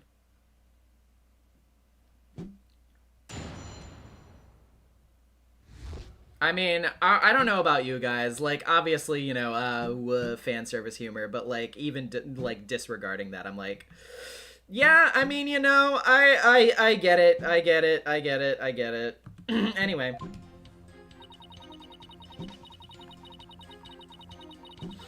Let's see. Here's a call after my act. Let's just press. A courtesy call after your performance, huh? Come to think of it, Uendo mentioned making the same kind of visit. Yeah, a visit to your master before and after your routine. That's just common courtesy with us Rakugo artists and entertainers. So that means you paid the victim a courtesy call before your performance too, right? What'd you see at that time? He was having a drink and getting himself into a festive mood. He liked to say the drinking gave him a silver tongue. So he was already drinking by then. Uendo wasn't there in the dressing room yet at that time. He must have gone in there during my act, because when I went back... Okay, in there, but they're both snoring up a storm. Hold it! Could you describe how they appeared? They were both stretched out on the floor, snoozing away. So, setting the victim up over the table must have been the culprit's doing. After all, who wouldn't stretch out on the floor if they could take a nap? Plus, that matches up with what Owen said in his testimony. But if he was asleep, how could you tell it was Owen? How did you know it wasn't Uendo? I've known the guy for ages. One look at his face and I know which one I'm dealing with. I see. I saw the note Shisho left, so I just left. Didn't want to disturb him, you know? Hold it! Where did you find your master's note? I don't know. Can't remember. Did you notice anything else unusual or out of place in the room? Well, there was the sake and half-eaten manju on the table. But I didn't see anything else out of place or whatever in the room, though. Oh, is that a fact? Of course it is! What do you think? That you didn't change anything around while you were in there? I didn't do anything. Look, I'm telling you. I didn't see anything funny near Shisho, and I didn't touch anything in the room. Your boldness, I request that Gator's last statement be added to her testimony.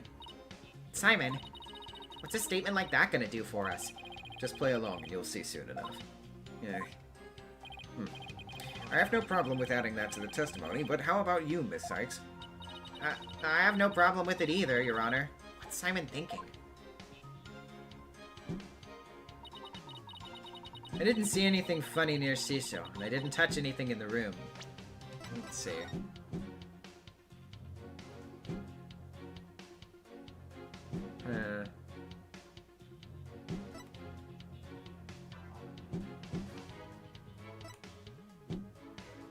I mean, that is kind of strange. I'm gonna press it first, but... So I just want to confirm. You didn't see anything at all unusual or out of place anywhere around the victim? I already told ya, nothing. And you didn't touch anything at all in the dressing room? How many times I gotta say it? No, I didn't touch anything. Wait, but then, is she saying she didn't see what Uendo immediately saw when he checked the victim's body? Does that mean it wasn't there yet at that time? Oh, hold on. I guess there was something. What is it? The soba-making equipment was already there in the room. That means Bucky must have been there in the dressing room before me, doing something. Thanks for the non-help. Well, a new statement's been added.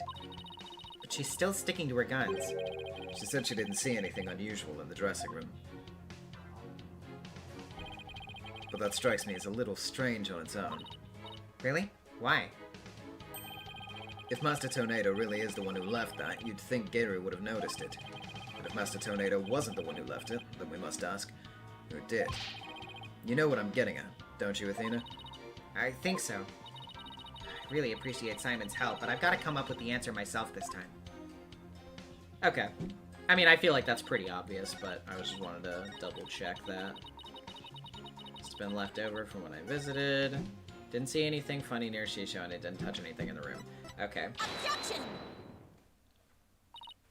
Geru, you said that you didn't notice anything odd or unusual near your master. You also said you didn't touch anything in the dressing room. That's right. What about it? Then I wonder who left that dying message with the Karate cards. What are you going on about? It had to have been Bucky. Sorry, but that's not possible. Because only 3 people knew of Uendo's personalities. Uendo, your master, and you. If Bucky had left that Karate message, he wouldn't have spelled out Owen. He would have spelled out Uendo. What it boils down to is this. As a member of the Tornado School, you, Geru Tornado, are the only one who could have left that dying message. And as the person who left that message, it's clear that you are Master Tornado's killer. Will you ever quit your yapping? You're like wretches clinging to the spider thread of salvation. Allow me to cut that holy thread from the heavens and bring you back down to earth. Would you quit butting in whenever things start to go my way? Silence, child. Playtime is over. What did you just say? As the witness stated, she went into the dressing room and soon came back out again. But the victim's note was not the only reason she left with such haste. There was another reason that compelled Geru to leave at once. Geru, would you please relate said reason to the court? There was a reason why Geru had to leave the dressing room? Well, I didn't want to show you this, but I guess I have no choice. Keep your eyes peeled, because here it comes.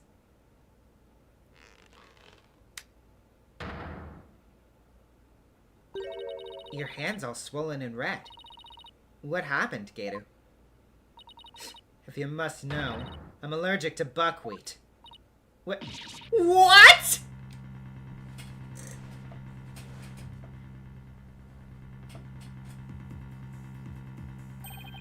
Allergic reactions to buckwheat can vary, though they're usually on the severe side. With Taifu Tornado making soba noodles in his dressing room, Geru's lucky to still be alive considering all the soba flour that was swirling in the air. Good thing I left pretty quick. Managed to escape with just a mild reaction. But I touched Shisho as he was being carried away, and look what it did to my poor hands. There must have been soba broth on his clothes or something. If I'd inhaled any of that soba flour, I'd have had a seizure and it'd have been good night Geru. I never could have stayed in that dressing room for very long. A person allergic to buckwheat couldn't be in a room with soba flour in the air. And certainly couldn't use soba dough as a murder weapon either. This isn't good. You knew it would come to this, didn't you? That's why you never mentioned her allergy. As if I would do anything so underhanded. I was simply trying to protect the privacy of this witness. I'm sick of all these accusations. Why don't I just testify and get it all out in the open, yeah?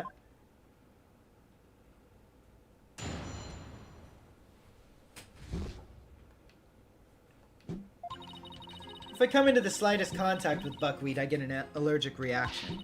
And with that much soba flour in the air, that room could have literally killed me.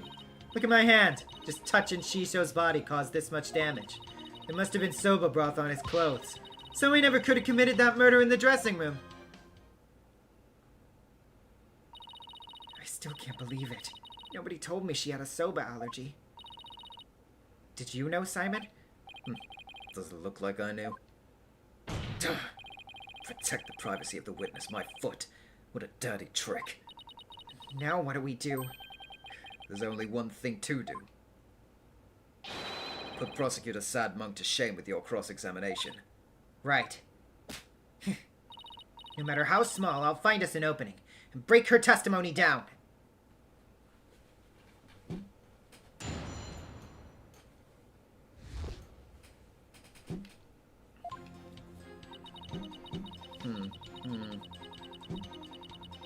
I keep saying this, but Sad Muddy's basically 1-2 Edgeworth, but for a whole game. Anyone else feel that?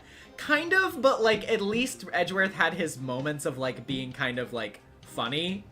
In that case, even still, I do feel like he at least had, like, glimpses of being kind of, like, you know, getting to be the butt monkey for a second in a funny way. And at least having kind of, like, a comedic levity to that.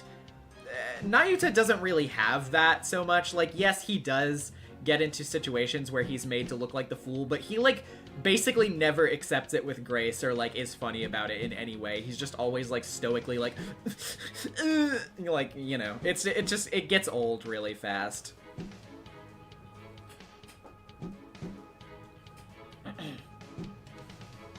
Let's see. Get an electric reaction. And with that much soba flour in the air, that room could have literally killed me. My hand, just touching Shisho's body, caused this much damage. Must have been soba broth on his clothes. So I never could have committed that murder in the dressing room. I don't see any particular inconsistencies in her testimony. She seems to be telling the truth about her buckwheat allergy. What's your point? My point is that I can't find a single foothold. But if you can't find one, make one. You want me to just make up some baseless accusation? When will you stop behaving like such an amateur? If you don't do something fast, the trial will end here. Shyblook1234 with the $5. They do know that the witnesses start testifying the second they take the stand and open their mouth, right? Side note, fuck Sadmati. Yeah. I know. I can't let that happen. I have to do something. Anything. Okay. Let's see. Let's just press through.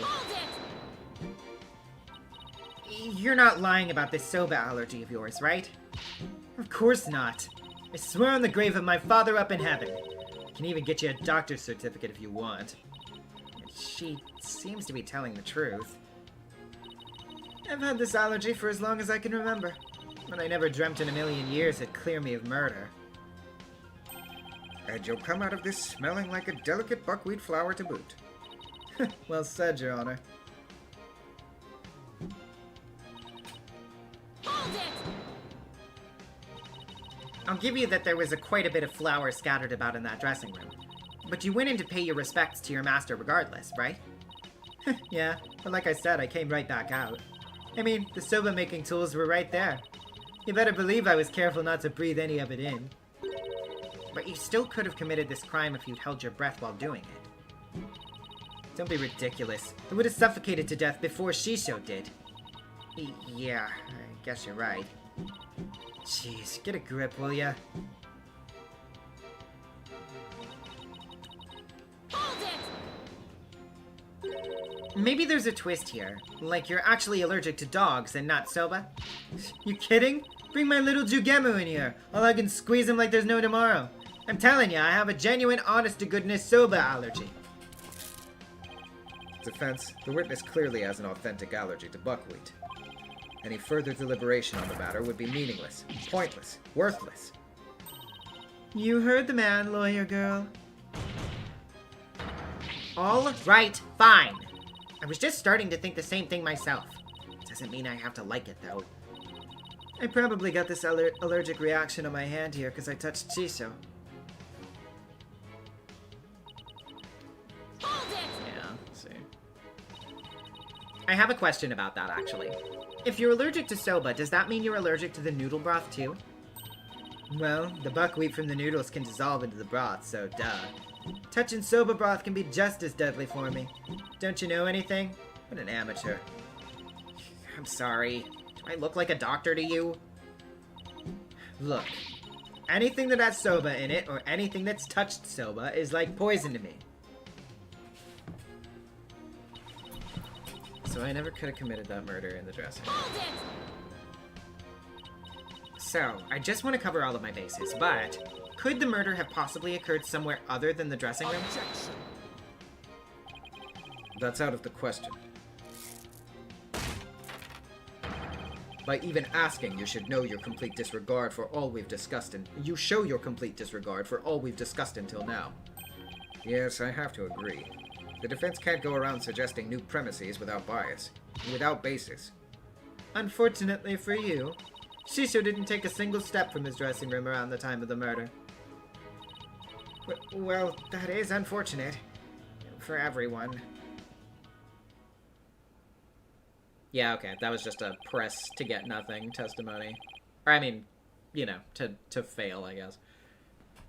Gera could not have possibly committed this crime in a room where soba was being made. Finally, the time has come for the last rites of the victim to begin.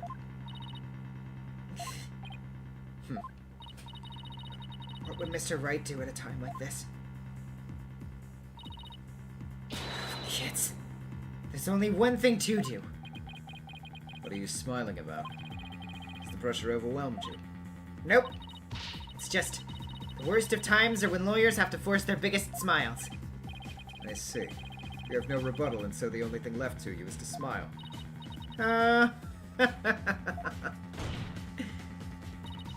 That's where you're wrong. I do have a rebuttal. Turn your thinking around, Athena. Don't try to figure out how Geru, who is allergic to soba, could commit the crime. Figure out how Geru could be in that room and not have an allergic reaction instead.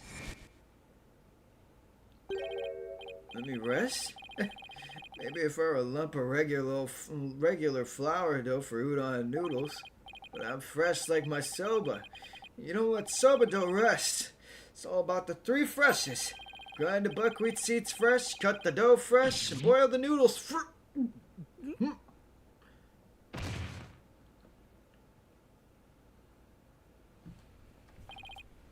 He's blacked out. It appears to have been written by the victim. Allow me to read it. Resting. Do not disturb. Yes, that's the note I saw. After reading that, who wouldn't think Shisha was napping? If you must know, I'm allergic to buckwheat. Mon Dieu! What if that certain piece of evidence doesn't mean what we think it means? If that's the case, I might be able to prove that Geru could have committed this crime. No matter how hard you search your mind, you cannot overturn facts. Well, Miss Sykes, if you have no further objections, I'll hand down my ruling. True, I can't overturn facts. But what if we got our facts about a piece of evidence wrong?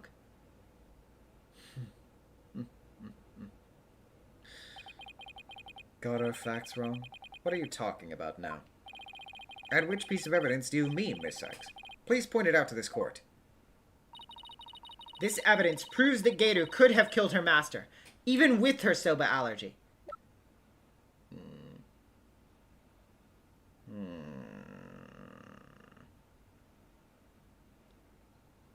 Take that! It's Master Tornado's note. The note? Preposterous. What possible connection could there be between the witness's allergy and that note? The answer lies in the true meaning of this note. Its true meaning? This note does not mean I'm resting, do not disturb, as we'd assumed.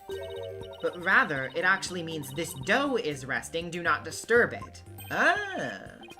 Wait a minute, Athena. That doesn't make any sense. You're right, it doesn't. After all, as Bucky told us many a time, you don't let soba dough rest. What's all this jibber-jabber got to do with anything? This is it. The home stretch. This note and Mr. Wet's words have led me to the conclusion that Master Tornado was...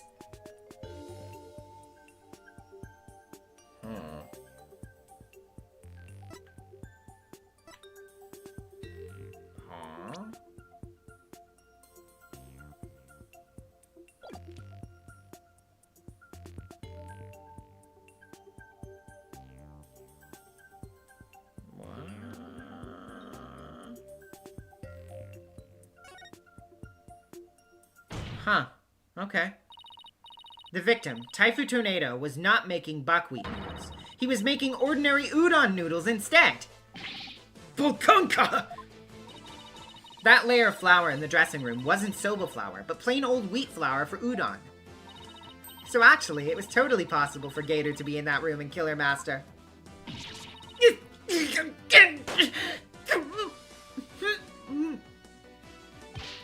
What? But if that's true, it changes everything. Your Honor, the defense requests that the flour in the room be tested immediately.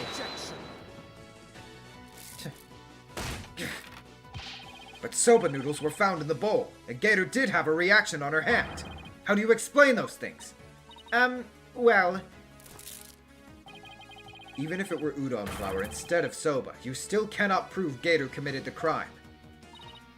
But... Don't lose your nerve now. Keep charging forward or you'll feel my blade at your back. Enough with the threats already. I got it. Talk about pressure. All right, Athena. Take a deep breath and go over everything again. All right. The brain journey. I'm going to revisualize the case from start to finish. I have to find conclusive evidence that Gator committed this murder. What was Master Tornado making in his dressing room? Udon.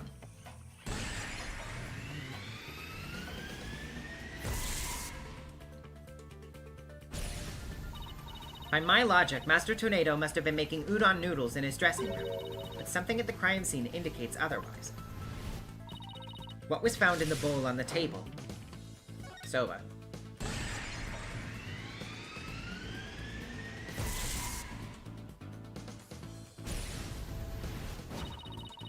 Even though the master wasn't making soba, soba noodles were found at the scene.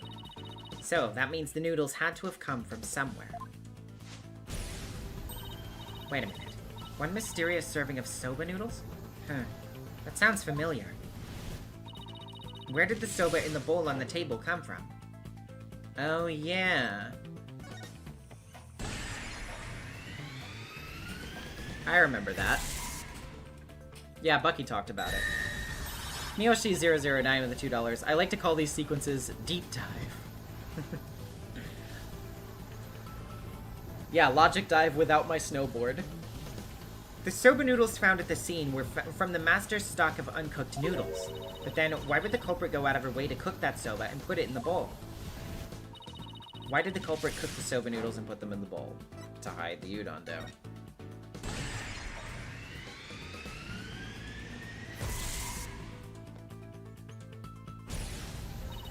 Soba was found at the scene, so that means the culprit must have taken udon with her to hide it. But why did the culprit take the udon away and hide it? Must have been because she... Killed him with the udon dough, killed him with the soba dough, had a grudge against udon. I mean, killed him with the udon dough, obviously.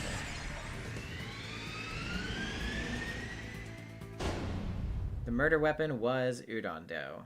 Yeah. Duh. That's it! The udon dough was the real weapon used to kill Taifu Tornado! And the reason why no weapon was found is because Geiru got rid of the dough somehow.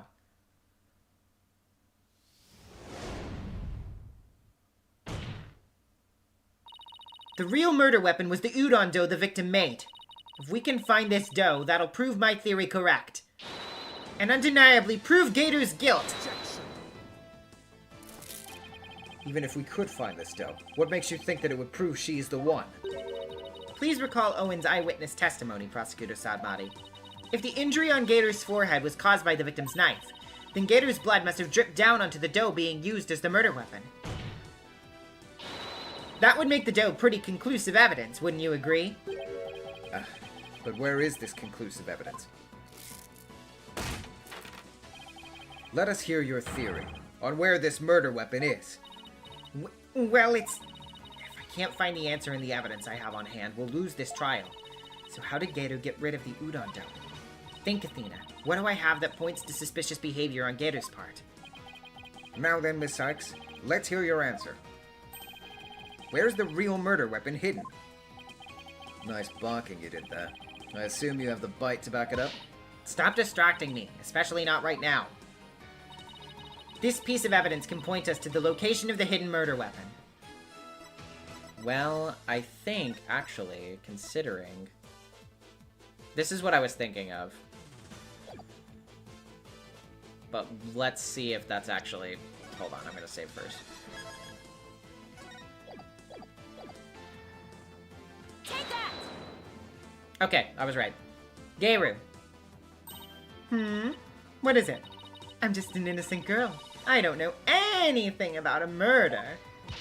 Stuff that cute act in your balloon hat.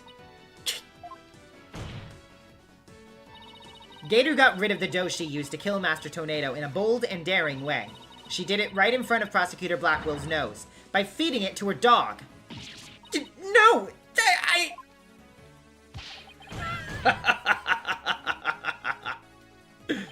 Of course.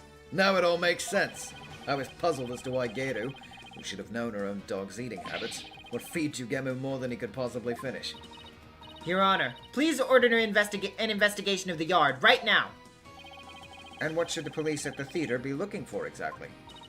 Jugemu must have buried his leftover dumplings somewhere around his doghouse. Dumplings that Geiru made out of the udon dough with her blood on it. This is preposterous. I want to thank you, Simon. If you hadn't kept me going, I might have given up along the way. What are you blathering on about? You still have work to do. Now, by your hand, finish this wretched case off, Athena. You got it! Geiru, do you remember what you said would happen when the truth is finally revealed? When the truth is revealed, it'll be your balloon or mine that goes pop. Got it! Well, now the truth is out, and it looks to me like... it's your balloon that goes pop!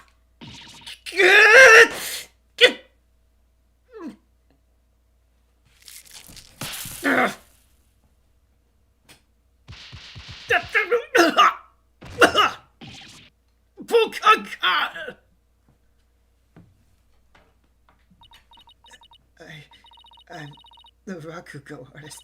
I was the one who was supposed to inherit that name. But then she's so...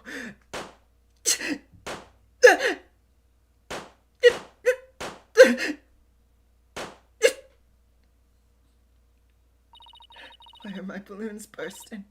Daddy, are you mad at me? I've been a bad girl. I...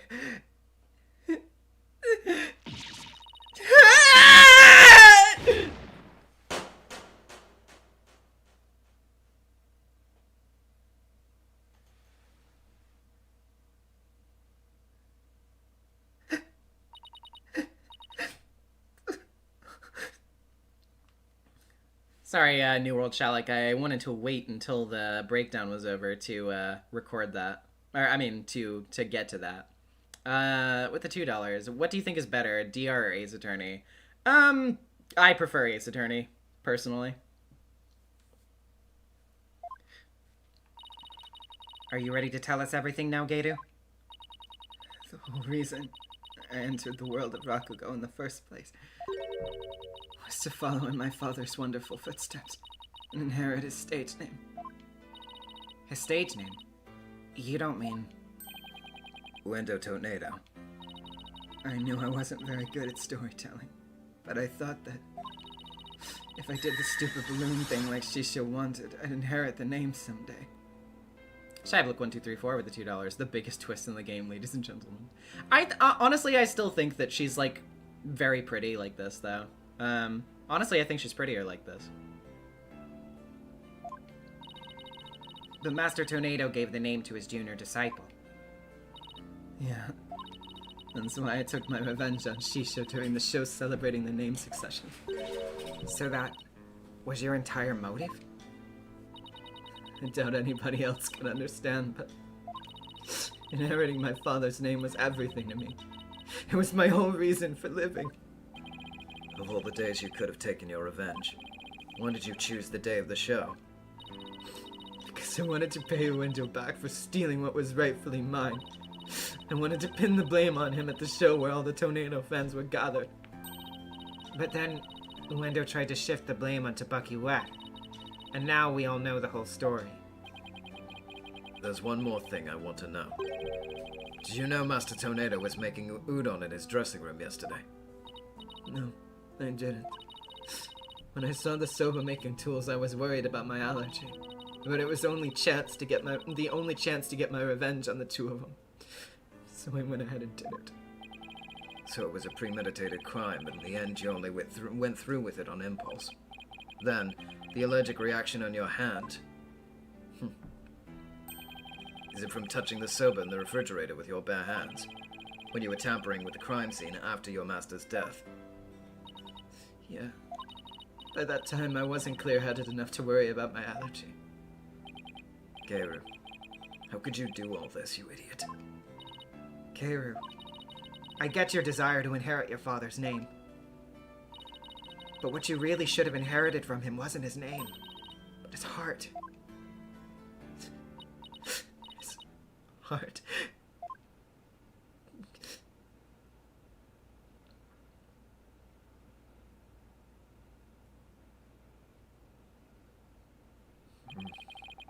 Do you have anything to add, Prosecutor Sadmati? Any objections? No, Your Honor. Miss Athena Sykes. Yes? That's the first time he's used my name. I shall be sure to remember your name. Really? Seems he finally recognizes you as a proper adversary. Thanks. That's all I ask, Prosecutor Sadmati. It looks like there are no further objections. Bailiff, please bring in the defendant.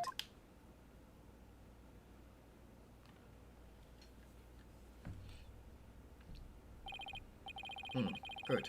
It seems you've made a full recovery. Now then, this court finds the defendant, Bucky Wet. Not guilty.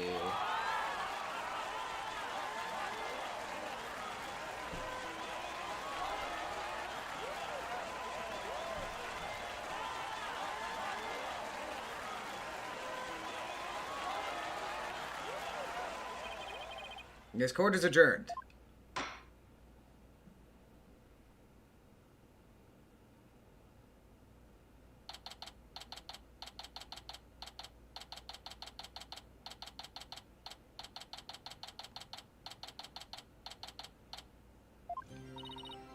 Congratulations, Bucky. I'm so glad you were found innocent. Thanks for everything, Miss Chickadee. But it still sucks that you were accused of a crime you didn't commit. Did Uendo have it out for you or something? I don't think so. Uendo said it was a spur-of-the-moment idea he got when he saw the soba-themed cards. Simon, where have you been? I stopped in into Uendo's questioning. Only you, Bucky, could get framed for a crime on a whim. No way. Almost got convicted out of convenience. Well, at least you've been completely cleared of all charges, so buck up, Bucky. Cardian joke over the $20. Not joking when I type this. In the AA manga, there is a death via noodle implements with a buckwheat allergy involved, but the victim had the allergy and the death was accidental because the murderer was the victim's cat. Funny coincidences, I suppose. On a more important note, what I really want to know is, why didn't Master Tornado let Geru inherit her father's name? What do you mean, on a more important note, Miss Chickadee? Don't be such a wet blanket. Just go with the flow. Now come on. You think the Master was trying to encourage her to quit the entertainment business? No, that's not it. He didn't give the name to her because he wanted Geru to find her own calling in life. To perform whatever she wanted without being bound by her father's name or Rakugo. Making udon was his way of showing her his support for her in her new endeavor. So that's why he called you to the theater, huh? To teach him how to make udon? A more roundabout way I've never seen. That's Master Tornado for you. So this entire incident happened because of a misunderstanding? How sad. By the way, Geru wasn't the only person Master Tornado was trying to cheer on, even though the person in question still seems unaware of the Master's intentions. What? You talking about me? Oh, come on, no way! All that old man ever did was criticize my soba. That's not true, Bucky. There must be a way to make Bucky see just how much Master Tornado cared about him. I mean, Take that! Take a good look, Bucky. Whose name's on there as the holder of this title deed? It's still in my name. Master Tornado was just up to one of his old tricks when he said he stole the shop from you. He was trying to force you to grow into a truly capable owner in your father's stead. He probably used some tough love on you so that the shop wouldn't just go belly up. See, I never knew. Master Tornado, I'm so sorry. Keep working hard, Bucky, and pay him back by living up to his expectations.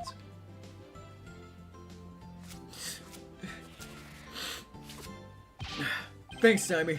And you too, Miss Chickadee. One day my soba's gonna be so good it'll knock that old man's socks clean off. After all, I'm the 4th generation owner of Wet Soba. Wet Noodle number 4. Well, I better be getting back to my shop. I gotta get ready for the lunch rush. Hold on. Could I place an order for delivery, Bucky? Yes, Miss Chickadee. Could you deliver a bowl of udon to Geru? On behalf of her master? You got it! I'll make sure it's got all the TLC Master Tornado would have packed in it, too. Thank you. Well, see ya. Be sure to drop by the shop sometime. I will, and I'll bring the whole agency with me. Do us all proud, Bucky. I'll have the best soba in town waiting for you when you come. Peace out!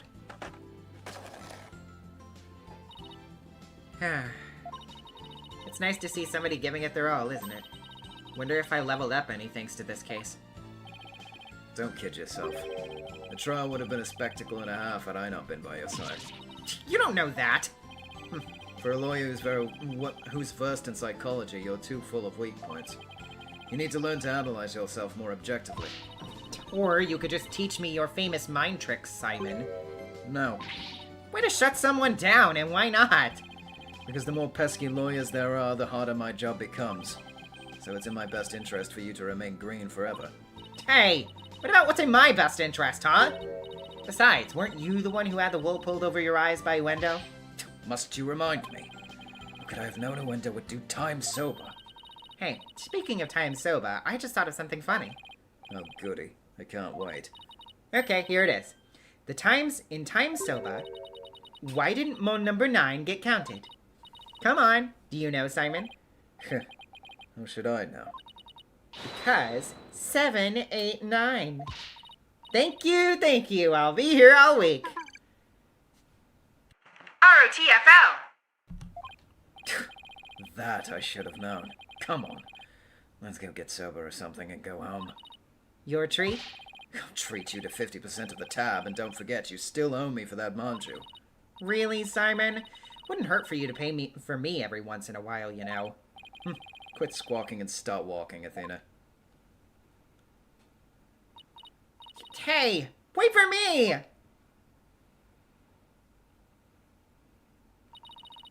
I may still have a ways to go as a lawyer. Having on with the $5. I love this case, but kind of feels like it was added because halfway through development, the devs remembered Athena is also a protagonist and needed a role. Yeah, kinda. But just like Mr. Wright, Apollo, and Simon before me, I'm going to get there someday. After all, I've inherited their passion for our courts and the law. Je peux le faire. I can do this. I probably fucked that up. It's probably puh. I don't know. Puh. Okay, well, that's that.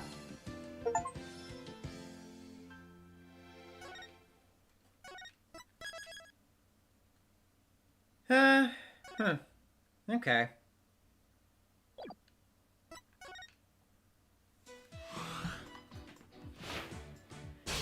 So, that case. It was fine. I don't think it was, like, terrible, but I also don't think it was, like, great. I'll say, I liked Geru, although I think her motive was pretty weak. I liked Uendo quite a bit, actually. A lot more than I thought I would. Nayuta is still a fucking nothing prosecutor to me, especially in this case. I do think that, like, having Athena and Simon double team was a lot of fun. I think that was sweet to do. That being said, now here are my complaints. They really do talk down to Athena too much. She showed herself as perfectly competent in Dual Destinies. It feels like they just artificially made her stupider to give her an arc of, like, coming into her own as a lawyer. Which, like, yes, she's the rookie, quote-unquote. She's the newest one. I understand wanting to do something to, like, show her growing into her role more. You can do that without making her look like an idiot, which I think they do too much of. I think some of the lead up to the Uendo stuff is also not great. I think some of the ways they talk about DID is obviously not perfect. They do, even though they end up subverting the DID serial killer, I still think it is a little distasteful to lean into it as much as they did. But I'm glad it didn't end up going in that direction. And ultimately, when they actually did depict Uendo's alters and stuff, I did actually think that their portrayal was actually, like, fairly decent. I actually thought that it was very interesting that they did, Owen as well as they did. They were actually very respectful about, like, no, yeah, like, this is a child. We need to treat, this character like an actual, like, with the delicacy that you would actually treat a child with, rather than just being like, you're not actually 5 though, so shut the fuck up and testify. Like, I'm glad that they were pretty cool about that generally. There were a couple instances of, like, wonky presentations, but ultimately, like, I got through it, so I'm not, like, that burnt up about it. Yeah. It's like a 6 out of 10. If that, maybe like a 5.5. I don't know. It's not, like, it's not great, but it's also not, like, the worst. That's pretty much my take. Cardian joke over the $10. Aside from the central themes of the overall game, you can literally take out this case from Spirit of Justice and nothing would be lost whatsoever, because this is the most filler case in the history of ever. I would also generally kind of agree with that, yeah. At least at my current point, like, I haven't obviously finished the game, so maybe my opinion would change slightly at the end. I don't know. But in general, though, so far, it definitely seems just kind of like whatever. It's like, oh, we need to pad it out, and also Athena hasn't gotten anything to do, so here's an Athena case. Bork Laser 9000 with the $10. Athena's last case in canon, and she goes out with more story to tell. Simon is very fun here with how he helps. Nayuta is there. I like this case, but it has nothing to do with the rest of the game. Yeah, fair enough. I mean, like, it's filler. Filler can be fun, though. And I mean, again, like, you know, just because it, like, you know, Eminon says, just because it's filler doesn't mean it, or just because it's filler doesn't mean it's good. But I mean, I would also say just because it's filler doesn't mean it's not good, too. Like, I don't think that every case needs to necessarily advance the plot to be entertaining or worthwhile.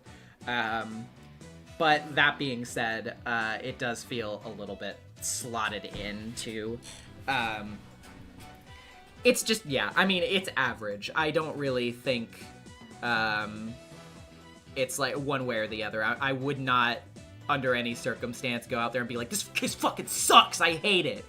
But I'd just be like, if somebody asked me, like, hey, what do you think about Turnabout Storyteller? I'd just be like, it's okay. Yeah, that's pretty much the extent of my reaction to it. So, yeah. Okay. Yeah, not really much else to say about it. It's fine. But that being said, I guess it's time to bring up art for the night, and then we'll peel out of here after that. So give me just a moment to get that real quick. Oh my god, my knees! Fuck! Ah. Okay. Let's see. Goodness gracious. Shouldn't have had my leg up in my chair this whole time because my knee feels like it's gonna fucking snap off. I have to stop being old. Fuck's sake.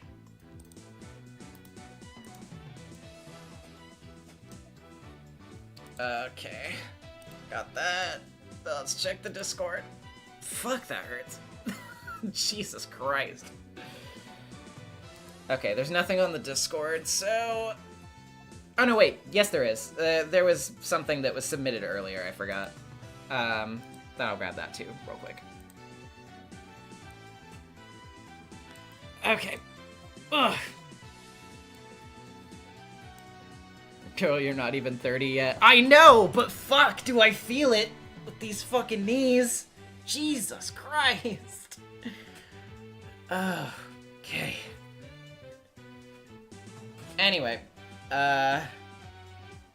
let's see. Let's go to that tab and turn visibility on. There we go. Oh, wait. Why is the... Oh, yeah. I guess. Okay, there we go. So, let's see. We're starting off with these few submissions from Manjour on Blue Sky. Some more artworks to share for tonight's Spirit of Justice stream. A few related to the chapter, a few just fun ideas I had.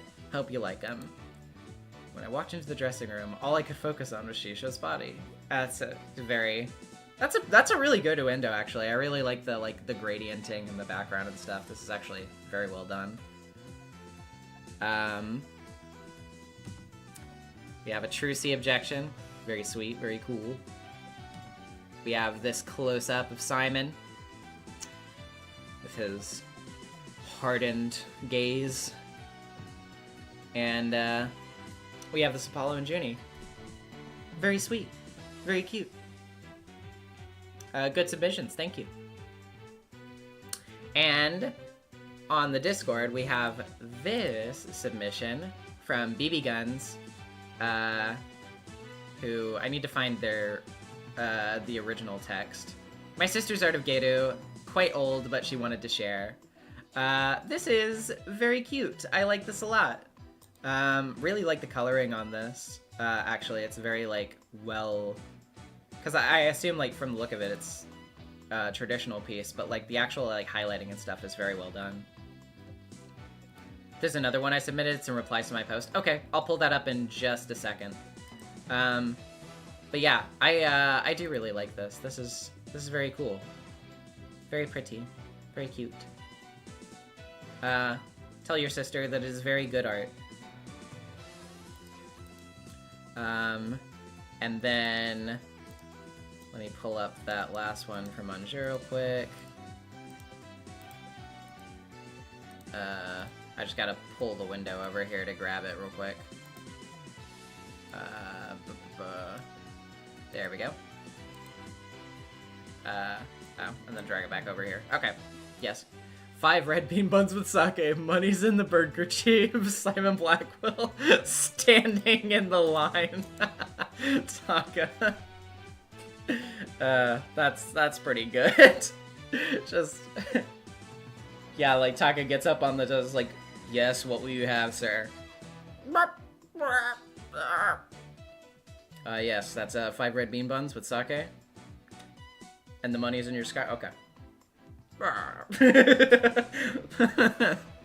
That's really good. Good art, good art. Alrighty, well, I guess that's all we got for this week. So yeah, I guess after this will be... Jesus, are we already heading into the last case of this fucking game? I mean, I know there is the bonus case after that, which we will also play, but fuck, that's crazy. I can't believe we're already heading into the finale of this game. It doesn't feel like it's taken that long to get through, honestly. I mean, obviously we did have some stalls with my summer trip and like all those breaks and everything, but like, yeah, it doesn't really feel like we've been going through this game for that long. Well, about that, there's a reason for that. Oh boy. Oh jeez. Okay. So this one's gonna be fucking long then. Alright. Okay. Well then. In that case, next Tuesday will not be an Ace Attorney stream. Next Tuesday we will be doing a stream for the Sonic Amateur Games Expo. We'll be playing a bunch of stuff and showcasing a bunch of hacks and fan games and all sorts of stuff. So I hope you'll join me for that. I think that'll be really fun. I think it's going to be cool to, you know, just go through a bunch of different things and showcase people's passionate fan work. I'm always very excited to see what the Sonic community's cooking up, because there are lots of talented people in the community and I want to spotlight them and their stuff. And also there will be plenty of original games there as well, so that are on demo. So if you're interested even remotely in Sonic or adjacent goofy funny platform games or what have you, then you should tune in. I think it's going to be a great time. Yes, there is going to be a demo for that Sonic Rush fan remake that has been making the rounds recently. I'm really excited for that one. So, and then obviously Tuesday after that, we'll be back to this. Fates Day night on Friday, as always, and work continues on my Anna video.